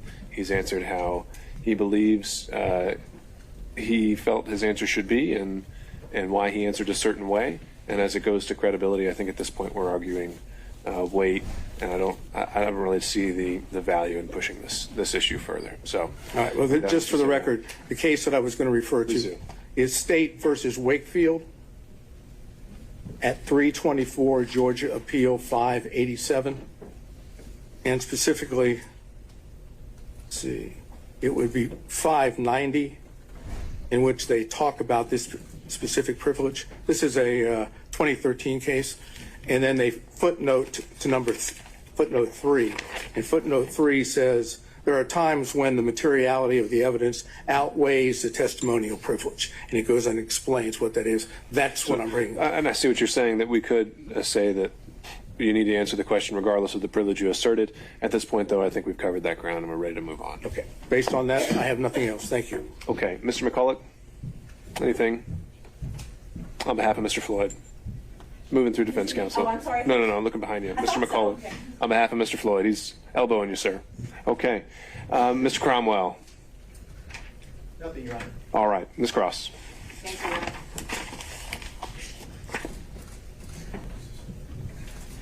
Mr. Wade, have you still got exhibit number 14 in front of you? The one with all of the invoices, I believe I have them all. All right. So you were asked, Mr. Wade, about a couple of the invoice items. And your testimony, I think, was that the percentage of income post special counsel appointment in November 2021, the percentage of your income roughly after that time was about 50-50 Fulton versus other income from your law practice, correct? Roughly, yes, ma'am. Okay. Sometimes more, sometimes less? Yes, ma'am. All right. How about your time? I'm interested in the percentage of your time from November 2021 to, let's say, the close of the special purpose grand jury when it was dissolved in January 2023. Can you estimate for us the percentage of your time that was spent on Fulton County work versus other work? Oh, gosh. 99% of the time here in this building working on this case. All right. It was, as I understood your testimony, it was an intense period in terms of hours while that special purpose grand jury was meeting, correct? Yes, ma'am. And who was head or manager of the election integrity case during that time for the district attorney's office? I was. You were coordinating the efforts? Yes, ma'am. And those efforts included not just the proceedings that were happening in this building, correct? That's correct. You don't need to go all through it, but is your representation that 99.9% of the time, let's restrict it to 2022, 99% of your professional working time was devoted to this case? Yes, ma'am. And the remainder, whatever it was to some of your other cases that were ongoing? Yes, ma'am. All right. 2022, I want to focus on that a little bit because if we are looking at, I believe, the financial affidavits, do you have those in front of you as well? I do. The financial affidavit that was filed in your divorce case in January 2022, you estimated your monthly income at that time was $14,000 a month, right? In 22? January 22. Yes, ma'am. January 23, what'd that number come to? 9,000. What about 2024? I don't know. Is that there in front of you? Is that one? That's not one of the ones that's there in front of you? No, ma'am. All right. So as reflected in those financial affidavits, your income decreased as a result of your work in this case, correct? Significantly. The structure of your firm, we talked a lot about that, and I don't want to go through it anymore than we need to, but 2022, the structure of your firm changed. Is that correct? That's correct. Right. In the early part of 2022, there were 3 of you. You and Mr. Campbell and Mr. Bradley, you split expenses, is that right? That's correct. And you profit shared among yourselves, correct? Correct. Right. After Mr. Bradley left the firm, then there were just 2 of you, correct? That is the cause of the significant change. Yes, ma'am. So now you have 2 people bringing in income, correct? Correct. And one of those people, you, is spending almost all of your time devoted to this election integrity case, correct? Yes, ma'am. Right. And your income from this election integrity case is less than what it was the year before. Yes, ma'am. We talked about the monthly caps, or we didn't talk about it. There was talk about the monthly cap that was included in your contracts, indicating there was a certain threshold that you could reach, number of hours a month, and over that amount you were not going to be compensated, correct? That's correct. All right. And you kind of smiled when you said that. That's a little bittersweet there, isn't it? That's bitter. All right. Exhibit 14, is that still there in front of you? It is. I want you to take a look, please. That's a collection of exhibits that includes all of your invoices, as was represented. I want you to take a look at invoice number 9. Yes, ma'am. Is that there in front of you? I have it. Invoice number 9, Mr. Wade, indicates that you performed hours of work that you were not compensated for because your cap had been reached. Yes, ma'am. I want you to take and what did you do in those circumstances? When the hours that you worked per month were more than the cap that was in your contract that you were permitted to be paid for? I was forced to lose that time. I didn't get paid for it. Okay. And that's what exhibit number 9 shows? Yes, ma'am. All right. And in exhibit number 9, you've got a task, hours that were completed, and you just didn't bill for it. You noted the time and then a 0 beside it because you didn't bill the county for that time. Yes, ma'am. All right. What about exhibit number, invoice number 13? Can you flip to that for me? I have it. Is that a similar situation? Yes, ma'am, it is. And what is it on invoice number 13?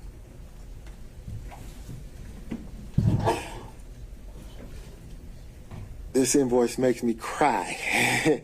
There's so many hours here that I worked that I couldn't get paid for. So. And you work those hours anyway, Mr. Wade? Oh, absolutely. This is not the type of job that you could walk away from just because you're not getting paid for it. I think there's some professional rules of responsibility to an attorney who's engaged in a case. You have to see it through. So it's not like I could just throw my hands up and say, well, I reached my monthly cap, I'm done, I can walk away. I can't do that. This is ongoing, it's constant, and I have to do the work. Can you look at invoice number 23 for me there in exhibit number 14? Yes, ma'am. Does that reflect a similar situation, the hours worked that you were not compensated for? Yes, ma'am. Invoice number 24 and 27, can you take a look at those and let us know if that reflects the same situation? Are you trying to depress me? No, Look at the money I'm losing. Okay. It's the same, yes. Okay. And there's no workaround to that? You didn't attempt to work around that contractual cap on your hours? Oh, no, ma'am. All right. You were asked a lot of questions, Mr. Wade, about the affidavit that was submitted, correct? Do you recall those questions? I'm sorry, I'm stuck on this invoice. You know, if I was going to get a benefit, I'd like that benefit. That's the one I want. That didn't happen. That didn't happen? Okay. All right. And there was no renegotiating your contract to reflect that those hours should be paid or anything? No, ma'am. Okay. All right. Do you have your affidavit there in front of you? I do. The affidavit, of course, was attached to and provided in support of the state's response to Mr. Roming's motion, correct? Yes, ma'am. All right. And you prepared that affidavit? I did. You signed that affidavit? I did. All of the allegations and the representations in that affidavit are true. Is that right, Mr. Wade? Every one of them. Every one of them. You were asked a lot of questions about our line number 34. Can you turn to that for me, please? It's on page 4 of that affidavit. Yes, ma'am. Can you read it out loud for me, please? The district attorney and I are both financially independent professionals. Expenses for personal travel were roughly divided equally between us. At times, I have made and purchased travel for District Attorney Willis and myself from my personal funds. At other times, District Attorney Willis has made and purchased travel for she and I from her personal funds. Examples of District Attorney Willis's purchasing plane tickets for she and I with her personal funds for our personal travel are attached. Funds, Mr. Wade. As you understand the term funds, does that include cash? Yes. Does that include credit? Yes. Does that include reimbursements? Yes. You didn't represent in your affidavit, Mr. Wade, that you were including all of the receipts from funds or travel expenses that were paid on your behalf by District Attorney Willis, correct? That's correct. You had, I think your conversation with Ms. Merchant was you produced the receipt that you had. Yes, ma'am. Are you aware of any other receipts? Well, let me ask it this way. May I put you on the third? Just stick. That's all right. I'm going to write it on there. I'm going to mark this as State Exhibit number 1. You testified, Mr. Wade, that District Attorney Willis purchased and funded the entire trip to Belize. That was her treat to you for a birthday? Yes, ma'am. And you testified that she purchased the plane tickets for you, correct? Yes, ma'am.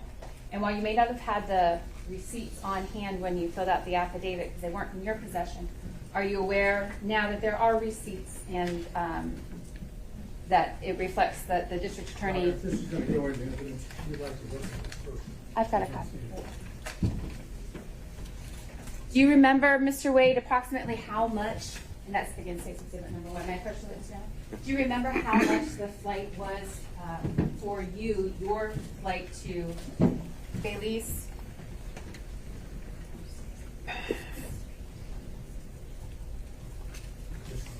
And if you don't, I'm not tendering it for you, I'm just asking you to take a look at that and see if that refreshes your recollection as to the amount that that plane ticket cost that was extended by District Attorney. You may keep it. You keep it.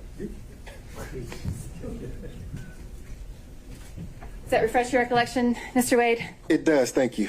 Approximately how much was the amount of the ticket that District Attorney Willis purchased for your travel to Belize? $887.35.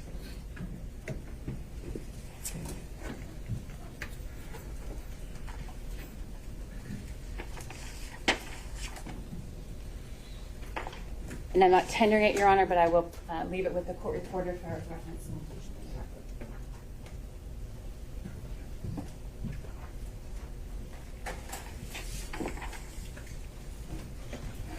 All right, Mr. Wade.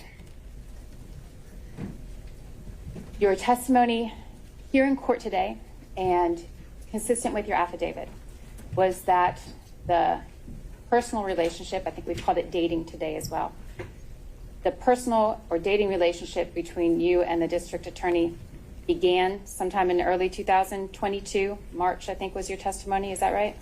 Yes, ma'am. Right. And that March date isn't included in the affidavit. The affidavit is less specific, but that was your testimony today? Yes, ma'am. And that there was no personal or dating relationship prior to that time, right? None. Right. Mr. Wade, I'm sorry. I'm going to direct your attention to 2020. In 2020, were you dating the district attorney? No. 2020, that was during the COVID pandemic, correct? It was. Was there a situation for you, Mr. Wade, that made you particularly vulnerable during the COVID period? Yes, ma'am. In 2020,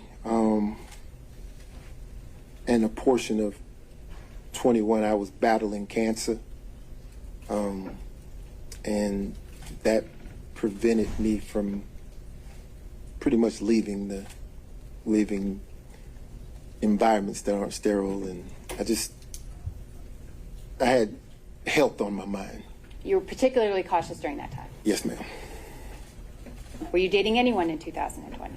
No, ma'am.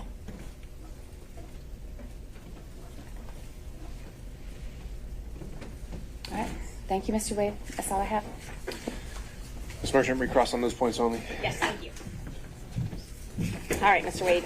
The state asked you about how much money you're making now versus before, and you said you're making significantly less since you've started working for Fulton County, correct? Well, I did say that, but what we're talking about is because Now, at this point, the splitting of the financial obligations in the firm are, now there are 2 people carrying the weight of 3. So that would scale back on the amount of income, right? Amount of profit. Well, you're splitting the profits 50-50 though, instead of 1/3, correct? The profits, yes. Okay. So, but you did testify that you're making significantly less now. We heard about it for a few minutes. Significantly less now that you work for Fulton County, right? Yes. Okay. Would you agree with me that $236,000 is more than $184,000? Absolutely. Would you agree with me that $262,000 is more than $236,000? Absolutely. All of these years, despite you saying that you were a 3-way partner with Wade and Campbell and Bradley, and now a 2-way partner with Campbell, all of your corporate tax returns are filed in the law firm of Nathan Wade, though, correct? My returns, yes, ma'am. Yes, for your law firm. Well, for my law firm, because I also have personal returns. Right, and I'm not talking about your personal returns. I'm talking about your business returns. Yeah, but the question contemplates that my bring home money is more or less.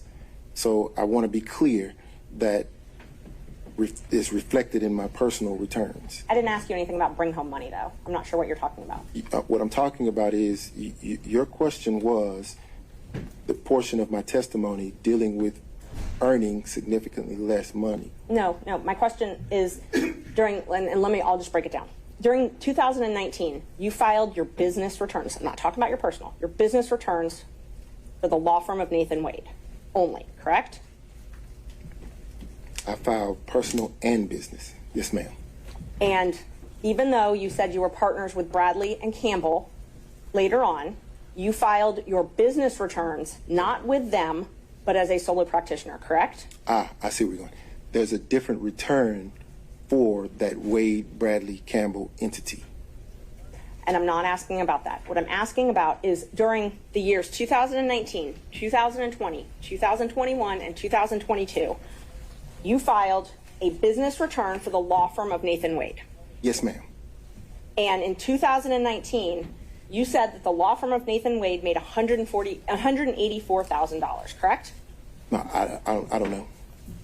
Does that sound familiar? Does that sound about like what you made in 2019 and reported on your taxes as a business law firm? If that's what's on the return, yes, ma'am, you're right. Okay, and I'm happy I can bring those up. I've got one copy. I'm not planning on admitting them because they're tax returns, but okay. All right, may I approach, Judge? Yeah. Thank you. So in 2019, gross profit for the law firm of Nathan Wade is $184,000, correct? Let's see. The second line, number 2, gross profit. Yes, ma'am. 184,824. Yes, ma'am. Okay. And then in 2020, you also filed Nathan Wade, attorney at law, and your gross profit was $230,000, correct?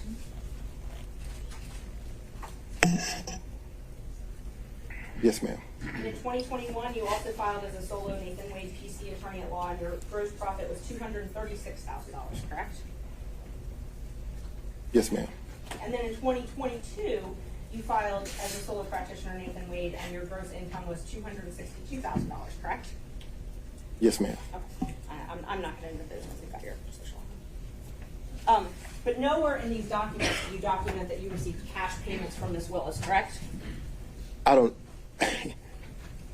hadn't looked through them. I would be surprised if there were something in there that said that. Do you want to look through them? Listen to the answer. I'd be shocked if there was something in there that said that I received some cash from Ms. Willis. Okay. But there is itemized expenditures for travel in here. You did itemize that. I didn't itemize anything. Your accountant itemized it. I hope so. But you're responsible for your taxes, even if your accountant files them, right? I agree. And so you itemized your expenses for travel on all these documents, but you did not itemize. You didn't put anything in there about you being reimbursed for half of that travel. Well, those are business returns. Yes, you used your business card to pay for the travel, right? Yeah, but I wouldn't put a personal expense on a business return. But you used a business card to pay for these personal travel. I use a business card to pay for everything. And what I do is turn over the statement to the accountant, and the accountant then says, okay, this expense, that's personal. We'll put that over here. This expense, that's business. We'll put that over here. and they reconcile it. So you wouldn't find a reimbursement from Ms. Willis on a business return. Okay, so they're not anywhere there. Nor would you find, well, go ahead. No, I'm just asking. So there's nowhere for any of that cash to be reconciled there, right? On the business returns, no, ma'am. Okay. We talked a lot about the financial affidavits. I know the state asked you a couple questions about them. You filed one in 2022. In that one, you stated that you only had $5,000 in cash, correct? I believe you. Yes, And ma'am. that was sworn under oath. At the time of the filing, yes, ma'am. Okay. And then in January of 2024, you filed another one that also swore that you only had $5,000 in cash, correct? At the time of the filing, yes, ma'am. Okay. So in 2022 and 2024, you only had $5,000 in cash. At that time, yes, ma'am. At that time, I'm sorry. And then you also, all of those interrogatories, I'm not going to go through them in painstaking detail, but every single interrogatory you filed, there are 4 of them, all verified ones.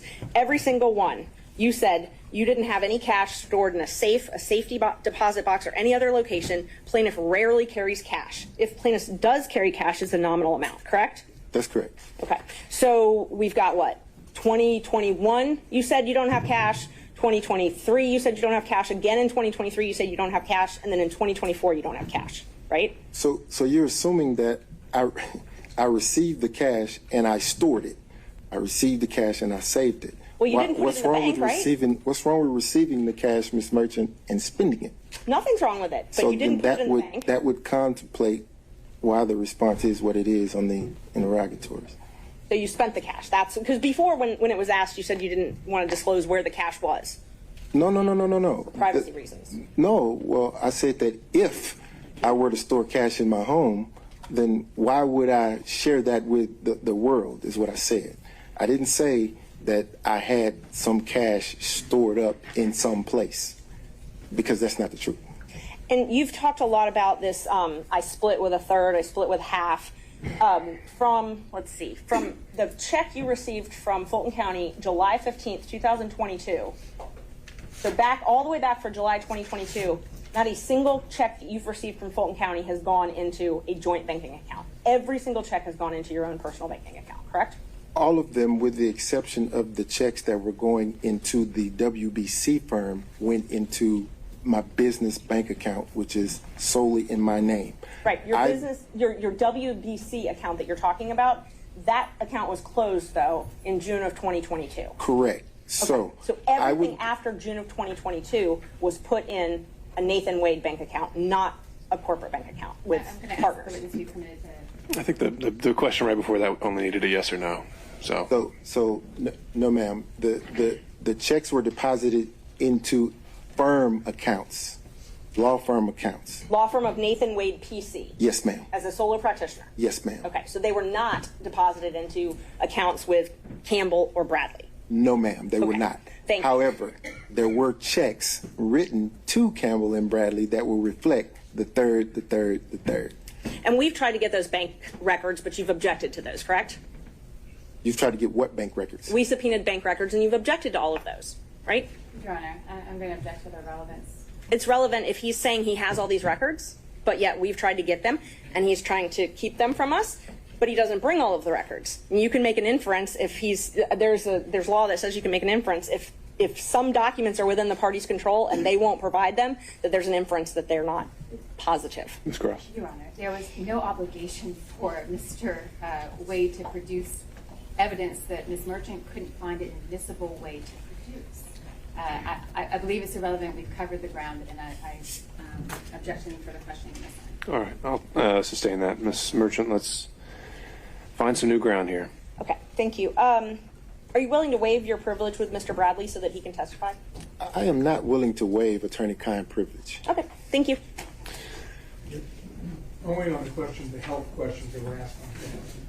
And I can ask it from here because it's regression. I don't want to get into the type of cancer. I don't want to get into the medical condition itself. Did I understand you to say that you had cancer in the year of 2020? Yes, sir. And you explained that because of that, in 2020, you kept yourself in a sterile environment? I tried, yes, sir. Now, what about 2021? 2021, just focusing on my health, trying to get back to myself. You remember I asked you some questions about Hate Bill Yes, sir. and the condo? Yes, sir. And you indicated that prior to November 1st of 2021, you had spent time at the condo, the Hate Bill condo, Yes, sir. with Miss Willis, right? Yes, sir. And with someone else? You said Miss Yeartie? Miss Yeartie, yes, sir. Okay, so you were not concerned, that was not a sterile environment, was it? Are you inferring that Miss Yeartie and D.A. Willis is not sterile? Of course it's a sterile environment. It's a condo. But don't you remember, then I followed up and said, where else might you have been to show your cell phone records from Hate Bill? And you said, the airport, right? Not a sterile environment, though, the airport, you agree? It is not. Okay, what about restaurants? Not a sterile environment, right? They are not. And the Porsche, you said something about a Porsche what? Porsche experience. That doesn't sound very sterile to me. Is that a sterile environment? Well, you're inside of your vehicle. Yeah, but don't you mingle with others? You can. Yeah, and you were doing all that in 2021 before November 1st. That's what you testified to, correct? Yes, sir. So there's no reason why you couldn't be dating in 2021, is there? You mean 2020, Mr. Sadow? No, I said 2021. All right. Correct? Dating? No. No reason. No reason. Got it, thanks. All right, Mr. Gillen? Okay. Mr. Stockton, excuse me.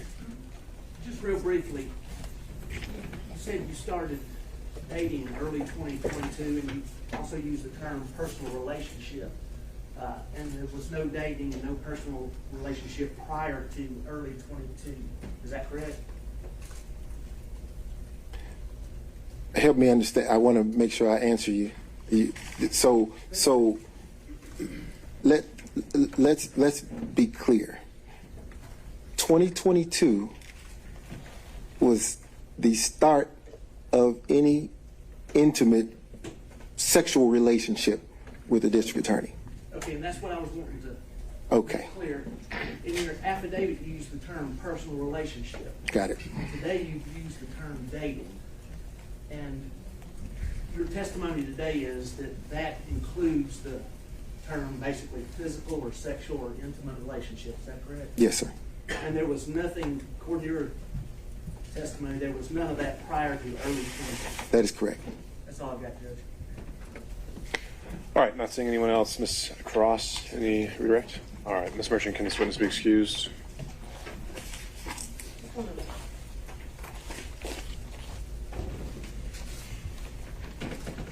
Judge, we'd ask to keep him under subpoena. We might need him to come back after the testimony. All right. All right, you may step down, Mr. Wade, and please don't discuss your testimony with any other witnesses. She mentioned subpoena, Judge. Let me just say this. There was an inference made that I was somehow evading service of a subpoena. We can take that up. I don't think we need to have it on the record in this hearing. Understood, Bill. Thank you.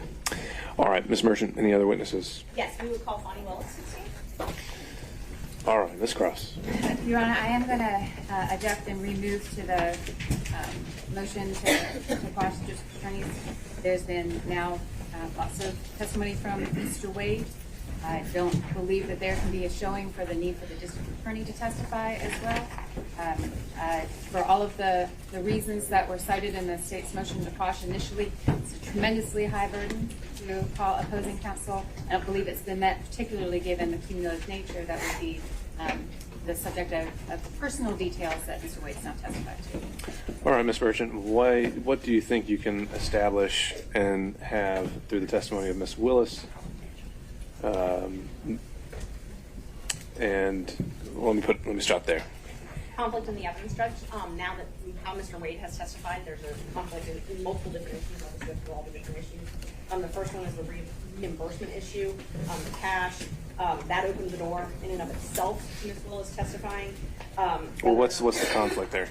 That he testified that he didn't have receipts, but we don't know if Ms. Willis has receipts. So that's one issue. So we don't know. So there's no conflict. We just don't know. We don't right? know, right? We Okay. don't So it's a know. question, not a conflict. But what else do That we is a question. So, and there's a lot of different issues with different reasons. The first one would be the receipts. Whether or not these cash payments, if there's any payment receipts. The Belize trip, whether or not she paid for the entire thing in cash. Mr. Wade doesn't have knowledge of that, couldn't remember. A lot of things he couldn't remember, so now it goes to Ms. Willis, unfortunately. That he testified that she insists on paying her own way, gave him some cash, that's the quote, some cash. Miami trip, she booked it but thought it would balance out.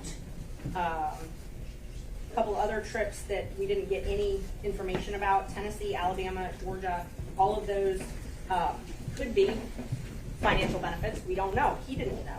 He was very vague about that. Yeartie, her best friend, testified that it happened in 2019. And now Mr. Wade has testified that a relationship began to become romantic in 2022, I think is what his testimony was. So that is a conflict in and of itself. Right there, that's a big conflict. We've also got more receipts. But the biggest thing about the conflict is when the relationship started. He said he talked with Willis in the conference room after we filed our motion. He specifically didn't use the term cash in the affidavit, but he told anybody who would ask about the cash. And he specifically discussed this and the response. So we have a right to go over these. All right. So you've highlighted the areas you'd like to go into. I think the central question may be, what is it other than, I'm just really curious what she has to say, you have to put on the record. And so that's what I'd like to go through. Ms. Cross? I think you've identified, Ms. Merchant hasn't itemized inconsistencies for you. She's identified areas of inquiry. The testimony in the record from Mr. Wade is it's not inconsistent, it's unrebutted. Excuse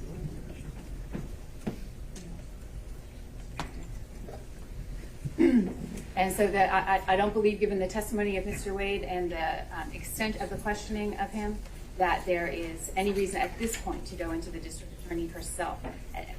Again, I know the court's read all the pleadings. It really is such a compelling need, is the language of the case law, a compelling need to call opposing counsel. Given the record that's now before the court, I don't believe it's been. Your Honor, Mr. Dorman, very briefly, Ms. Willis needs to testify. Her best friend or good friend has directly contradicted the declaration that was made by Mr. Wade attached to the government's response.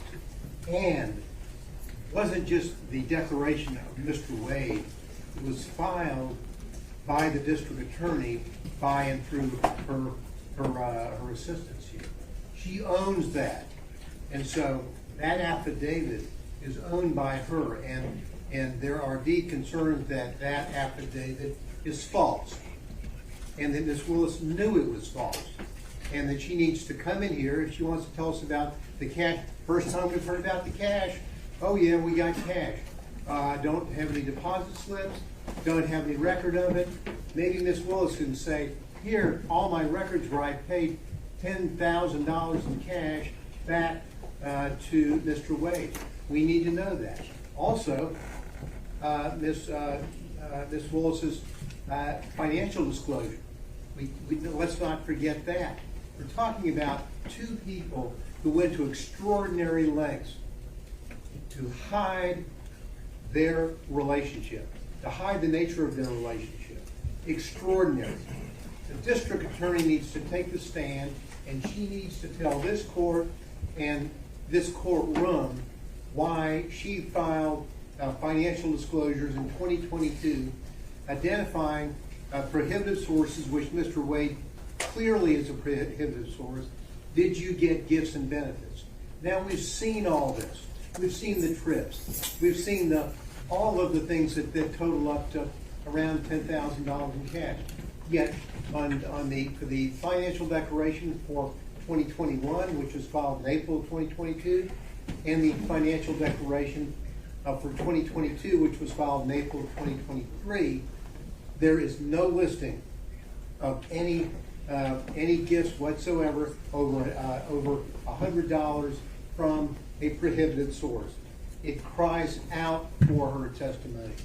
She needs to be able to get up here and say, why didn't you tell on the disclosure form, so that people will know the nature of the relationship between prohibitive sources and the public official, in this case the district attorney, who happens to then make a decision to hire someone that ends up being paid hundreds of thousands of dollars, or his firm and him, and none of that is revealed. And the answer is, oh, it's unrebutted. He's explained it's all in cash. Let her get up and let's, and obviously, we are advocates in our position, but that explanation of cash does not pass the smell test or the straight face test. She needs to go on the record. She filed this motion with his declaration. We've seen what happened here. Now, I'll just 2 or 3 more sentences. We need to have the full picture, as we've gotten from Mr. Wade, of his false interrogatory. Serious business for a lawyer or anybody. And then suddenly he's changing it. She files her financial declarations, same problems. We need her in here to go over all of this and to explain exactly what happened.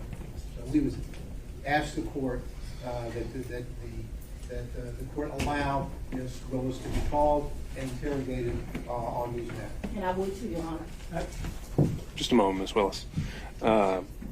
So, Ms. Cross, I don't know if you want to speak with Ms. Willis now. It's sounding like maybe they're withdrawing the objection to the motion. I believe the motion to, Or does Ms. Willis want to take the lead here? we'll withdraw the motion to quash Ms. Willis. Based on the, I'm ready to go. Okay, so the position of the district attorney at this point is that she's no longer contesting the subpoena. Ms. Merchant has called her as the next witness.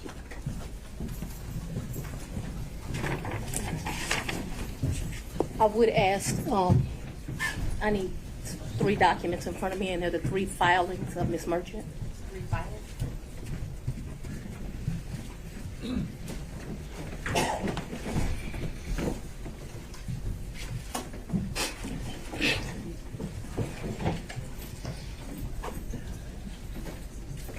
Does anyone have the 3 filings of Ms. Merchant? Does the court have the 3 filings of Ms. Merchant? When you say the filings, you mean like the pleadings? The pleadings, yes, Your Honor. Okay. I think we could locate those for you in the supplemental.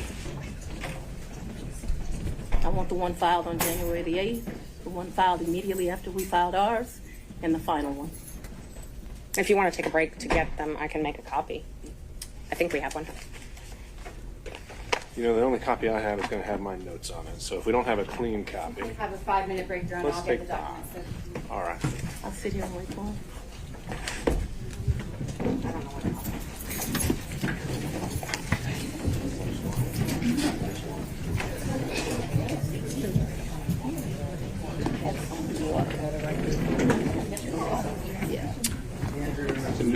Did we elect someone who's actually making the copy?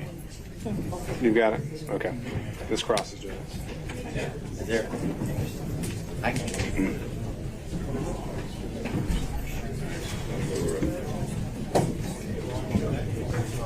Yeah, so.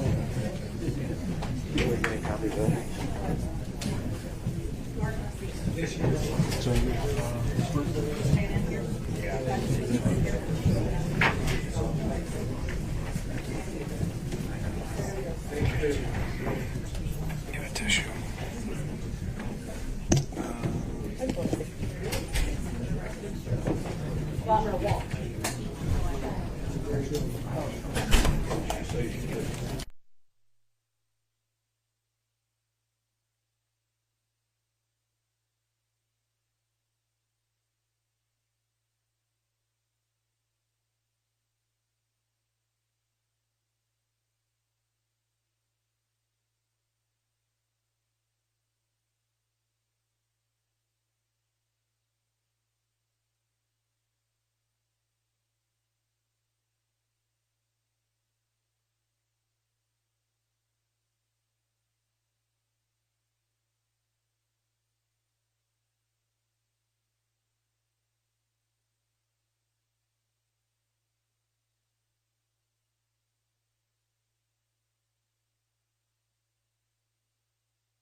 Thank you, Your Honor. I appreciate the courtesy. They should be here in just a second.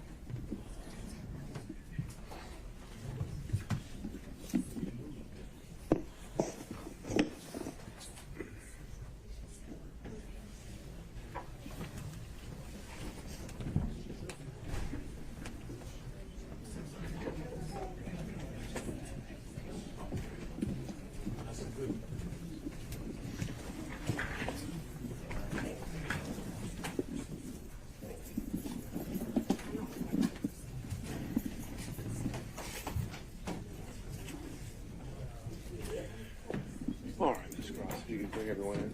Thank you.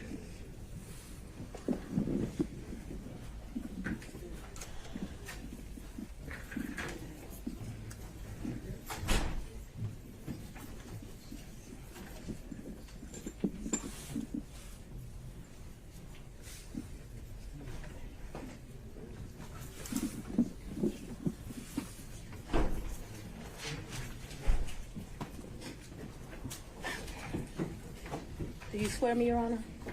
You want Do to you, take that? whomever would like to. We got Deputy Scott usually. So let's go, wait a minute, let everyone get situated and then we'll go back on the record.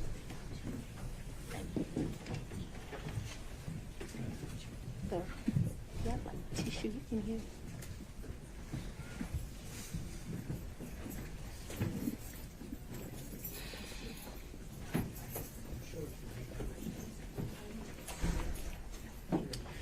All right, we are back on the record. Deputy Scott, if you could swear in our next witness.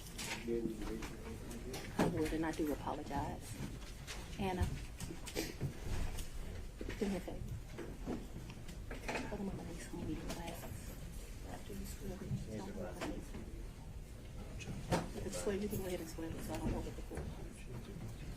You swear on front Yes, sir. Okay, first name? District Attorney Fani, F-A-N-I. Last name is Willis. Ms. Willis, how did you know to come into the courtroom right then? There were people, I was pacing in my office. Okay. And I heard someone yell, his testimony is done. It only made sense to me that I would be your next witness. And I've been very anxious to have this conversation with you today. So I ran to the courtroom. So as soon as you heard that Mr. Wade was done testifying, that's when you just assumed you would be the next witness? It only makes sense. Did you listen to any of the testimony? I've been in my office pacing, ma'am. Okay. Did you listen to any of the arguments?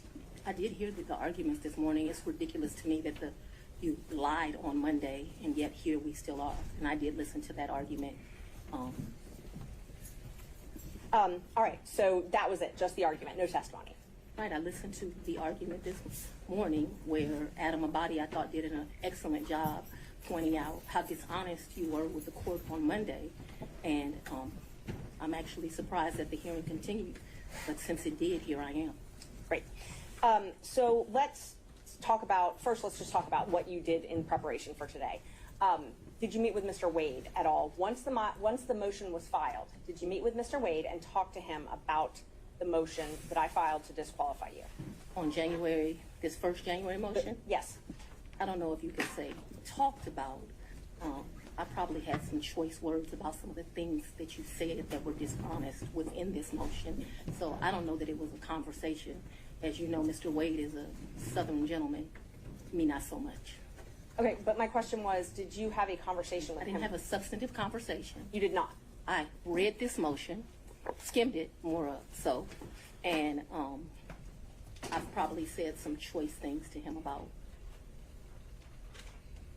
some of the lies they were told. Okay. And then printed in the media because, we used to be in a day and time where you had 60 Minutes and people did stories and they verified information and you had this great reporting. But it seems today that a lawyer writes a lie and then it's printed for all of the world to see. Well, I just want to make sure that you answer the question I asked, though. So my question was... I'm going to object. Been asked and answered. Overruled, Mr. Abadi. I told you what happened. I read the motion. I am sure I told him what my opinion of it is. Okay. And past that, we had no substantive conversation. You did not? Okay. Is there something you didn't understand? No, I just wanted to make sure that Okay. you did not have a meeting with him in the conference room to discuss the motion. Next question, No. Ms. Merchant. So in the conference room of my office, within this week, you produced some financial document. That financial document was given to me, something, and I'm not even sure who was given it to him by me or Mr. Abadi gave it to me. And I think he showed me a document in our conference room. But as far as a substantive conversation, I don't believe I've had any conversation with him that is substantive related to this. Okay. I have had conversations with him since you filed the motion, but they wouldn't be substantive to this. He sent me very nice sermons that have been done. And so we've had conversations about, did you listen to that sermon? You know, things of that nature. And I would say they were in relationship to this because I think he did it to be kind. Okay. Let's start back in 2019. Yeah. So you and Mr. Wade met in October 2019 at a conference? That is correct. And I think in one of your motions you tried to implicate I slept with him at that conference, which I find to be extremely offensive. I stayed at that conference. Mr. Wade was my teacher. I did not meet him when he taught the class. I was standing outside talking to Lisa Reeves, who is a judge. Me and her were just having a conversation. Mr. Wade walks up. I think they hug each other. They have some brief conversation. She introduces us. Your Honor, I'm going to object. We kind of thought that when we asked the question, you didn't answer the question, not a speech, so I object to the speech. I agree. I'm able to explain my answers. I believe she's able to explain her answer. And that's Ms. Merchant, that's okay. I can handle it. Ms. Willis, I'll ask you to just listen to the answer, or excuse me, the question, and keep the answers confined to the question as best you can. I think you'll have more than enough ample opportunity on when the state was Well, able it's to ask highly follow-ups. offensive when someone lies on you, and it's highly offensive when they try to implicate that you slept with somebody the first day you met with them, and I take exception to it. All right. Well, Ms. Willis, she'll have the opportunity to explain all of that when it's the state's turn to ask more open-ended questions. Yeah. Ms. Merchant. Thank you, Judge. So again, my question was, you all met at that conference, though, right? We did. The meeting, Okay. he, as I stated, he taught the class. I did not actually meet him when he taught the class. I walked out of the class, and I'm not sure if it was that exact class or we had went to lunch, but we were standing in the vestibule, like outside of the class. Me and Judge Reeves were having a conversation. She had worked at a law firm I worked at back in 1996. We're getting way afar. I mean, I don't mind her explaining her answers, but I literally just asked if they met at that She's conference. explaining how she met Mr. Wade, which was exactly the question asked by Ms. Merchant. These answers are more than appropriate. Ms. Merchant, if you want more concise answers, perhaps you could lead the witness. I will. Thank you, Judge. Isn't it true that you met Mr. Wade October 2019 at a judges We conference? haven't gotten to the point where Ms. Willis should be treated hostile in this situation. I think we And have. I'm very much want to be here, so I'm not a hostile witness. I very much want to be It's here. not so much that you're hostile, Ms. Willis, it'd be an adverse witness. Your interests are opposed to Ms. Merchant's. Thank you. Merchants' interests are contrary to democracy, Your Honor, not to mine. All right, let's Judge, proceed. I would just ask that we can keep things moving. Ms. Thank Merchant, you. next question, Thank you. please. Okay, so we've confirmed when you met. After that, isn't it true? No, I need to explain this, and I think I get to explain my answers. When I met him, Judge Reeves introduced us. He handed me his business card. I'm unsure if I handed him my business card, but we exchanged information. He said, if you ever need any help, give me a call. And he walked to the parking lot. So after that, you started dating shortly thereafter, correct? A lie. That's one of your lies. Okay. Do you know Robin Yeartie? I know her as Robin Bryant. I knew her. So Robin did not go to my college. She went to the college of, I went to Howard University. She went to Morgan State. I met her through some people I knew. In college, we hung out a bit. Not much because she was in Baltimore and I was in Washington, D.C. But we hung out a bit. After college, I lost contact with her. I probably didn't see Robin again until maybe 7 or 8 years ago, a chance meeting here in Atlanta, but we did not have a consistent relationship from when I left college and came to Emory Law School here in Atlanta. But 8 to 10 years ago, just by happenstance, I ran into her. So she was in Atlanta. You have been friends with Robin for 30-something years. Did you hear my answer, ma'am? Yes, and I'm asking if you've been friends with her for 30-something years. I've known her for 30-something years. We certainly hung out and partied together in college. She was from the D.C. area. She would come home, we party together. Wasn't close, but she was certainly in the girlfriends that party together. And then, like I said, I ran into her about 10 years ago in Atlanta, Georgia. But we didn't talk throughout that time period. I didn't see her. I didn't even know where she was. When I ran into her, I was surprised she was in Atlanta. And so, yes, I have known her probably since 1990, 1991, but we have not maintained a consistent relationship that whole time. For the last 10 years or 5, whatever you'd like to classify it as, have you been friends with her? I have not spoken to Robin in over a year. I certainly do not consider her a friend now. I think that she, you know, there's a saying, no good deed goes unpunished, and I think that she betrayed our friendship. So let's narrow it down, the timeline now. So my questions are going to be from the time period of 2019 until she no longer was employed for you, the last time you all talked. So all of my next questions are just focused on that time frame, okay? Yes, ma'am. Up until she left your office. Yes, ma'am. During 2019, you all were friends, correct? Yes, we knew each other in 2019. During 2020, you all were friends, correct? Yes, we were friends during that time period. During 2021, you all were friends, correct? Yes. Okay. And such good friends that when you needed a place to stay, you asked her if you could take over her lease. That's a lie. You did not move into her apartment? I or her did, but condo? that's not the way you characterize it is wrong. I asked if you could take over her lease. I did not ask if I could take over her lease. Did you move into her apartment? I moved into her condo in April of 21. The circumstances around that were that Robin met her husband. They wanted to move into another and separate place. She wanted to get rid of her condo. My father was living with me at the house. Because of this case and because of my stance on gangs, my life was being threatened regularly. My father urged me to leave our home. At the same time, as luck would have it, Robin wanted to give up her lease because she wanted to move in with this new man she met, who eventually became her husband. And so, as life circumstances worked, my dad was begging me to leave the house. He was afraid for me, afraid for his grandchildren. She wanted someone to take over her lease so that she didn't, have to pay a fee or get abandoned. And so, I don't remember when, but probably March or April of 21, I moved in and take over her lease. And did you pay her or did you pay the leasing agent? No, I don't even know who the leasing agent was. I paid her. You paid her. Did you pay her cash or did you use a card? There were some times that I would give her cash, but mostly I paid her via Cash App. That would be the most convenient thing. So I would not only give her rent, but then like when the utilities would come in, whatever the utility was, she might be like, I need $70, I need $100, whatever it was. And we never had a problem with money. Whatever she told me it was, I never asked to see a bill. I never questioned her. I just gave it to her.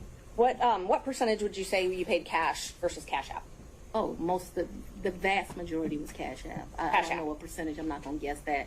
But the vast majority was Cash App. But there would be times she would say, this bill came in at $70. Here goes $70. Did you have a monthly rent amount that you paid her? I can't remember. It was $1,500. I can't remember what it was. And it would vary, which I don't understand to this day. But like I said, I never questioned her. When did you move out? She said it was, that's what I paid. When did you I move out? abruptly moved out in February, either late January or early February of 22. Of 22? Yes, February ma'am. 2022, is that what you said? February of 22. I believe it is January, but I paid her half the rent of February of 22 is what I remember. And because I was offering to pay the whole rent, even though I didn't live there, I didn't think it was right. And I ended up just paying her half the rent. So that's after you moved out. You said you paid her half of that. Okay. And the time that you said you had to move out of your house because you were scared, did your dad stay there at your house? My father was concerned. Yes, we were both concerned. Okay. But he remained there. My father's 80 years old. He would have been 79. He was scared to death of COVID. You have to go back to when this was. My father's an older man. I wanted him to move out. We had some discussions about him moving out, and what he decided was the risk of COVID was more dangerous than the risk of the people that were threatening. Typical man, more worried about his daughter and his grandchildren than his own safety. You'll get to meet him, and you'll understand he doesn't scare too easily. So your his grandkids were living at the house as well at that time? Well, I don't know how old your children are, but when you have adult children, they leave and they come back. They leave and they come back. So there have been periods of time that they're there, they come, they do whatever they want to do. Children do what children do. As long as their mother has a house, they'll come to it. Unfortunately, now the threats because of this case have gotten so extreme. I just pay a mortgage and no one lives there. And that's what I was going to ask you. So when you moved out in, I think you said April 2021, you left your dad and your 2 kids at the house? My dad and my 2 kids were not at the house. They were not? Okay, so they didn't still live at your house? My youngest daughter certainly did not live there. Okay. My oldest daughter would come back and forth. I can't say month for month when she was there or when she was not there. I know that she has been there post me moving out. At this time, no one is at my house. So at some point after you moved out for the safety reasons, at least one of your children did come Ms. back. Merchant, can we get to either the relationship or the financial benefit? Yes.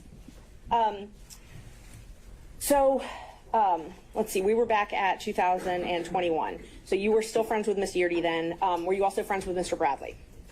I've never been friends with Mr. Bradley. You've never been friends with Mr. Bradley? No, I don't consider us to be friends. I don't dislike Mr. Bradley, but I don't consider us to be friends. Is he someone that you would have in your phone and you would message with? I might have text messaged him. Okay. Would you text message him and Mr. Wade on the same conversations? I don't recall doing that, but if it happened, it wouldn't surprise me. Okay, so that wouldn't surprise you, the 3 of you. Okay. How frequently would you think that the 3 of you would have texted? Not very.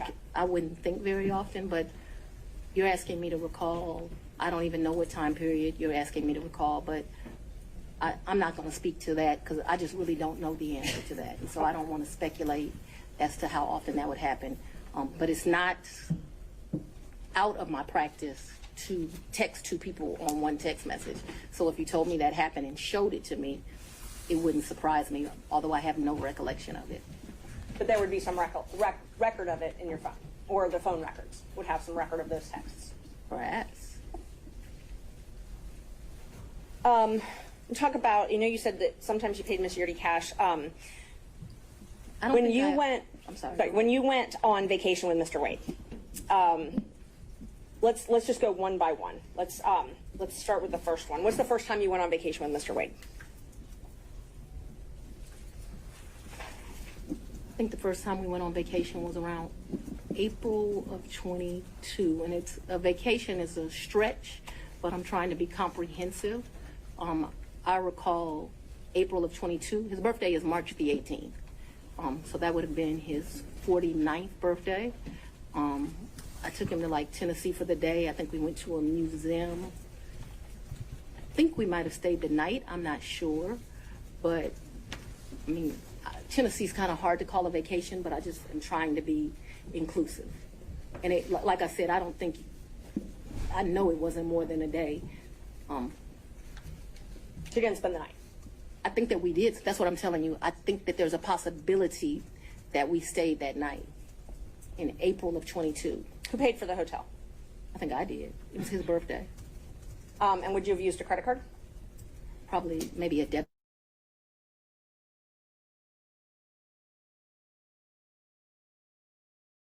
And when did you start dating? When I started dating Mr. Wade? It was right around then. April 2022? 22, yes. 2022. It was around then. I don't know, it's not like when you're in grade school and you send a little letter and it says, will you be my girlfriend, and you check it. I don't know the day that we started seeing each other, but it was early 22 is my recollection. Okay, early 22. And you all went to Florida on vacation as well? I don't recall going to Florida on vacation with him. You never went to Florida with Mr. Wade? When we went to get on the cruise ship, we went to Miami. Okay, that's the only time that you went to Florida with him? I think we went to Miami and spent the night. That's my recollection. Okay. I think we spent one night so that we wouldn't miss the ship. That's my recollection of our vacation. Paid for that hotel? In Miami? Mm-hmm. I don't remember that. Okay. And how'd you get to Miami? We would have flown. Okay. And we've done that, so that I'm clear, we've done that twice. I think one time we stayed, and I honestly can't tell you, did we stay when the ship left, or did we stay when the ship came back? I also can't tell you. So there's 2 cruises out of Miami. There's one that's in that October time period that was with his mom. And then there was another that was a New Year's Eve trip. I know I paid for the New Year's Eve trip because the tickets were $697 each. And I thought this is ridiculous that the tickets are $700 to go to Miami. But when you travel during New Year's Eve, you know, they get you. So let's just back up and talk about the first time that you went to Florida with Mr. Wade. That was the time that you said you stayed in Miami at the hotel the first night? That's the time I told you I am not sure.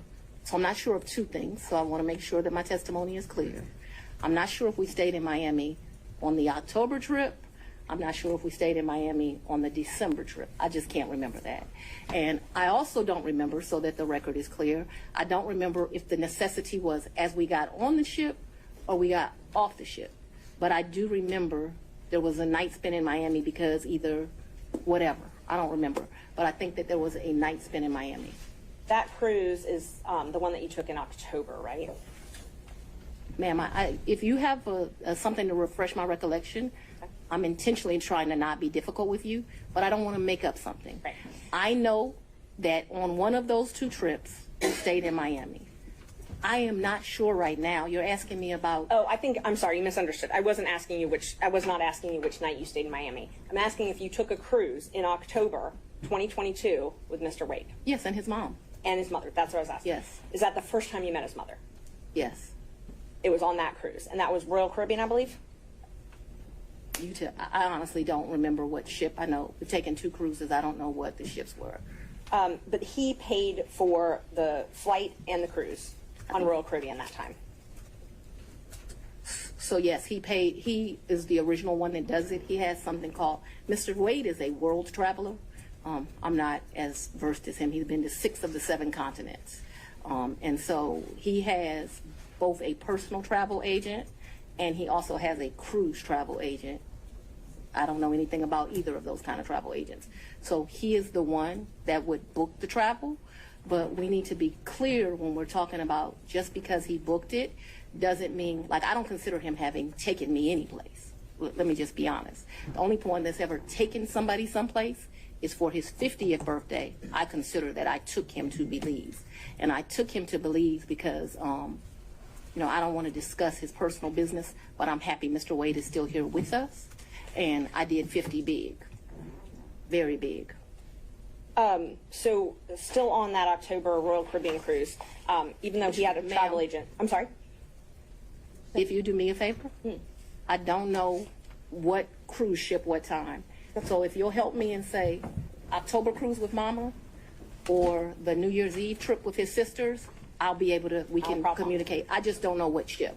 October cruise with Mama. That's what I'm talking about. Yeah. He paid for the cruise and the flights for that trip. So he called his cruise agent and he booked that through them because he has a cruise agent. Right. He also has a regular agent. I don't know the cruise agent's name. So I wasn't asking about his travel agent. I was just asking if he paid for those. He did not, though. Okay. Because the reason I consider that he did not is I gave him his money back. And I was about to ask that. But initially, he paid for that. Yeah, he called his cruise agent. Like, I think they have his card on record. They do whatever. Okay. So initially, he paid for the cruise and the flight to Miami and the Royal Caribbean cruise. And my understanding of that October cruise is like it was a package the lady did for him. Okay. And I'll get to the reimbursements and all that. I'm just trying to confirm he paid for the flight and the cruise in October. And I think that when you say things that way, I want this record to be abundantly clear that he calls his travel agent, he calls his cruise agent. They do whatever he tells them. He's like on a first name basis with these people. They do it, and then he tells me how much it is, and I give him the money back. I don't, just like you're asking me about the money with Robin, I don't do my friends like that. So if you tell me it's a G, then you're going to get $1,000. Whatever it is, I didn't ever make him produce receipts to me. Whatever he told me it was, I gave him his money back. Isn't it true that he paid for the cruise and the flight on his credit card? I'm not asking about reimbursement or after. He used his credit card to buy the cruise and buy the flight, correct? I have no idea how he paid for it, if it's a credit card, if it's a debit card, but certainly he called his cruise agent. You know, like how many people have a cruise agent? He calls his cruise agent, tells them where they want to go. They tell him what's booked.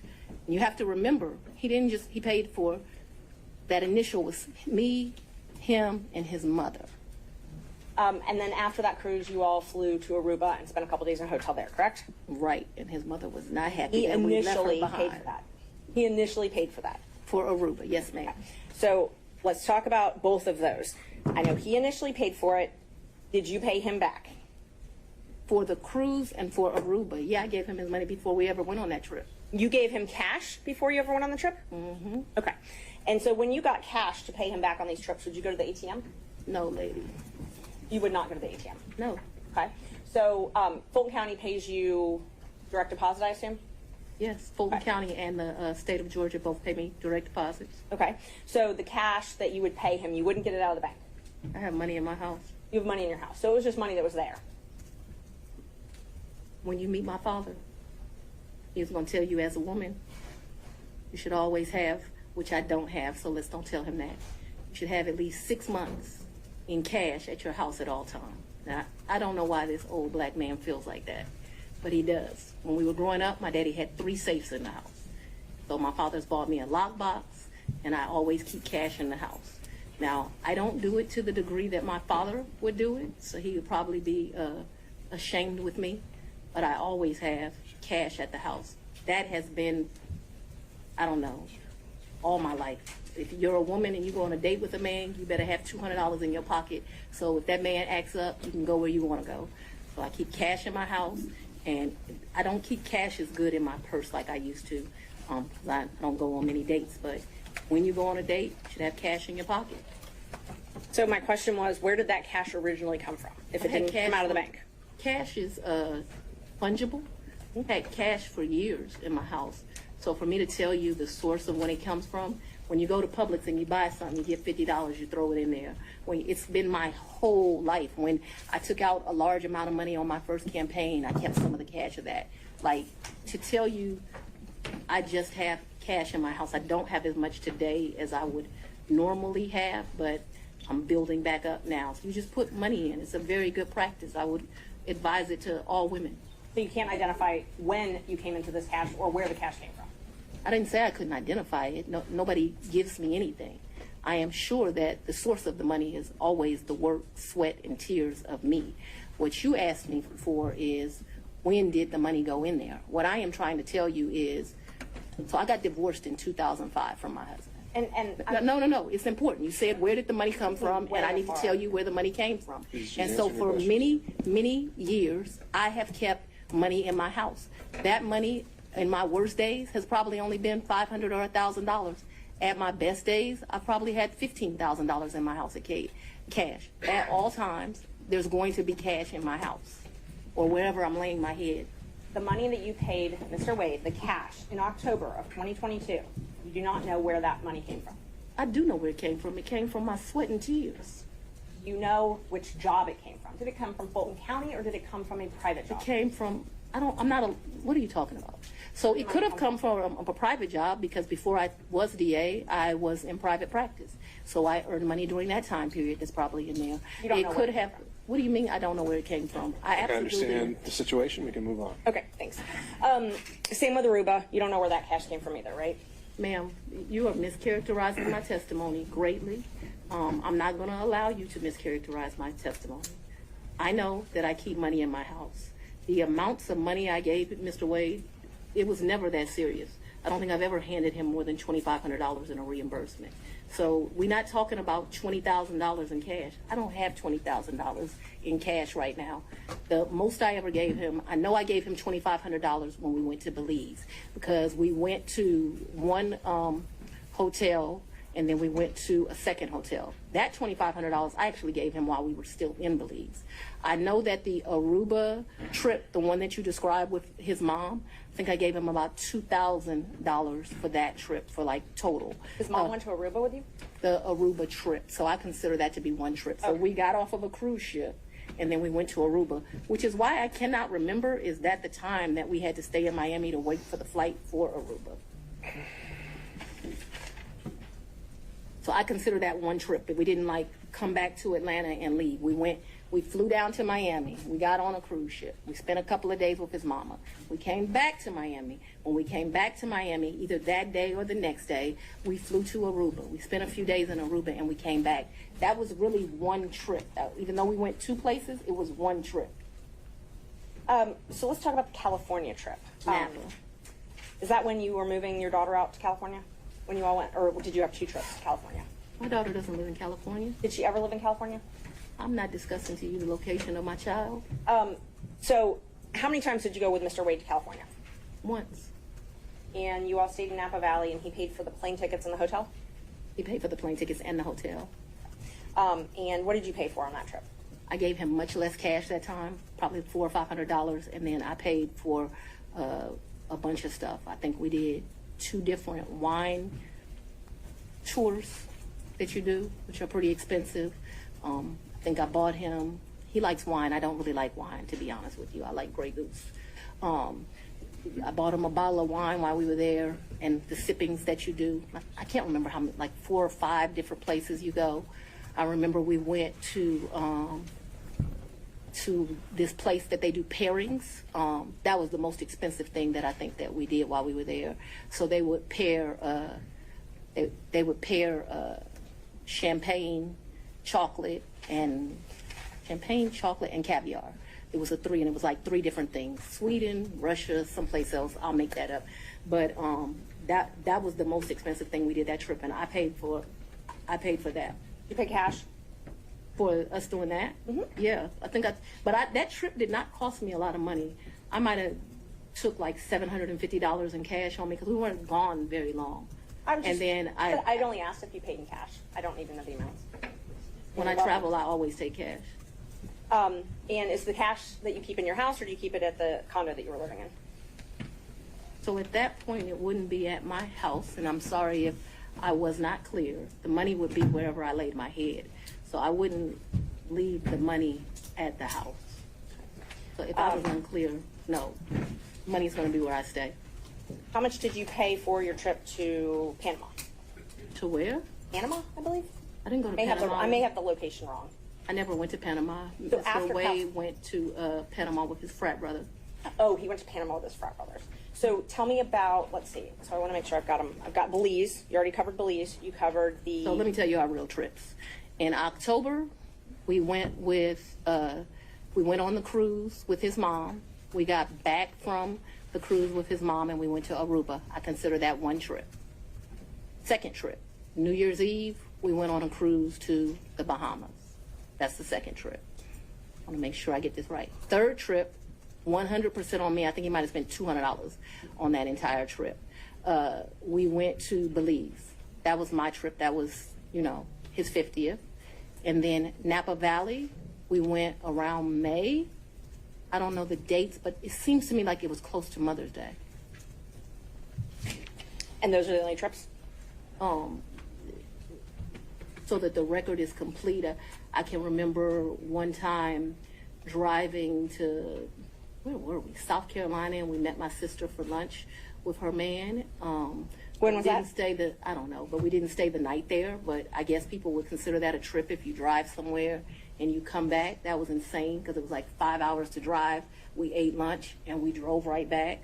I can remember driving to some little town in Georgia. I don't even know where I was. I had never been there before or after. There's some boat you can get on over to, and there's like a slave thing, if that gives anyone any reference. We didn't do that. I remember doing that. I remember driving one time to Charlotte. We had lunch with one of my very close girlfriends, and again, we drove to Charlotte, met my girlfriend for lunch, and drove right back. So that's a trip. We didn't stay the night there, but I just want to be complete in my testimony. We drove someplace, had lunch, drove back. I don't remember another driving someplace distant for lunch and coming back to Charlotte to see a girlfriend, to meet my sister in South Carolina. We went by ourselves when I told you about that remote place in Georgia. We could have driven someplace else and had lunch and came back, but that's all that comes to my recollection right now. There could have been another place we drove and had lunch. My security team was very clear to me. I'm not to be out and about in Atlanta without them. And so for me to do something just very normal that a normal person would get to do if they weren't prosecuting this case, I got to drive 4 hours to do it. And that's what I was going to ask you. Your security detail, did they take you to and from your house? They take, well, so I haven't been able to enjoy my home. Condo, I'm sorry. Since March of where you lay your head. Did they take you to and from where you lay your head? 99% of the time. Would they take Mr. Wade to and from wherever you laid your head? That has never in the history of ever happened, ever, okay? Your security team has never taken him? From my house? That's a lie. I'm That's asking another, if they've ever taken him anywhere. and I'm telling you that that's never happened.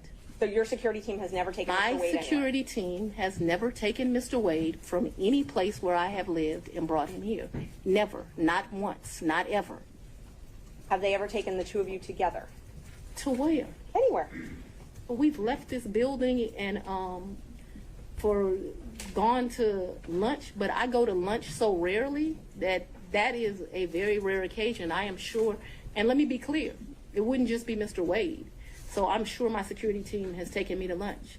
Probably been a time I've left here 7 o'clock, gone to get something to eat, and I don't even know that they would have taken him or if he would have driven himself, but they've taken me to do that. But we're talking very few, very far in between. Most days I don't even eat lunch, and when I do, it's because my assistant has heated up some bag, something, and I eat through meetings and eat in my office. It's not a practice of mine to go to lunch. During the time period that you were dating, would your security team ever take you two together anywhere? No. Never? If there was a lunch that occurred that I just described, if there was a meal that occurred that I just described, anything outside of that, and it needs to be very clear, not often, once, twice, because I want to be over-inclusive, I'm saying once or twice. I'm not certain that it happened, but I'd rather be over-inclusive with you. So your office objected to us getting Delta records for flights that you may have taken with Mr. Wade. And, well, no, look. I object to you getting records. You've been intrusive into people's personal lives. You're confused. You think I'm on trial. These people are on trial for trying to steal an election in 2020. I'm not on trial, no matter how hard you try to put me on trial. So my question was, do you have any problem? I object to getting any personal records of mine. We're not dealing with privilege through a witness. And I'm not, no, I'm not dealing with privilege. What we had offered to put them in camera for the court to review, and I just want to know if she has any That's problem. not something you deal with a witness.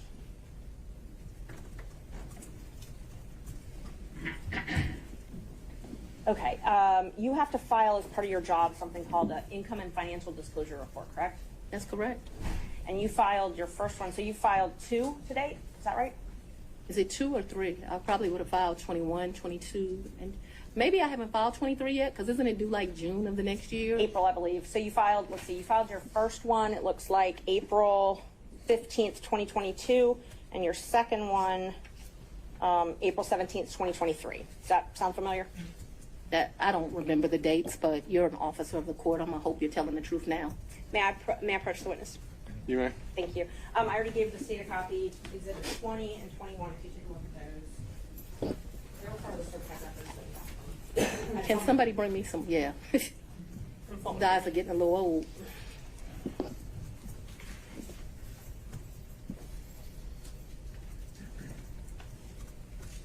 Yes.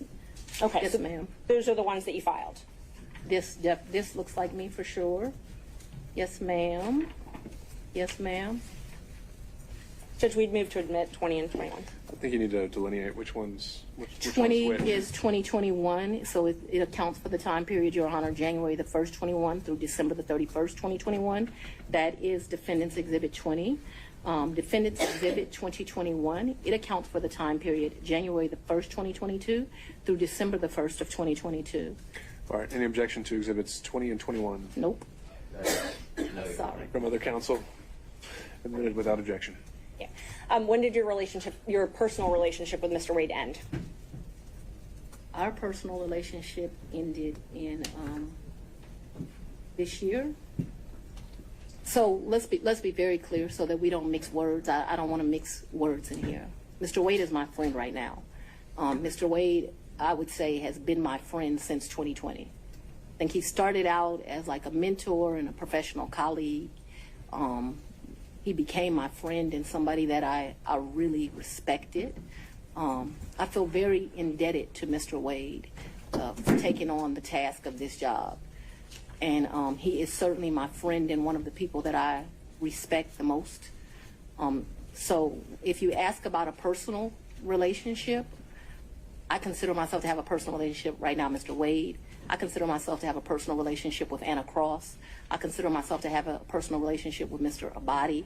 I consider myself to have a personal relationship with Andrew Evans. Okay, let me just clarify that I before we have go. a personal relationship with him as we speak right now. A romantic I don't think that's what you're asking. I think that's what you're asking. relationship. When did your romantic relationship with Mr. Wade end? My- Did it end? Me and Mr. Wade, we are good friends. My respect for him has grown over these 7 weeks of attacks. We are very good friends. I think, but for these attacks, it would have been a friendship that, as life goes, you would have stopped having. I think that you have cemented that we'll be friends till the day we die. Let's. Could we just have an answer to the question? I can handle Mr. Seda. Let's have She it. asked about a personal relationship. She asked when the romantic relationship ended. That's the question.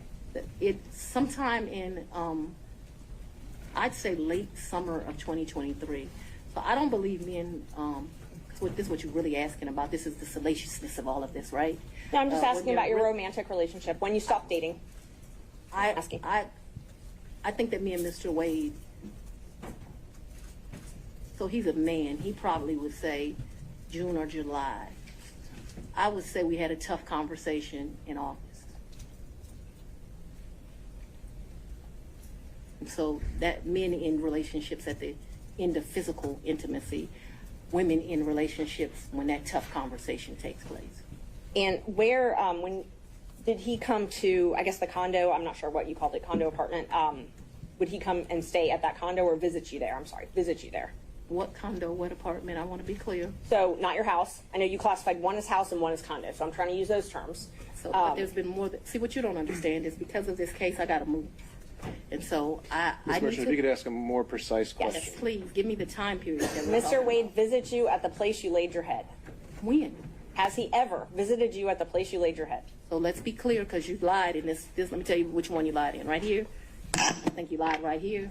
No. This is the truth, Judge. And This it is a lie. It is a lie. Ms. Willis? You see. Mr. Sena, thank you. We're going to take 5 minutes. Be back in 5.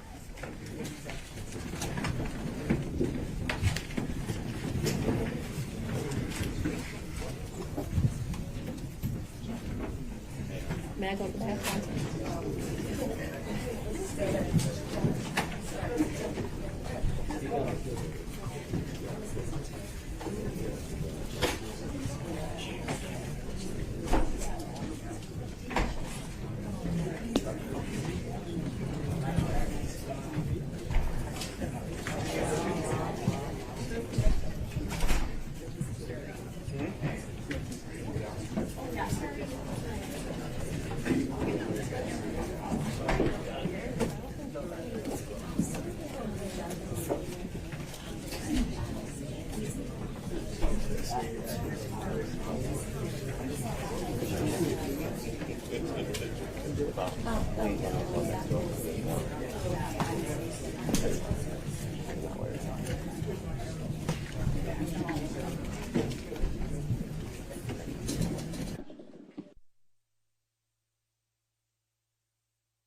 Ready,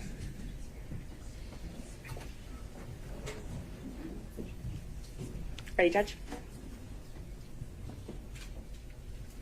Yeah. Yeah, you go. All right, Thank you. We're back on the record. Before we proceed, though, I advise everyone here, this being a room mostly full of lawyers who have spent their lives in a courtroom. We all know what professionalism looks like, what decorum looks like, and devoting ourselves to the rule of law and proper advocacy. I would urge everyone to keep those principles in mind, starting with the fact that we won't talk over each other. And from there, we'll get through this. Ms. Merchant. Thank you, Judge. How often did Mr. Wade visit you at a place where you were living between 2019 and 2021? So you want to start with the lie that he lived with me in South Fulton in 2019, a home he's never been to? That's one lie you told in your document. No. Judge, I didn't ask her about that. Ms. Merchant, I want you to ask a very precise question. I think she's saying and answering that he did not live with her. So why don't we break that up into smaller parts? And I didn't ask about living. But you put in your, while we're talking about professionalism, while we're talking about professionalism, she put in 3 different documents he lived with me. Full opportunity to respond. And filed that with the court. In 2019. He's never been to South Fulton. In 2019, I lived in South Fulton. He has never been to my residence in 2019, ever, not once. In 2019, he's never been to your residence, any place. I lived in my home in South Fulton before I started getting the threats that were here, a house I paid for with my own sweat and tears. I'm no longer able to live there. But in 2019, I did. And in the 2 months of 2019 that I knew Mr. Wade, 3 months, the beginning of October, all of November, and all of December, Mr. Wade never came to my house in South Fulton. Let me help you out. I lived there in 2020. He never came to my house in 2020, let alone live with me, as you put falsely in these documents.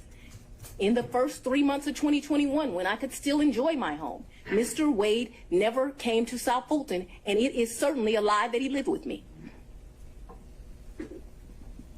So in 2020, so you said 2019, 2020. Did Mr. Wade ever visit you at a place that you resided? He has never been to my home in South Fulton. 2020 was before I knew that a phone call was going to be made and I was going to have to abandon my home. As a result thereof, he never visited, lived at, came to, or has seen South Fulton. You qualified that with your home in South Fulton. That's where I lived in 2020. 2020, did he ever visit you at a place that you resided? Okay. I don't understand. You're going to give me guidance. In 2020, I lived in South Fulton. Okay. That's the only place I lived in South Fulton. That's before I had to abandon my home, Judge. All right. And at my home in South Fulton, We'll he never came there, okay? So if you don't come someplace, you can't live there. Ms. Willis, I'm going to have to caution you. This is going to be the first time I have to caution you. We have to listen to the questions as asked. And if this happens again and again, I'm going to have no choice but to strike your testimony. So, we need to break this down. Ms. Merchant's question, I believe, was asking whether you lived anywhere other than South Fulton. I did not live anywhere but South Fulton, Georgia in 2020. That is before I began my prosecution of this case, and it was my plan to only live there. Did Mr. Wade ever visit you at the condo that you leased from Miss Yeartie? He visited that condo, yes. He did? Yes. Did he ever spend the night at that condo? No. Just visited? Yeah, but he did visit for sure. Did you ever go out to eat together, other than the lunches you talked about, during 2019 or 2020? I would think that we probably went to lunch, but it wouldn't have been, let me think, 2019.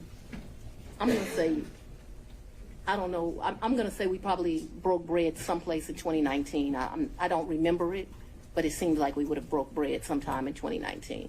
So I'm going to say yes, although I have no recollection. But it seems to me like I go out to eat and drink with pretty much everyone, so I'm gonna say yes.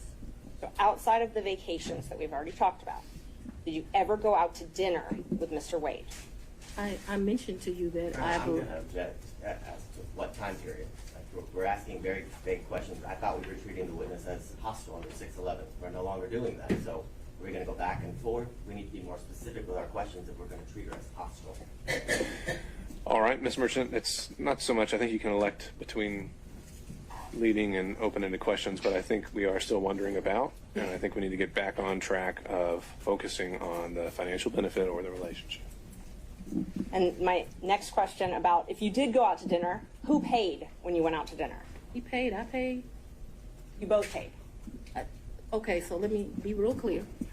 We didn't say, oh, the bill is $102. You give $51, I'll give $51. I don't operate like that with my girlfriends. I don't operate like that with anyone. He caught the bill, I caught the bill, whomever. Did you ever pay him through Cash App? No. You only ever paid him through cash? Well, yes. We're talking about, I'm very confused You've now. never given Mr. Wade money through Cash App? No. The only money you've ever given him outside of a contract is cash. I didn't give him money in a contract, so that was cute, but I didn't give him money outside in a contract. What happened is, no, we're going to answer it since you said it. He worked more hours than he was paid, and the county paid him for the work that he did. So don't be cute with me and then think that you're not going to get an answer. And I will ask you about the contract in a minute. I asked you about cash. Did you ever pay him anything? And I'm trying to qualify my questions. I'm not talking about the contract with Fulton County that was paid. I'm not talking about that. I'm talking about outside of that. Did you ever pay him anything other than cash? I've only given him cash a few times in the course of what we're talking about. So you've if never we used would a go to credit card? dinner, Let her finish her answer. if we would go to dinner, I wouldn't give him cash because he paid for dinner or I paid for dinner. I've given him cash only a few times in life, probably 4. Okay. Probably the most money I've ever handed him is $2,500. The least amount of money I've handed him, probably between $500 and $1,000. You never wrote him a check? Ma'am, I don't have checks. Okay. So you have no proof of any reimbursement for any of these things because it was all cash, right? The testimony of one witness is enough to prove a fact. So my question Are you telling was, do me you that have I'm any lying proof? to you? Is that what you're intimating right here? I'm asking if you have any proof that you paid him any of these The monies. proof is what I just told you. You have no written proof. Is that correct? So I have some, probably some transactions like in Belize. I probably spent $500 on my card in Belize. I spent $900 on each of our tickets to go to Belize. I did the $700. I probably got some minor expenses in Aruba that would be on a card. But for the most part, for those trips, other than, so the 2 cruises, I gave him money for those before we ever left because they were pre-booked. Let me answer. Well, the question was if you had any written proof.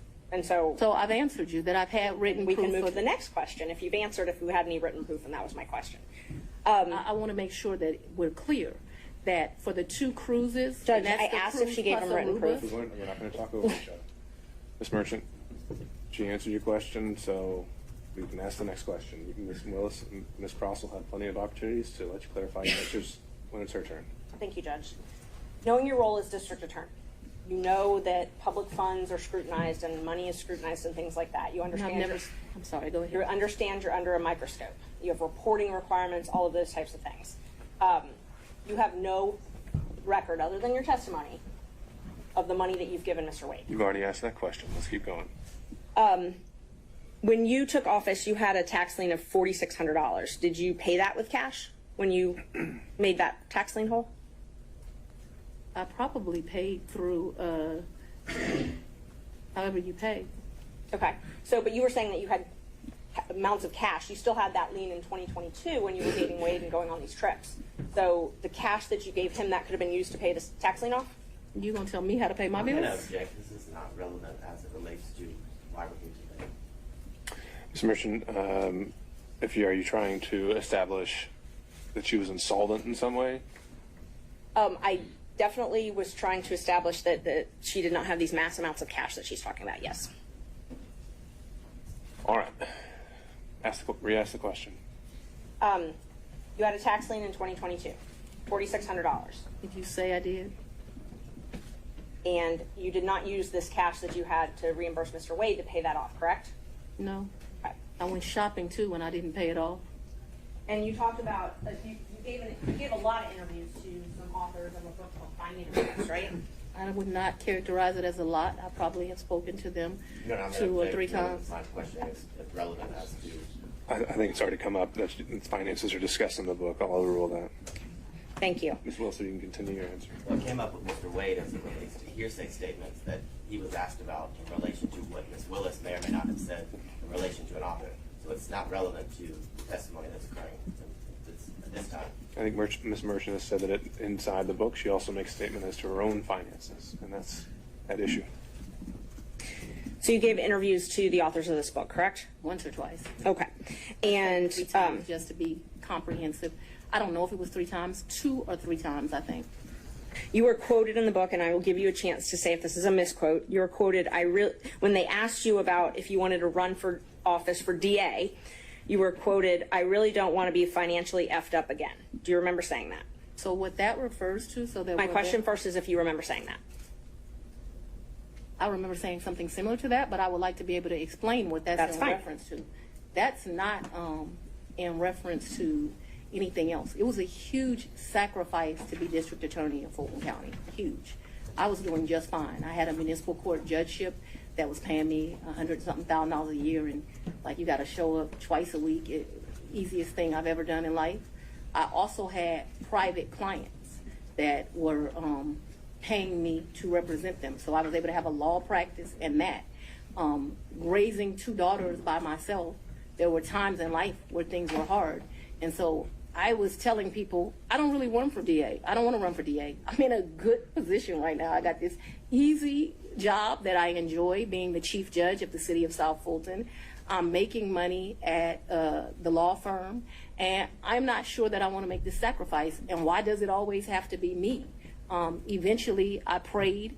I think that I was the appropriate person. I think that I did that. So when you're referring to that, what I'm saying is, why should I make a sacrifice again? And what I was not talking about is being district attorney. Once you get elected district attorney, you're in a fine financial position. I make over $200,000 a year.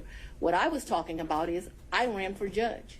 When I ran for judge, I took $50,000 of my personal money out of my retirement, and that money ended up being lost. And I know when you bet on yourself, you're going to have to bet money on yourself.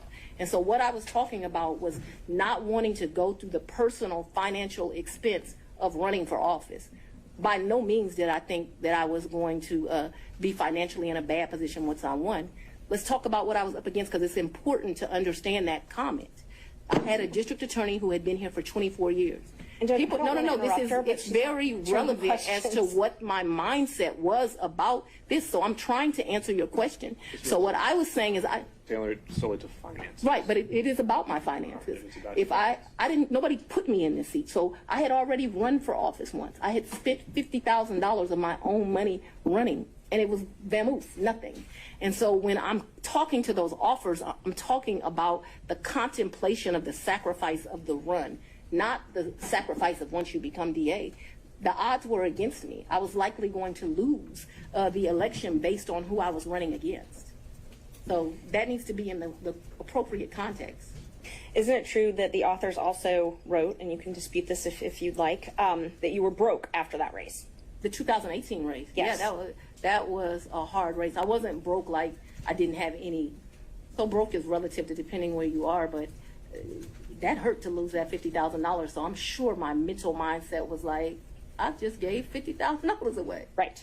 So they characterized it from their conversations with you that you were broke, you had poured your own money into the campaign, and you weren't able to pay your own bills because of your clients couldn't pay their bills to you, and you had a paltry array of family and asset forfeiture cases. It says you were trying to make it month to month.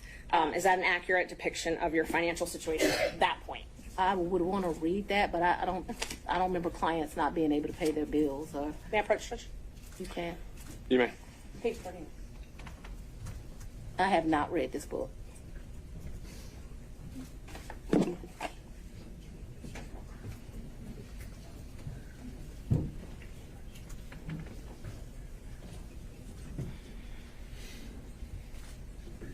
So like this fact here, her ex-husband Fred had run into a financial, I have no information I about didn't that. ask you about that. I just Okay. asked about if what they represent from their interviews with you, that you were broke and that you had clients that weren't able to pay their bills. Can you show me where that is? Because this is where you put the tab, so that's where I read. Broke, couldn't pay their bills. Yeah, I'm sure I characterized myself as broke as leaving that $50,000. I don't know that I had her nascent law practice at poultry rep. Well, you just I didn't have. Ms. Merchant. I didn't. I thought I had a law practice. So this is not correct. I'm sure it's just I didn't have any asset forfeiture cases. So I had one case where they had took one of my clients' money at the airport. I don't know if that's what they're. I don't know. Poultry array. I did have family law cases. I guess that's what they're talking about. And clients who couldn't pay their bills ain't clients. So no. So my question was just if this was a fair and accurate representation where it says you were trying to make it month to month at that point. No, I don't think that is actually a fair and accurate representation, but I am certain that after the 2018 election, I'm still not really happy about having given up that $50,000. You know when you paid your tax lien? I don't. You don't? Do you know if you paid it? I know I've paid some taxes. I don't know. I don't want to speculate. Did you tell anyone at Fulton County Board of County Commissioners about your relationship with Mr. Wade? No. Did you disclose your relationship to anybody at Fulton County?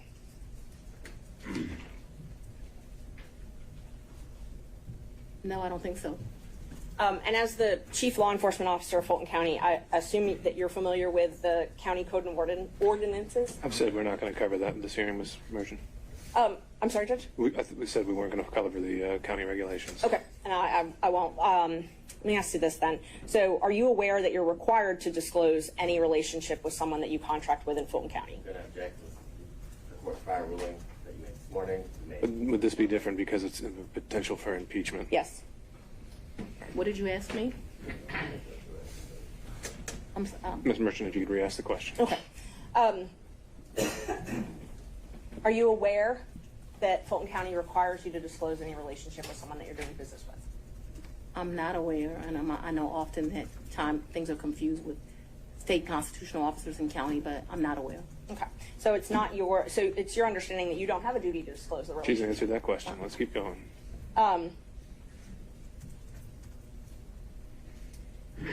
Did you keep track of this cash that you paid him at all?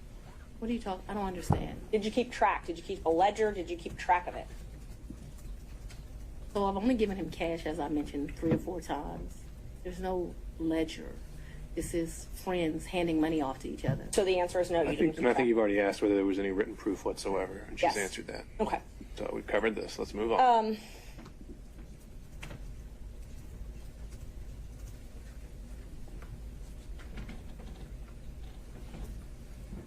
Who were you referring to when you suggested that Mr. Roman's motion to disqualify was racially motivated? We already said we're not talking about the forensic misconduct that's been alleged. And just so the record is clear, I don't believe I said that his motion was racially motivated, so I don't want that to stay there. I've never said his motion was racially motivated, so that should not be Ms. true. I if think she it would wrote be that. best if we don't need to go down that road. We're going to save that for argument.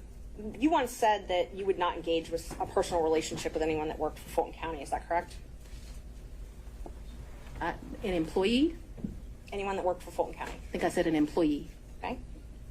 So that's the qualification you give an employee? You wouldn't. I think that's the statement that I made, so if you want to quote me accurately. So it's your position because Mr. Wade was not an employee? Or it's your position he wasn't an employee, correct? Mr. Wade is not an employee, and he will tell you that over and over again. Just one moment, Judge.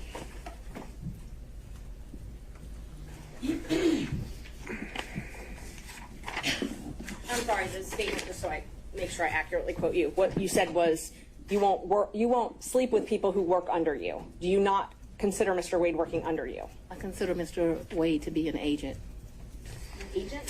Yeah, All right. an appointee is what I really think of him as. Your point, whatever merit it has, Ms. Merchant, is on the record. Thank you, Judge. Next question. All right. Do we need any moments in a minute? Mr. Sadow. No, I'm ready to go, Your Honor. All right.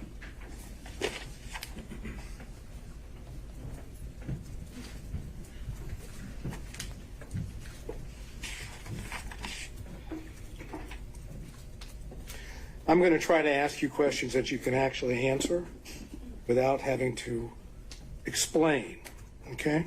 Yes, sir. My comprehension skills are pretty good, so we should do all right. We shall soon see. If I heard you correctly, you moved into what I will refer to as the Yeartie condo in either March or April of 2021. Is that correct? Sometime between late February and April. Yes, I don't. Just so we're clear, yes. But in that time period, you're in the ballpark. We're in the ballpark. Okay. And is that Yeartie condo, would you say that it is in Hapeville? It is in Hapeville, yes, sir. And you moved in there for safety reasons? My father, yes, I moved in there. We were concerned. My father was terribly concerned about me continuing to live at the house. And so they were clear. People came to my house at 5 o'clock in the morning about the police brutality cases, saying I was going to have a wake-up call. There were security threats due to gang cases, and there were concerns due to that was at the very beginning of this, looking into that. And so for all of those reasons and what was happening, my father wanted me out the house, and begrudgingly I left. Okay, so the answer to the question was yes for safety reasons, correct? Those were all of the things that caused the safety concerns. I'm sorry. I'm not questioning whether they are or are not safety concerns. I just asked that you moved into this condo, Yeartie condo, Right. for safety reasons, right? Yes. Okay. At the time that you moved into the condo, be it from February to April of 2021, Yes. was your father still living in your house? Right, because my father. That's yeah. all I ask you. But I get to explain the answer, sir. I don't know if there's an explanation. If I ask you, was your father still living at your house, the answer is either he was or he wasn't. Yes, but you are going to get to argue at the end of this, as we both I'm know. not gonna argue And so anything. I I'm would gonna like ask- to be able to All right. explain why. I'm gonna- And so, okay. yes, Wills? because my father is an older gentleman, he was worried about COVID, and he stayed. Ms. Willis, I'm going to have to say that's second time. Whenever we have to put a pause, we stop testifying, okay? You'll have a chance to explain yourself. The question was whether your father was not staying there at the time, and you're clarifying that in your answer as well. You can have a brief clarification, but it shouldn't be something that reaches well beyond the question. All right, Mr. Sadao, you can re-ask the question. We'll see where it takes us. Okay, thank you. Was your father still living in your house at the time you moved to what I would refer to as a Yeartie condo? Yes, sir, he was, due to his concerns related to COVID. Okay. The safety concern was that there was potential danger at your house. Is that correct? Yes, my address had been exposed, so yes, there was concerns about potential danger at my house. Okay, so anyone staying at your house in the time period after you went to the Yeartie condo was still in danger, correct? Yeah, well, no, he did. I think you have to. It's your attorney, Ms. Willis. Sorry, Mr. Bott, your objection is speculation. Yes. To the question of Speculation. whether someone was still in danger at her condo. I can. Just let her answer the question. Or Mr. Sadon wants to rephrase. No, I was able to understand it. I've got the objection, and then I have. I'll withdraw the objection. We can move forward. Okay. So, and I remember the question, so I can answer it. Well, you can now that the objection's been withdrawn. Can you try to answer that question? Yes. There's still a safety concern for people staying at the house. Yes, I was very concerned about my father still living at the house. However, if you have dealt with an older gentleman, he was not leaving the house, despite my urging him that I thought he should leave as well. He did not want to leave the house because he was particularly worried at his age about COVID. But that became, I don't want to say, I was not happy with that decision of my father's, but I can't ultimately make him leave, and he stayed there too long, in my opinion. Okay, thank you. During that period that you left to go to the Yeartie condo, did any of your children stay at your house? So I don't, I don't think that they were there at that point. Certainly my baby wasn't there. I'm talking about this entire period. We're talking about, if I remember correctly, and you'll correct me, I'm sure, you said that you stayed there at what I would call the Yeartie condo until January of 2022, correct? Yes. Okay, so I'm asking you in that period, which would be February to April of 2021 until January of 22, did any of your children stay at your house? And you don't have to yell at me. I'm able to understand. So I would ask you to not yell at me. That being said, I don't actually expressly remember, but I can tell you since I have left my home, there have been times my oldest daughter came in. But I can't tell you with certainty the time window that you've said, if they did or not. And so I don't want to speculate to that. But there was some time that my oldest daughter came back. Whether it was that period or after I left the Yeartie residence, I'm not sure, okay? Okay, so if I continue to go into more detail on this, you're not going to be able to give me an answer of whether or not, in fact, any of your children were still at the house or stayed at your house during that time period, correct? What I can give you clarity of, so that we are clear, is from the time I moved out in February-ish of 2021, after I left there, there was a time period that my oldest daughter came back. But if you're asking me, was it in that window or after, I just don't have a recollection of that because, you know, your kids come and they go. And so I don't remember the specific time period, and I apologize for that. Did your children ever stay with you at the Yeartie condo? Like maybe a night. Okay. Like for a girls' night or something, but live with, no. Okay. Did anyone else stay with you at the Yeartie condo, Okay. including Miss Yeartie? Never. Miss Yeartie never lived in the condo. She met her husband and they moved. They weren't quite married, but they moved. Nobody ever lived with me in the condo. That was My word was stayed, not lived. Stayed with you at the condo. I guess I don't understand the distinction, but no one ever, I think my baby's my oldest child. I think she spent one night with me, maybe my oldest and my youngest, but I think that whole time I was in that place, other than that one night, I don't think anyone ever, there was a very lonely period in my life. I don't think anyone ever spent the night other than maybe one night. I remember a picture of my baby sitting on the couch in that place, and I'm thinking she spent that night. But just a very lonely time in life. Okay.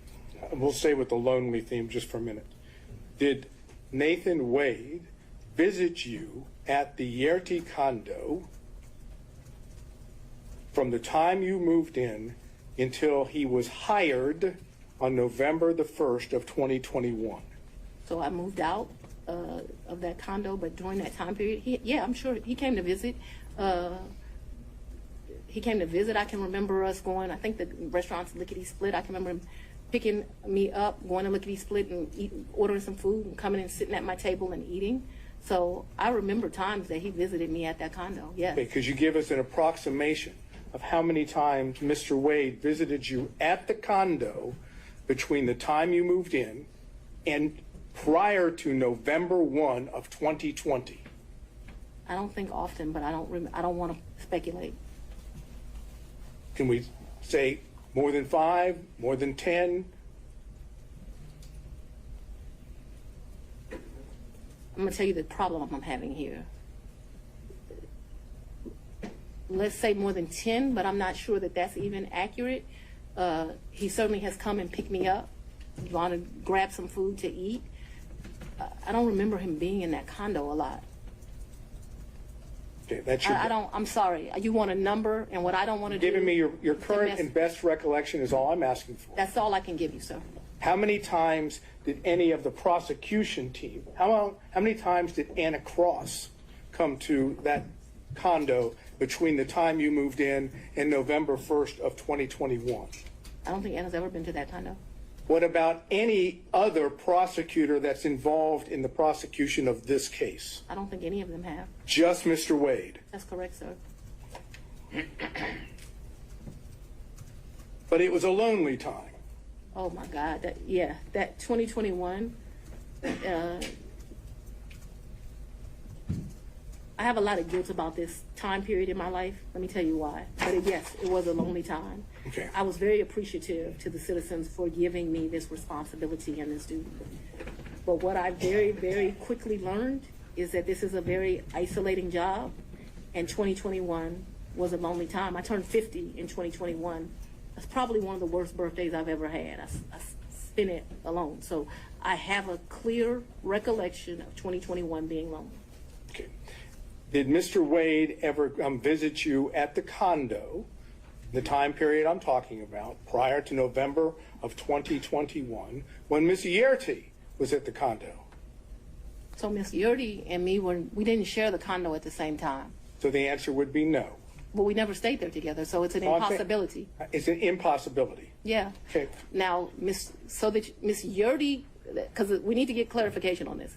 Miss Yeartie stayed in that place. There may have been a time that me and Mr. Wade visited, like went and saw Miss Yeartie, but me and Miss Yeartie never lived there together. Just so we're clear.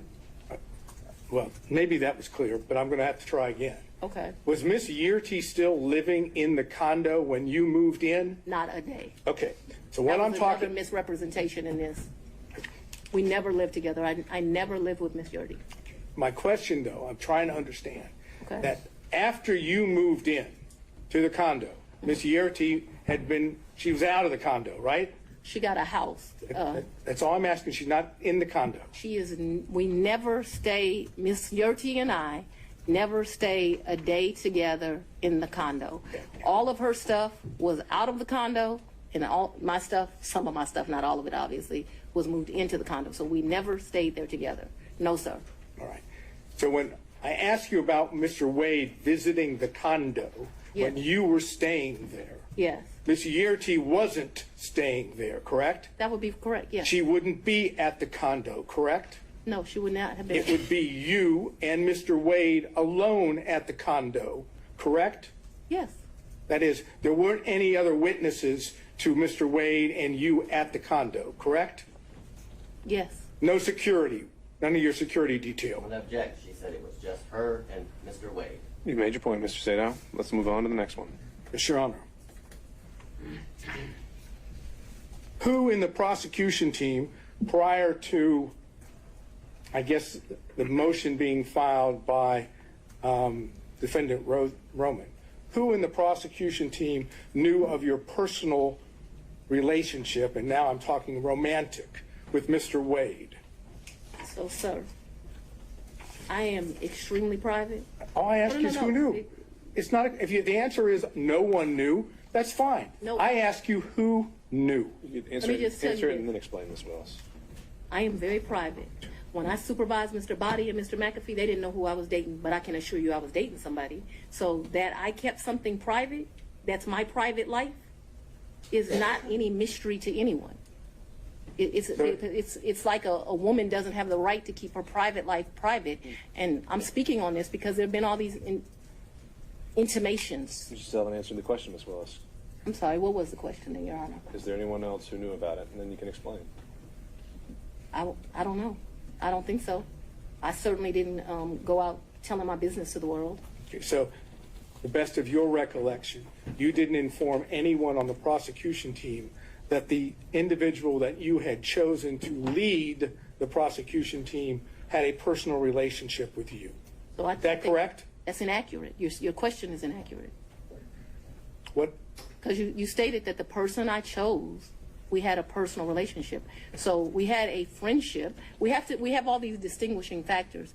Remember, when I chose him in November of 21, first of all, let's get this straight.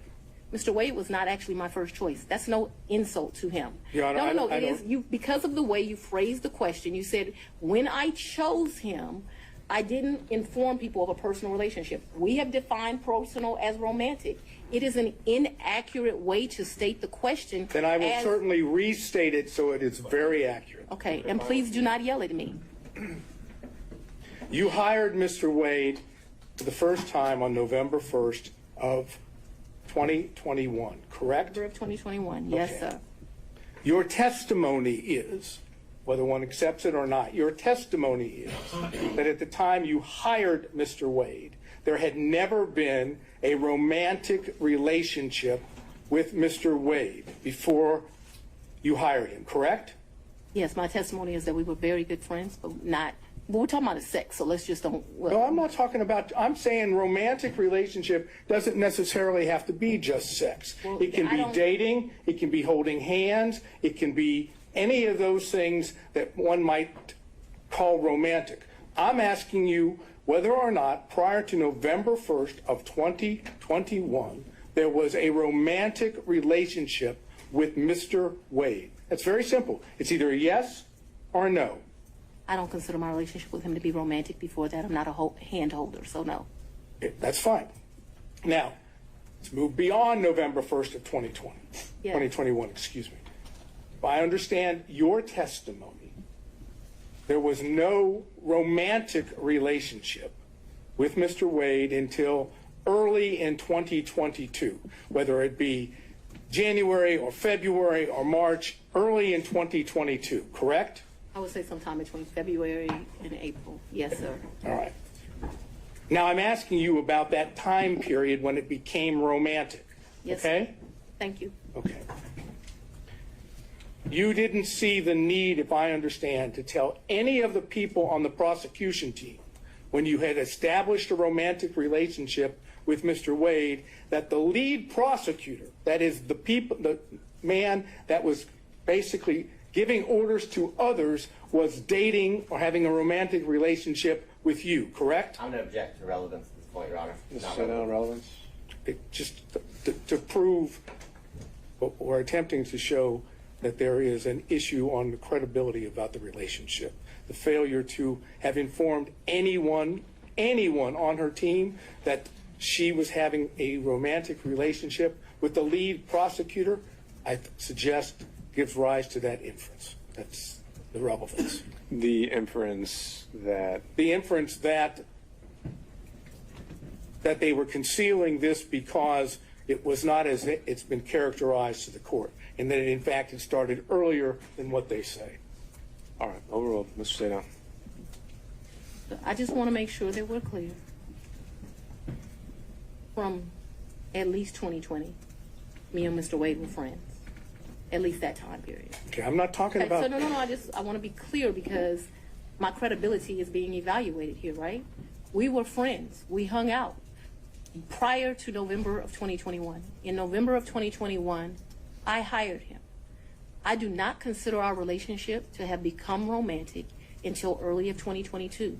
Because I don't know a date and time, I'm saying sometime between February and April of 2022, and very early April of 2022, because I know that trip that I discussed with you was like the first week of 2022, that the relationship had become romantic. I hope that answered your question, but I can't have it where, we're saying something differently. All right, so you've established the timeline as you put it. The question originally was, at that time, did you tell any other prosecutors on the prosecution? I never tell people at work who I'm dating. All right, Mr. Sedano. Okay.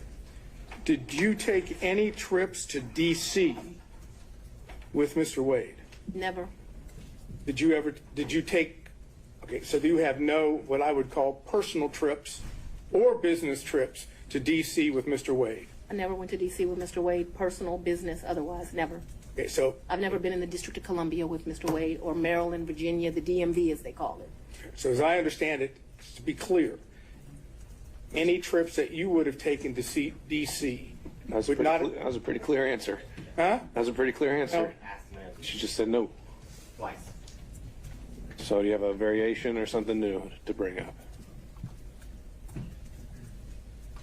I'll ask it and we'll see.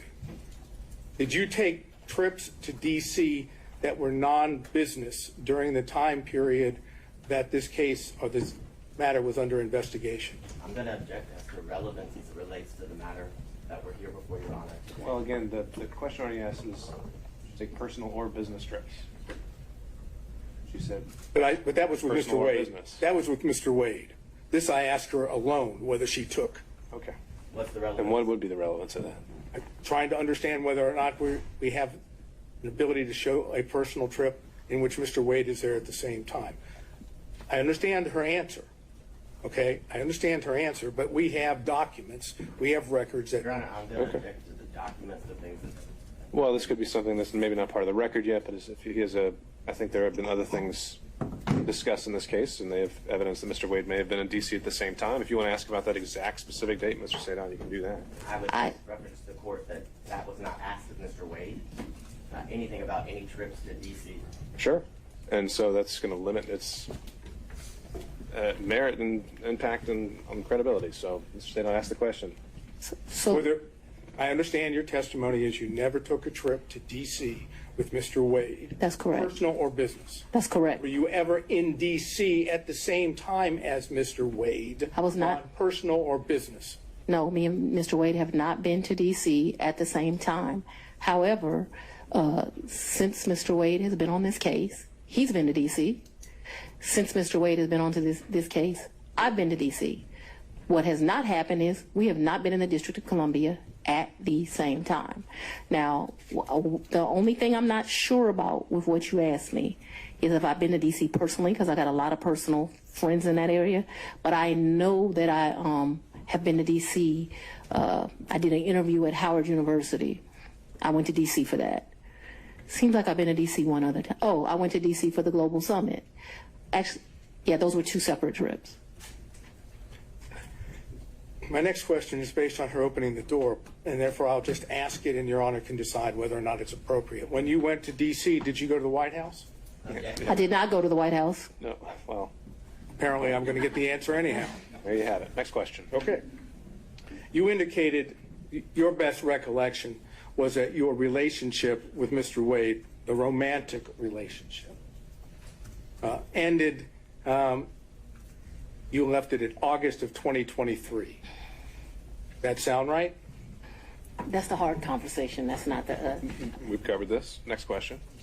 And you characterized it as a tough conversation, correct? Yes. Okay. I'm not going to get into the conversation per se. You should. Well, if he doesn't want to, we won't go there. So, Mr. Sadon, next question. You know, it's kind of hard to say no when you've got that opportunity. But all I'm going to say is, was it pre-indictment in this case? So we know the timeline that the indictment was delivered. Well, but actually, and so that we're clear, the physical relationship ended pre-indictment. And is that when you were talking about the tough conversation? But I'm not sure that the tough conversation didn't happen until after, but the physical relationship, so I'm sure if you ask Mr. Wade, because he's a male, he would say we ended June or July, because physical contact ended then. Just in my mind, being a woman, it's over when you have that, like, hard conversation. I just think women and men think differently. And I think the answer, Mr. Sadon, to your question was she's not sure whether it was before or after the indictment. Well, I'm not sure that was her answer, but let's see if I can get specific. That is what I said. That's what I said. I'll let you. Next question, Mr. Sadon. If you need to clarify. Want to say one more? The romantic relationship ended before the indictment was returned. Yes or no? To a man, yes.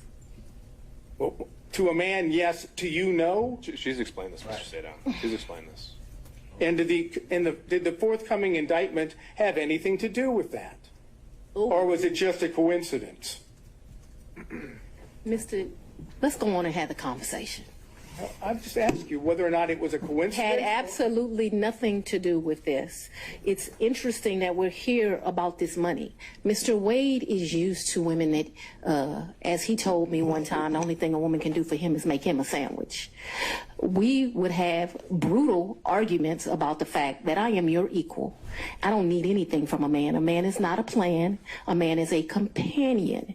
And so there was tension always in our relationship, which is why I would give him his money back. I don't need anybody to foot my bills. The only man who's ever foot my bills completely is my daddy. Is there anything else you would like to add to that? No. Sure. But I'm sure we'll talk about it further. No, we're not going to talk about it further. All right, no back and forth, Mr. Sadon. Next question. My next question is something that that has to do with what I've characterized as the church speech. Let me just tell you what the question is, because I know that's not something. Preserve it for the record. Huh? You can preserve the questions for the record, but then we'll move on. That's correct. Thank you. when you gave what I've referred to as the Martin Luther King weekend church speech, you know what I'm referring to? A great honor of mine. That's a historic African-American church. Yes, I do. Okay. Did you have handwritten notes with you that you were reading from during the speech? And on second thought, Mr. Sadov, because you might have a number of questions about this, why don't we just bullet point what you would want to cover on this to preserve for the record, and then we'll move on to the next topic. Okay. Since I had laid out before that the forensic misconduct isn't a So subject do of the I evidentiary not hearing. get an answer for that? That's right. Okay. Did you read your speech? Well, no, Mr. Sadov, for everything related to any forensic. Oh, you just want me to misconduct, stay out of it now? We're just not. We can do it in a bullet form if you just want to cover what you would have asked, but it's not in a question and answer format. Okay, so I should do that at this point, or do it when you're ready? We can do it right now, so it's fresh on. I'm going to ask her about, did she prepare the speech? Did she have notes on the speech? Did she read the speech? When did she do this? When did she write the speech? Who was she referring to when she was talking about others? Who was she referring to when she said they? Who she was referring to when she spoke in terms of their, that is, their, I would love to answer those questions. Well, Ms. Willis, you could certainly do that in some other format, but for today, that's what we decided we're not going to cover. Who was she talking about that was playing the race card, and why she didn't tell the people at the church that she had had a personal / romantic relationship with the, all due respect the way it was characterized, the black man that she was referring to, and was the black man she referring to, was that Mr. Wade? Okay. That's that area of inquiry. Noted for the record, Mr. Sadov. Next topic. Okay.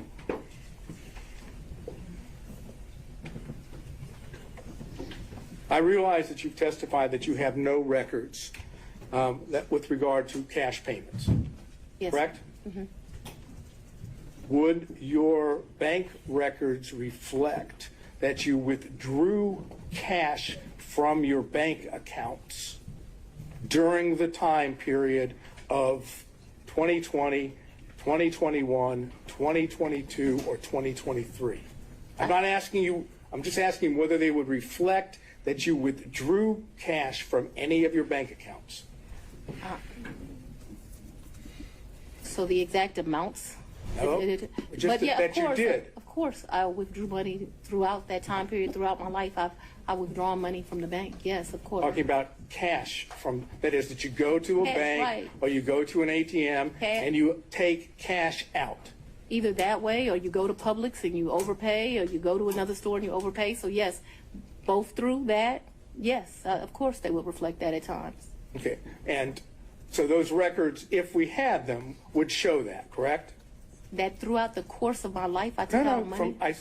I was very specific. I said Yes, during the course 2020. of that time period, I would have taken money out. Yes. So, do you have a problem with? Absolutely. Yes. You don't want the bank records to be made available for the court and the court alone. I'm going to object as to the relevance, and this has already been addressed earlier as it relates to other records. This is an improper line of questioning. He's doing it for the purpose of harassment. Frankly, Your Honor. I'm just going to sustain it on relevance. Mr. Sadov, if that's something you want to follow up privately, you can do that. Okay. Last area, briefly. Yes, sir. You had contact with Mr. Wade in the year 2020, correct? Ooh, I had some contact with Mr. Wade. Would you explain when you say some contact? Please tell us, talking about 2020. I had some contact with Mr. Wade in 2020. One of the reasons your allegations are so preposterous, or Ms. Merchants that you have joined, is... Ma'am, I didn't ask you about the allegations. I asked you about your contact. That's all I ask you, okay? I appreciate that you want to say something, but I'm interested in, did you have contacts with Mr. Wade in 2020? And your answer so far has been yes, correct? Very limited contact because Mr. Wade had a form of cancer that makes your allegations somewhat ridiculous. And I do appreciate the I'm not characterization. going to emasculate a black man, but I'm just telling you. I'm sorry, what? I'm not going to emasculate a black man. Did you understand that? All right, Well, I don't let's think we get should back on discuss track. further. Mr. Sadov, next question. Trying to, Your Honor. Would you tell us on the occasions in 2020 that you had contact with Mr. Wade? I'm sorry, I thought I had answered that. Yes, sir, there were times in 2020 I had contact, but 2020 was a year I was running for office. It was a year that he was going through some serious medical issues, and I did not have much contact, but I certainly had contact with him in 2020. Did you go out to eat with him? Maybe, probably. Did you visit him in any location, his office, or did he visit you in your office in 2020?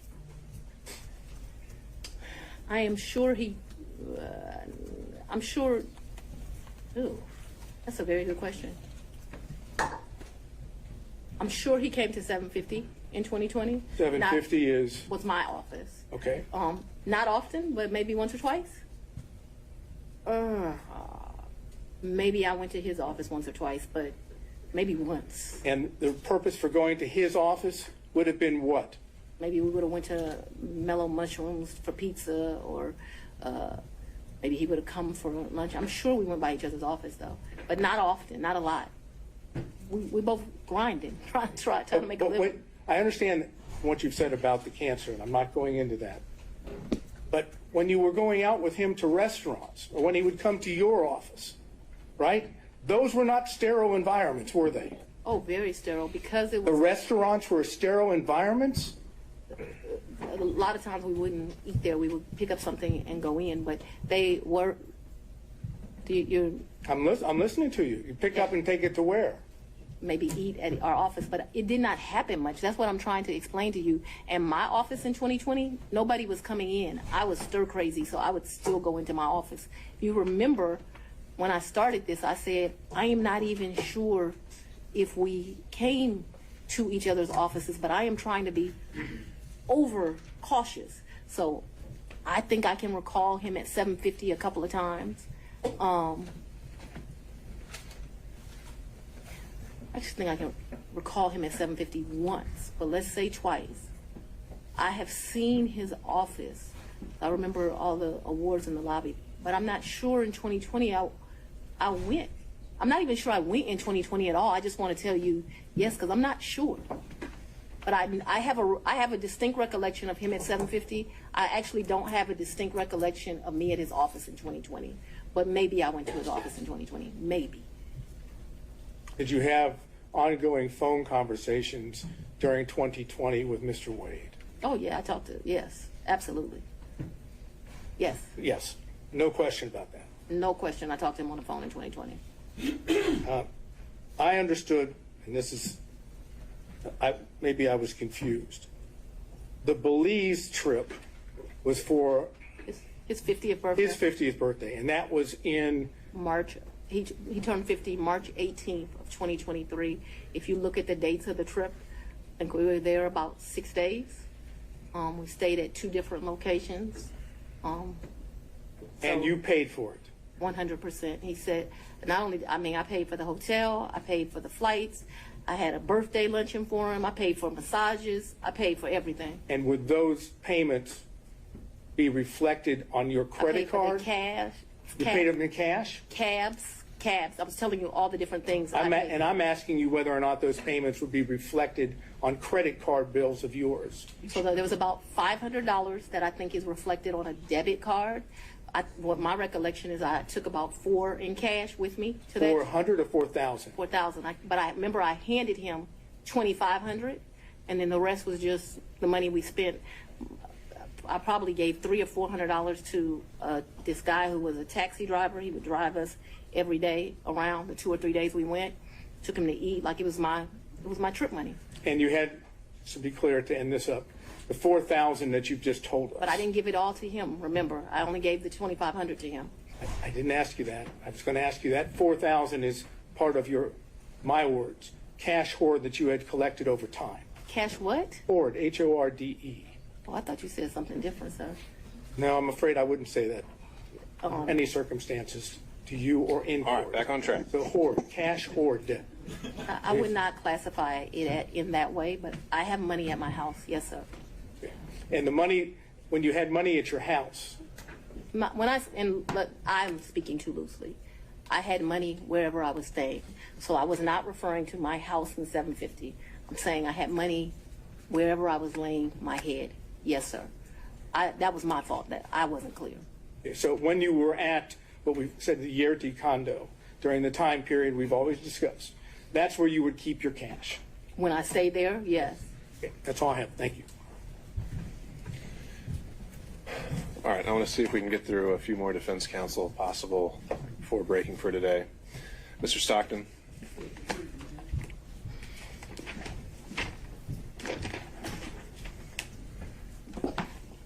Madam District Attorney, I'm Alan Stockton. I don't think we've had the pleasure of meeting. It's a pleasure to meet you, sir. Madam DA, you described these various trips, and Mr. Sadow asked you about going to Washington. Did you and Mr. Wade go to New York? I've gone to New York. I've gone to New York twice since I've been district attorney. I'm trying to think if it's 2 or 3 times. I went to do a domestic violence thing there for sure, and I was honored, and I went to the Apollo there. Those are the only 2 trips that come to mind. I went. He was not with me. You also said that he was a world traveler and had been on many of the continents. I've been to 6. Have you been on any of those continents with him? Besides this one? Where's Belize? What continent is it? I'm not being funny. I don't know. Let's say, with the exception of Belize with him. I've been to the Bahamas with him. I've been with Aruba with him. Don't embarrass me. I'm not sure what continents those are on. Whatever continents those are, that's where I've been. I'm sure if I gave it some thought, I would tell you. But whatever continents those are, that I've been to those locations, sir. But not Australia or any other continents? I don't even want to go to Australia. I do know he took a trip in December to Australia. I have no idea, you know. I don't know anything about that trip. When Mr. Wade began working with your office, yes, he had 2 other gentlemen that worked in his firm with him. Is that correct? Yes, Terrence Bradley worked for him, and Chris Campbell worked not for him. They worked with each other. Did you understand what their partnership arrangement was? No. Did he ever make you aware of how fees were divided or anything? No. Now, since you have been district attorney, the 2 gentlemen that worked with Mr. Wade and his firm, they also had contracts with your office. Is that correct? I've probably had 2. I don't know if we've covered this to Ms. Willis, but I still don't know what the relevance would be of her testifying to this. But I've had about 10 people. Oh, I'm sorry. Do you want me to answer Let's or figure no? this out. Judge, respectfully, I think based on Mr. Wade's testimony, he had an interest in those contracts. Sure. And then, but how's that been imputed to Ms. Willis? I don't know whether or not she knew she was giving him that benefit. That's what I was trying to explore. Okay. Well, maybe we can start with that question, and then if she doesn't know about it, then the ins and outs of all the contracts wouldn't be quite as relevant. Judge, to lay a foundation for that, though, Let's see where it respectfully, I takes need us. to. Go ahead. The 2 gentlemen that were in Mr. Wade's office, did they have what I think's been referred to as a taint contract? So let me be clear, and I may get the names wrong. When I first became DA, the office was not properly staffed. And so I'm surprised any lawyer would take it, but I did a contract for like $60 an hour to help us out with first appearance. That lasted a few months. Okay, so I can't remember if Bradley or Campbell had that. I'm sure we can have records and I can tell you which one, but I just can't remember now. I liked their experience. Bradley had been a probation officer and a defense attorney. Campbell had been a police officer and a defense attorney. There's a reason I'm telling you this. Then that contract, like I said, it didn't last long. It was just, I was aggressively hiring. As soon as I got where I felt like I had first appearance, enough lawyers for that, I let them go. Then we had what's called a filter contract, but it was not filter for this particular case. I do have a lawyer who does the filter for this election interference case. When we're talking about filter, the contract they had that neither one of them has any longer, I now have another lawyer that does that for me. It was only for police brutality cases. It's for what I call the, so when I first got to be the DA, I had, the whole unit was called anti-corruption. It dealt with both elections and police brutality cases. I actually took a trip to Houston and visited the district attorney in Houston. They divided their work up, and I thought the way she was doing it was better than me. And so I made a civil rights unit. And so they did what we would classify as civil rights cases. Those are specifically the police brutality cases. When I first took over, I was told Paul had not filtered 5 cases. That was a joke. It ended up being the 101 cases. They weren't filtered, which is why I hired 2 of them. Eventually, we got it down enough that it was 1 of them. And then now I still have 1 lawyer that does it, but now I've been able to cut those cases down to like 30. Can you tell me help me understand what the purpose of the filter is? Yes, sir. So what a filter is police officers make statements in the line of duty, and you are not allowed as the prosecutor to know what those statements are if they're done in the furtherance of their employment. And in fact, if you know what those statements are, you're basically disqualified from the case. You can't have it anymore. So what our policy is, I think I pay them like a $50 flat fee. They pick the case up directly from the GBI because that's where those cases go to. And then what they are to do is to go through the entire file. So the body cam, which is important because sometimes they'll make a statement to their supervisor on body cam, in the police reports where they write things. If it would be easy if it was just some statement of the police officer, but what you find out is these statements are embedded in it. And so what your filter lawyer does is they go through it, they either redact it out electronically or they cross it out, and then once it is crossed out, then they provide it to my team, and then we're able to look at it. That was not being done appropriately when I became district attorney. I thought that it had only been, so Mr. Howard had some Chinese wall thing that I didn't think worked at all, where allegedly those cases were properly redacted. That ended up being a joke. And so the 5 cases really turned into, I'm not going to say all 101, but a vast majority. That is the work that Mr. Bradley and Mr. Campbell did for me. They did a really good job. All of those cases that we originally came with, they're done. Those cases they're not just done for Mr. Bradley and Mr. Campbell, they're done through my office. But obviously life is not stagnant. There have been new police cases. I do have a lawyer that is doing that work now. That doesn't work for me. That's same kind of deal. I have another lawyer that does filtering for this case, completely separate.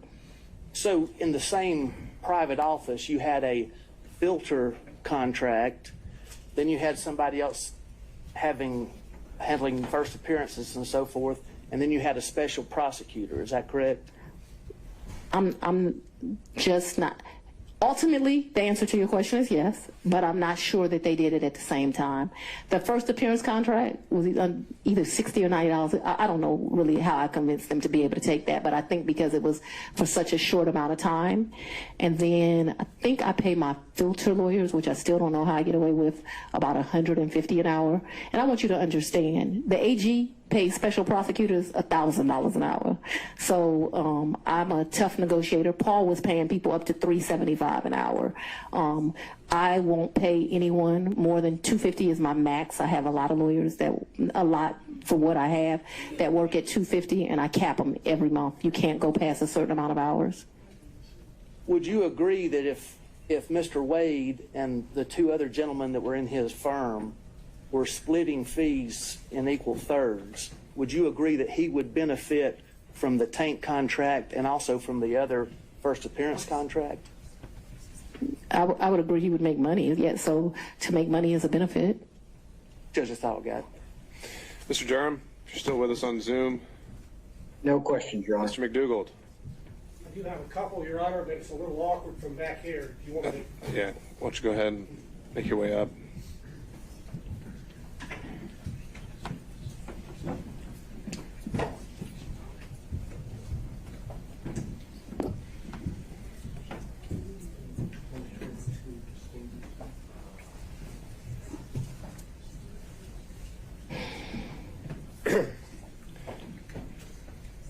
Good afternoon, Ms. Willis. How you doing? I'm very well. How are you, Mr. McDougal? I think this is our first in-person meeting, correct? Second. Second? Well, I apologize for not remembering you more clear. That's quite all right. I'm referring now to exhibit number 21, Yes, sir. which was your financial disclosure form for 2022. Yes, sir. And it has a question which requires you to disclose any gifts or favors from a single prohibited source in the aggregate amount of $100 or more. Do you see that? I don't, but I believe you. It would be on page 2 in the middle, paragraph number 3. Yes. And what is your understanding of a prohibited source for purposes of this form? I believe there's some classification of somebody you like don't have a personal relationship with that gives you $100. All right, if you look under there Sorry. at subparagraph 2, Romanet 2, it defines it as someone that you know or should know is seeking to do or is doing business with the county, correct? Yes, but yes. That includes Mr. Wade as of the date you filled out this form, correct? Yes, but he never gave me a gift of $100 or more. The only thing that I would say maybe went over that, but I don't think it ever did, is if we went to dinner and my meal was $100, but I don't think I've ever eaten $100 worth of food at a restaurant, because I would not pay him back if we went to lunch or went to dinner. But trips, I paid him back for. You know, I never thought about the money until y'all brought it up, and I would be less than honest that says I was giving him the money back because I was the district attorney. I didn't take gifts from him for a lot of personal reasons. Anyway, I did not take gifts from him. And so your reason for not disclosing any gifts from Mr. Wade on exhibit number 21 is that the aggregate amount on a net basis was less than $100 in the year 2022. Is that correct? I did not accept a gift of him of more than $100 in 2022. The one exception to that, because I want us to be clear, is we probably went out to eat multiple times in the year. If you're considering eating a meal, you know, because we went out multiple times, that probably went to the level of more than $100. But if we're doing tit for tat like that, I probably paid for as many meals as he paid for. And so I did not receive any gifts from him. The question on the form, I understand the question. The aggregate in excess of $100, and your testimony is that you did not receive in the aggregate more than $100. All right, Mr. McDougal, you can sit down now. I don't believe she answered that question, Your Honor. She answered as to specific individual gifts. And you're not listening to my answer either, so we're done. Very well. Okay. Mr. Rice. No further questions. Mr. Gillen.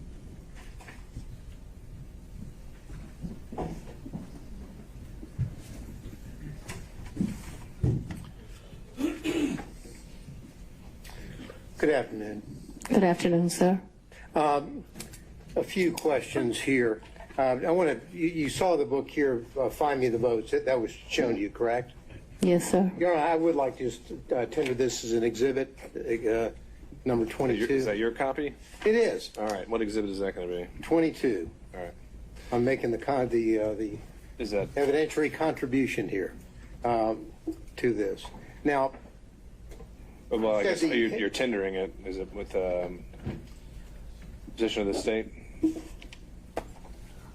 going to object to the relevance at this point.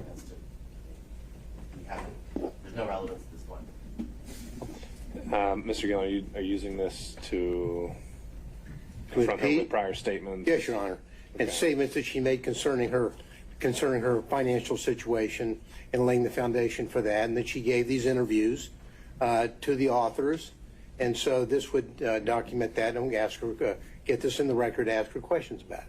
Well, we could mark it for impeachment purposes. I'm a little wary of entering an entire 300-page book because I don't know exactly what every single line, if it would pass hearsay or relevance or et cetera, et cetera. But I don't think it needs to be admitted as an actual evidence for the record for you to do what you need to do with it. So, Well, Your Honor, I understand. I just would.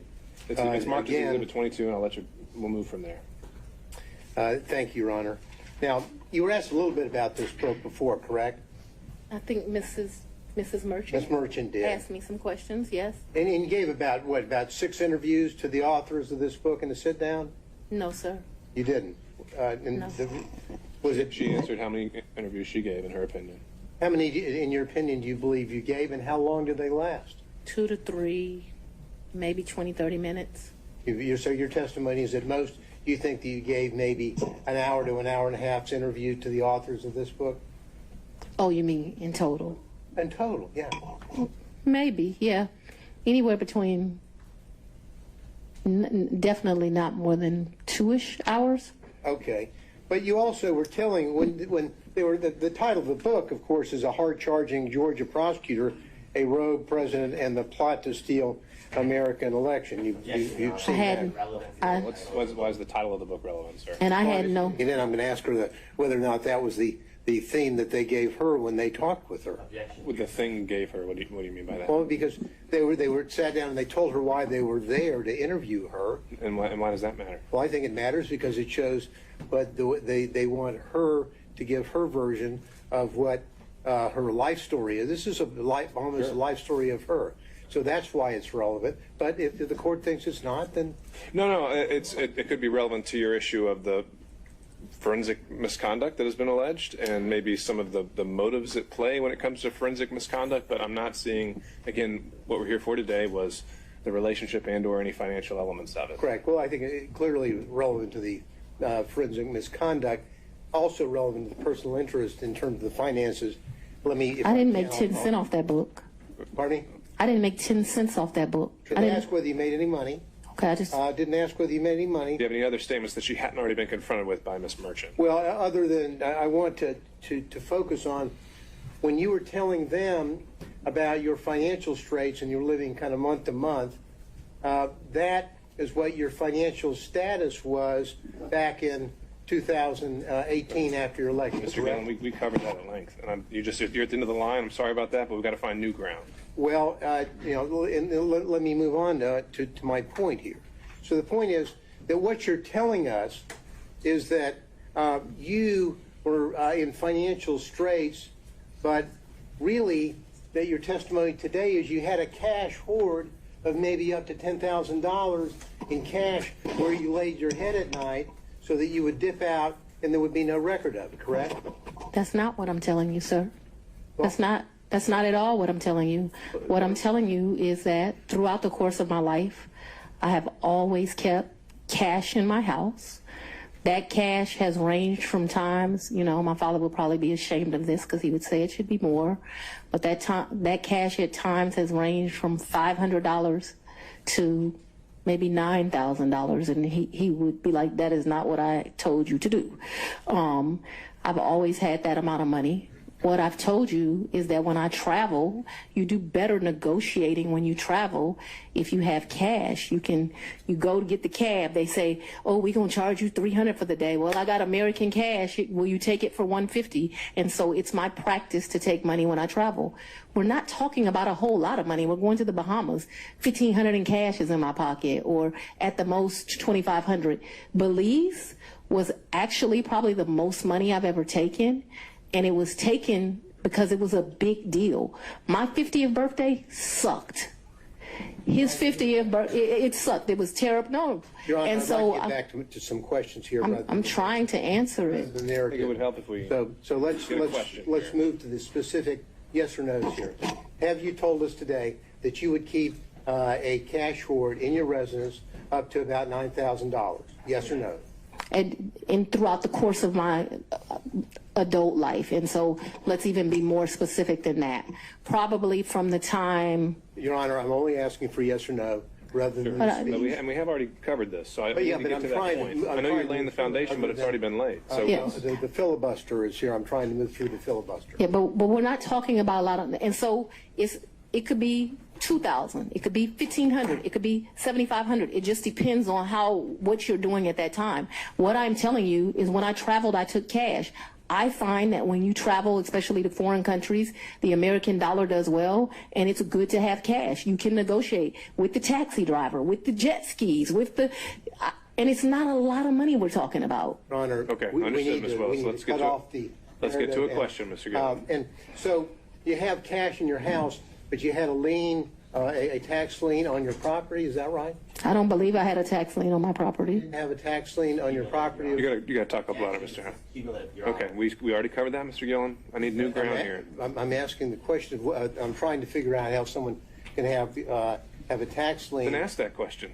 But not use the money that they allegedly said they have. Well, I think Ms. Merchant asked that exact same question. She said she didn't use the money to pay her tax lien. So what's your question that's new? So I was going to build on that to say. No more building. It's already built. All right. It's the same way you pay a bill. So just put the top on it if you need to, okay? It's the same way you owe a bill and go shopping. Well, now, have you ever used, did you say earlier that you used Cash App? When I would pay Robin Bryant, I used Cash App. What is Cash App for the record? I don't need to know that for the record. Let's keep going. Well, so if you're paying Robin with Cash App, why aren't you paying, allegedly paying Mr. There's no alleged here. Why aren't you paying allegedly Mr. Wade with Cash App? I don't think Mr. Wade does Cash App. Do you ask him? I think he's told me he doesn't do Cash App. Okay, so that's the reason why you didn't use Cash App. He's sitting next to me. I hand him the money. Because there would be a record in Cash App of your making payments, correct? Yes, but I didn't think that I was making a record in a personal relationship. Because when you're filing your, and I know that I'm going to move into this financial statement here, you were asked just a second ago about your non-disclosure form, or your disclosure form of an Exhibit 21, where we agree that Mr. Wade is a prohibited source, correct? What I agree to is I don't believe he's giving me gifts. You would like to classify these trips as gifts, but I've always paid my fair share on these trips, so I did not look at them as gifts. I don't think that what this is disclosing, and they can tell me if they mean something different, I don't think it means that if you go to dinner with somebody over the course of a year and it gets to 100, you're supposed to report it. If my understanding of that is wrong, I've probably been to lunches with a couple of people that over the course of a year I paid. Prohibited source means. We already went over this, Mr. Gillen. Mr. McDougall. Well, Your Honor, I have to lay the foundation here before I can follow up with my next question. I don't know why you can't. You have to. Well, it's already, the questions have been made. Then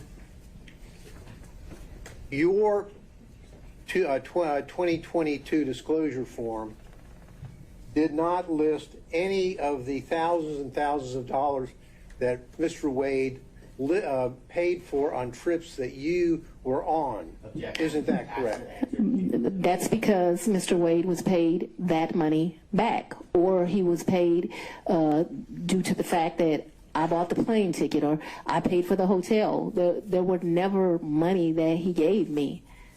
That wasn't the nature of our relationship.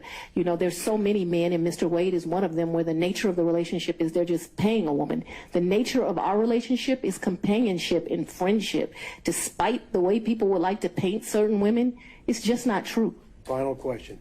And not a single solitary documentary piece of evidence showing that you have withdrawn the cash to pay him back. Thank you, Mr. Gillen. That's not accurate. Thank you. Okay, Mr. McCullough, on behalf of Mr. Floyd. All right, and Mr. Cromwell on behalf of Ms. Latham. Great thing about becoming last is most of your questions. I had one question, Ms. Willis. Can you hear me? Yes, sir. In the time period between February of 2021 and January of 2022, while you were staying at the Yeartie condo, did your father ever come and visit you during that time period at the Yeartie condo? He did not. That's all I have. Thank you, Your Honor. All right, Ms. Cross, I would imagine you have a number of topics to cover with Ms. Willis that'll take more than 10 to 15 minutes? I do. Okay. Then I think we've reached a stopping point for today. And so, Ms. Willis, I'd ask you if you could step down now. And I'd also remind you that you're not to discuss your testimony or that of any other witness until tomorrow morning. Be back here, and we'll begin again at 9 a.m. 9 a.m. We'll do 9 a.m. this time tomorrow. Before we recess for today, I want to check in on logistics, and I'll ask Ms. Merchant, once the testimony of Ms. Willis is concluded, how many other witnesses do you anticipate calling?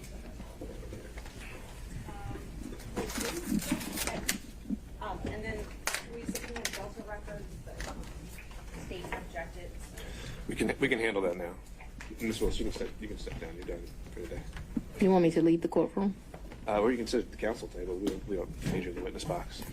All right, so 2 witnesses, and then querying other defense counsel. I know Mr. Gillen, there was a potential witness that was objected to by the state, so there's another one there, and we can talk about that. Were there any other witnesses anticipated from any defense counsel? All right, seeing no show of hands, and then Ms. Cross, any witnesses on your behalf? I expect so, Your Honor, and I expect that to take 4 to 5 hours. Okay, and how many witnesses would you imagine? Without committing myself to a final number, my best guess at this point would be 3 to 4. Okay.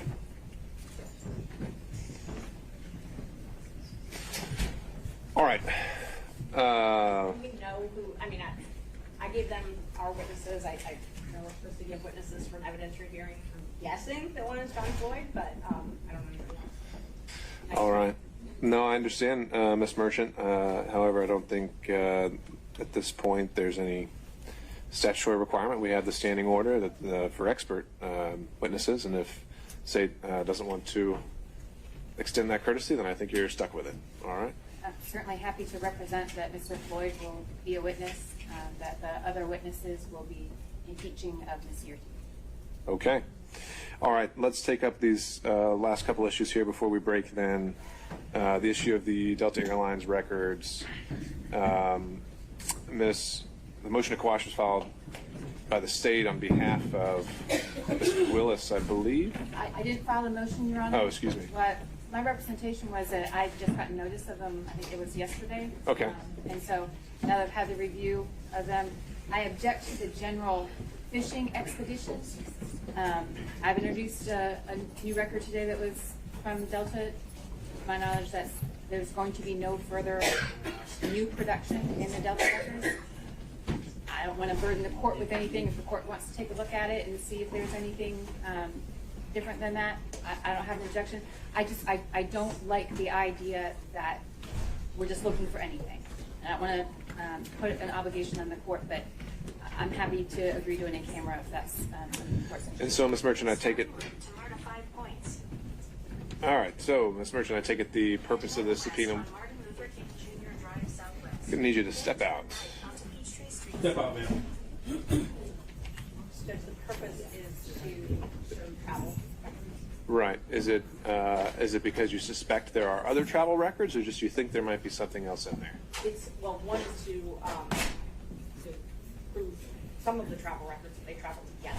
And so we have no problem, like I told the state, putting the camera. I don't even do. I mean, what I'm saying is if we've heard about the trips today in detail. Is there anything else that's in these records that you're saying is going to prove some additional trip, or is it just further corroborating what really is kind of uncontested at this point? There may be some additional trips. But you don't know of any specifically. You just think there might be any. Okay.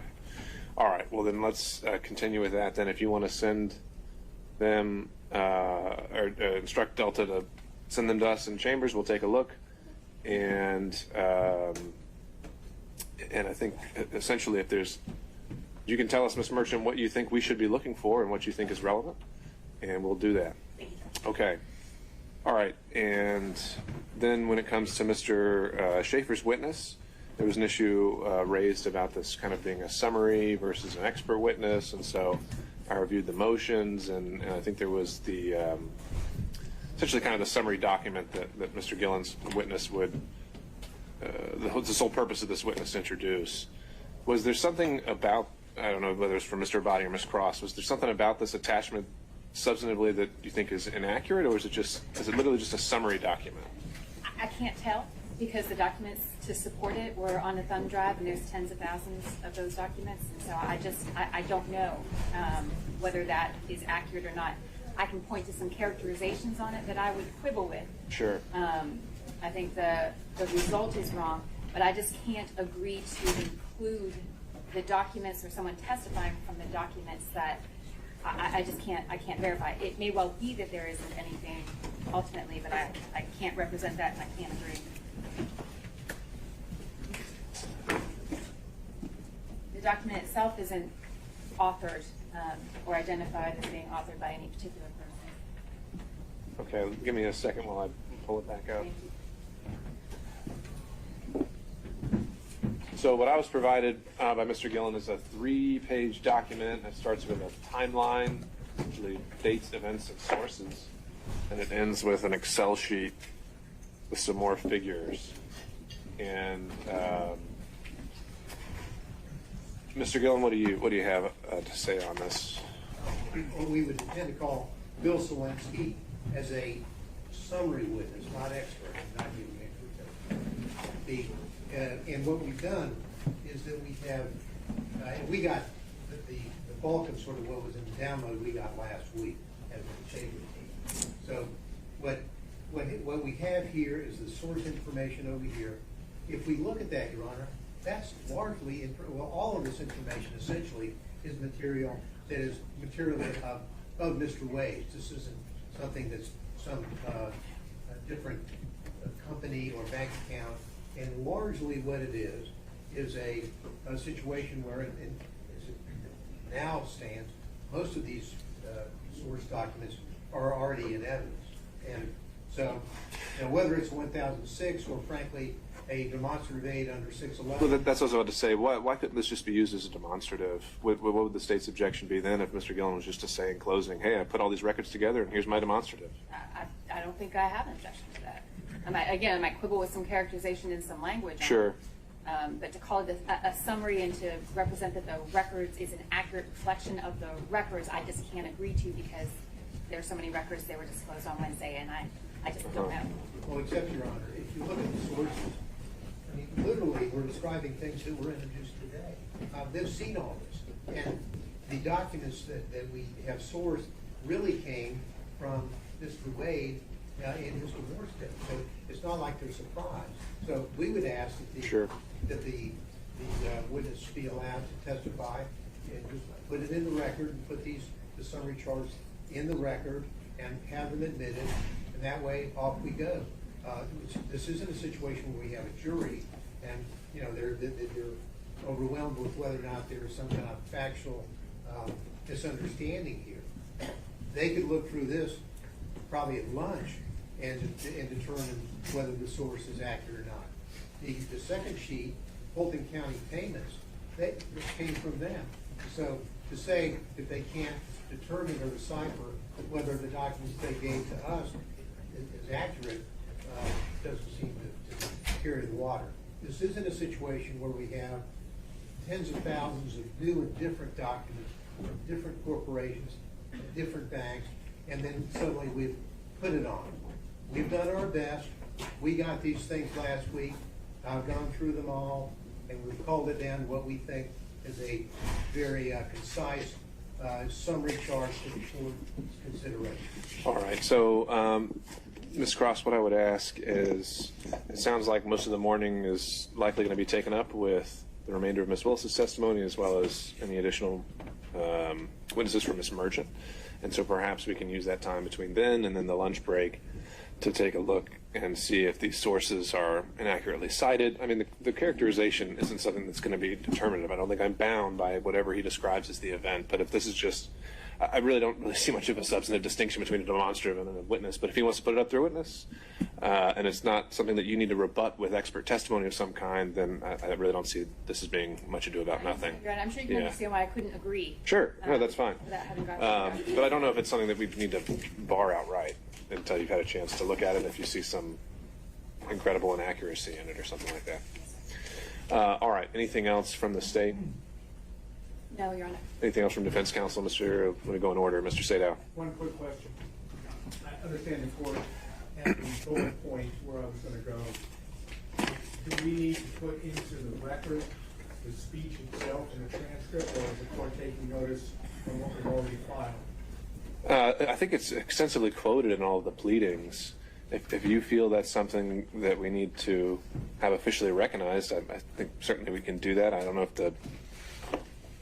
the state has a particular version or a pleading that they want to double check for accuracy, or it can just be something that's as assumed as a matter of law as pleaded by defense counsel, and then we can make a ruling on it from there. But There's certainly no certified transcript that I'm aware of. If they want to give me the version that they believe to be accurate, then I'll certainly take a look at it. okay. I have a USB that my paralegal downloaded onto a USB drive to take home. All right, and that's also not something I think we need to have done by tomorrow. I'm not going to be ruling on. Yeah, I mean, I'm not ruling on any of this tomorrow. I mean, this is something that's going to be taken under advisement on all aspects. So the forensic issue we can bring up, and we may need to bring everyone back if everyone needs an extensive, not even extensive, but if everyone just wants to be heard in argument in some way, we're probably not going to have time for that tomorrow either. So my hope is perhaps we can just close the evidence tomorrow, and we'll take it from there. We're going to want to have arguments, and I've already requested, depending on how busy the court reporter is between now. Yeah, the answer is they're all busy, and we don't have enough of them. So I don't know. This court reporter was giving me a potential of a reasonable time period. But is that what you just turned over to Ms. Cross? Does that also have a transcript? No. Or is it just having video? It's got the USB video. I believe that's all it is. again, I think that's something I'll just wait for direction from the parties on. I don't think that's something we've got enough to deal with tomorrow, and I think we can handle that as it comes once we've had a chance to take a look. Okay? So no arguments on the motion? I doubt we're going to reach it. If the state has 4 to 5 hours of witnesses, and that's fine, just a question of preparation. Yeah, I don't think that's going to be needed. Okay, Mr. McDougall. Just a very short housekeeping matter. You ruled on Monday you didn't want to hear any evidence about the county ordinances and so Sure. forth. The statute 24-2-221 requires that they be put into evidence as opposed to being cited as law. So before the defense evidence closes, I would like to tender certified copies of those. I don't need a witness Sure. for that. And then I've got one other certified copy that I want to tender. I don't need a witness for that. So that would just be a little mechanical thing right before the defense evidence closes, Your Honor. Understood. Any thoughts from the state on that? Okay. As the representation, if that's what the exhibits are, then I'd consider a proffer more than evidentiary, but that's fine. Okay. I didn't want to upset the court's expectations tomorrow when I get this. Okay. Well, Mr. McDougall, my expectation tomorrow will be that when I talk, I get to take prominence, right? You're the boss. Thank you, sir. Okay. Anything else? Not in the state, Your Honor. All right. We'll be in recess 9 o'clock tomorrow. Thank you all. Sorry?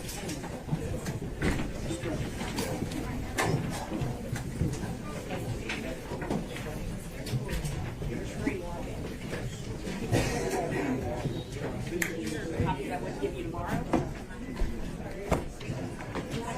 You're going to give me ideas.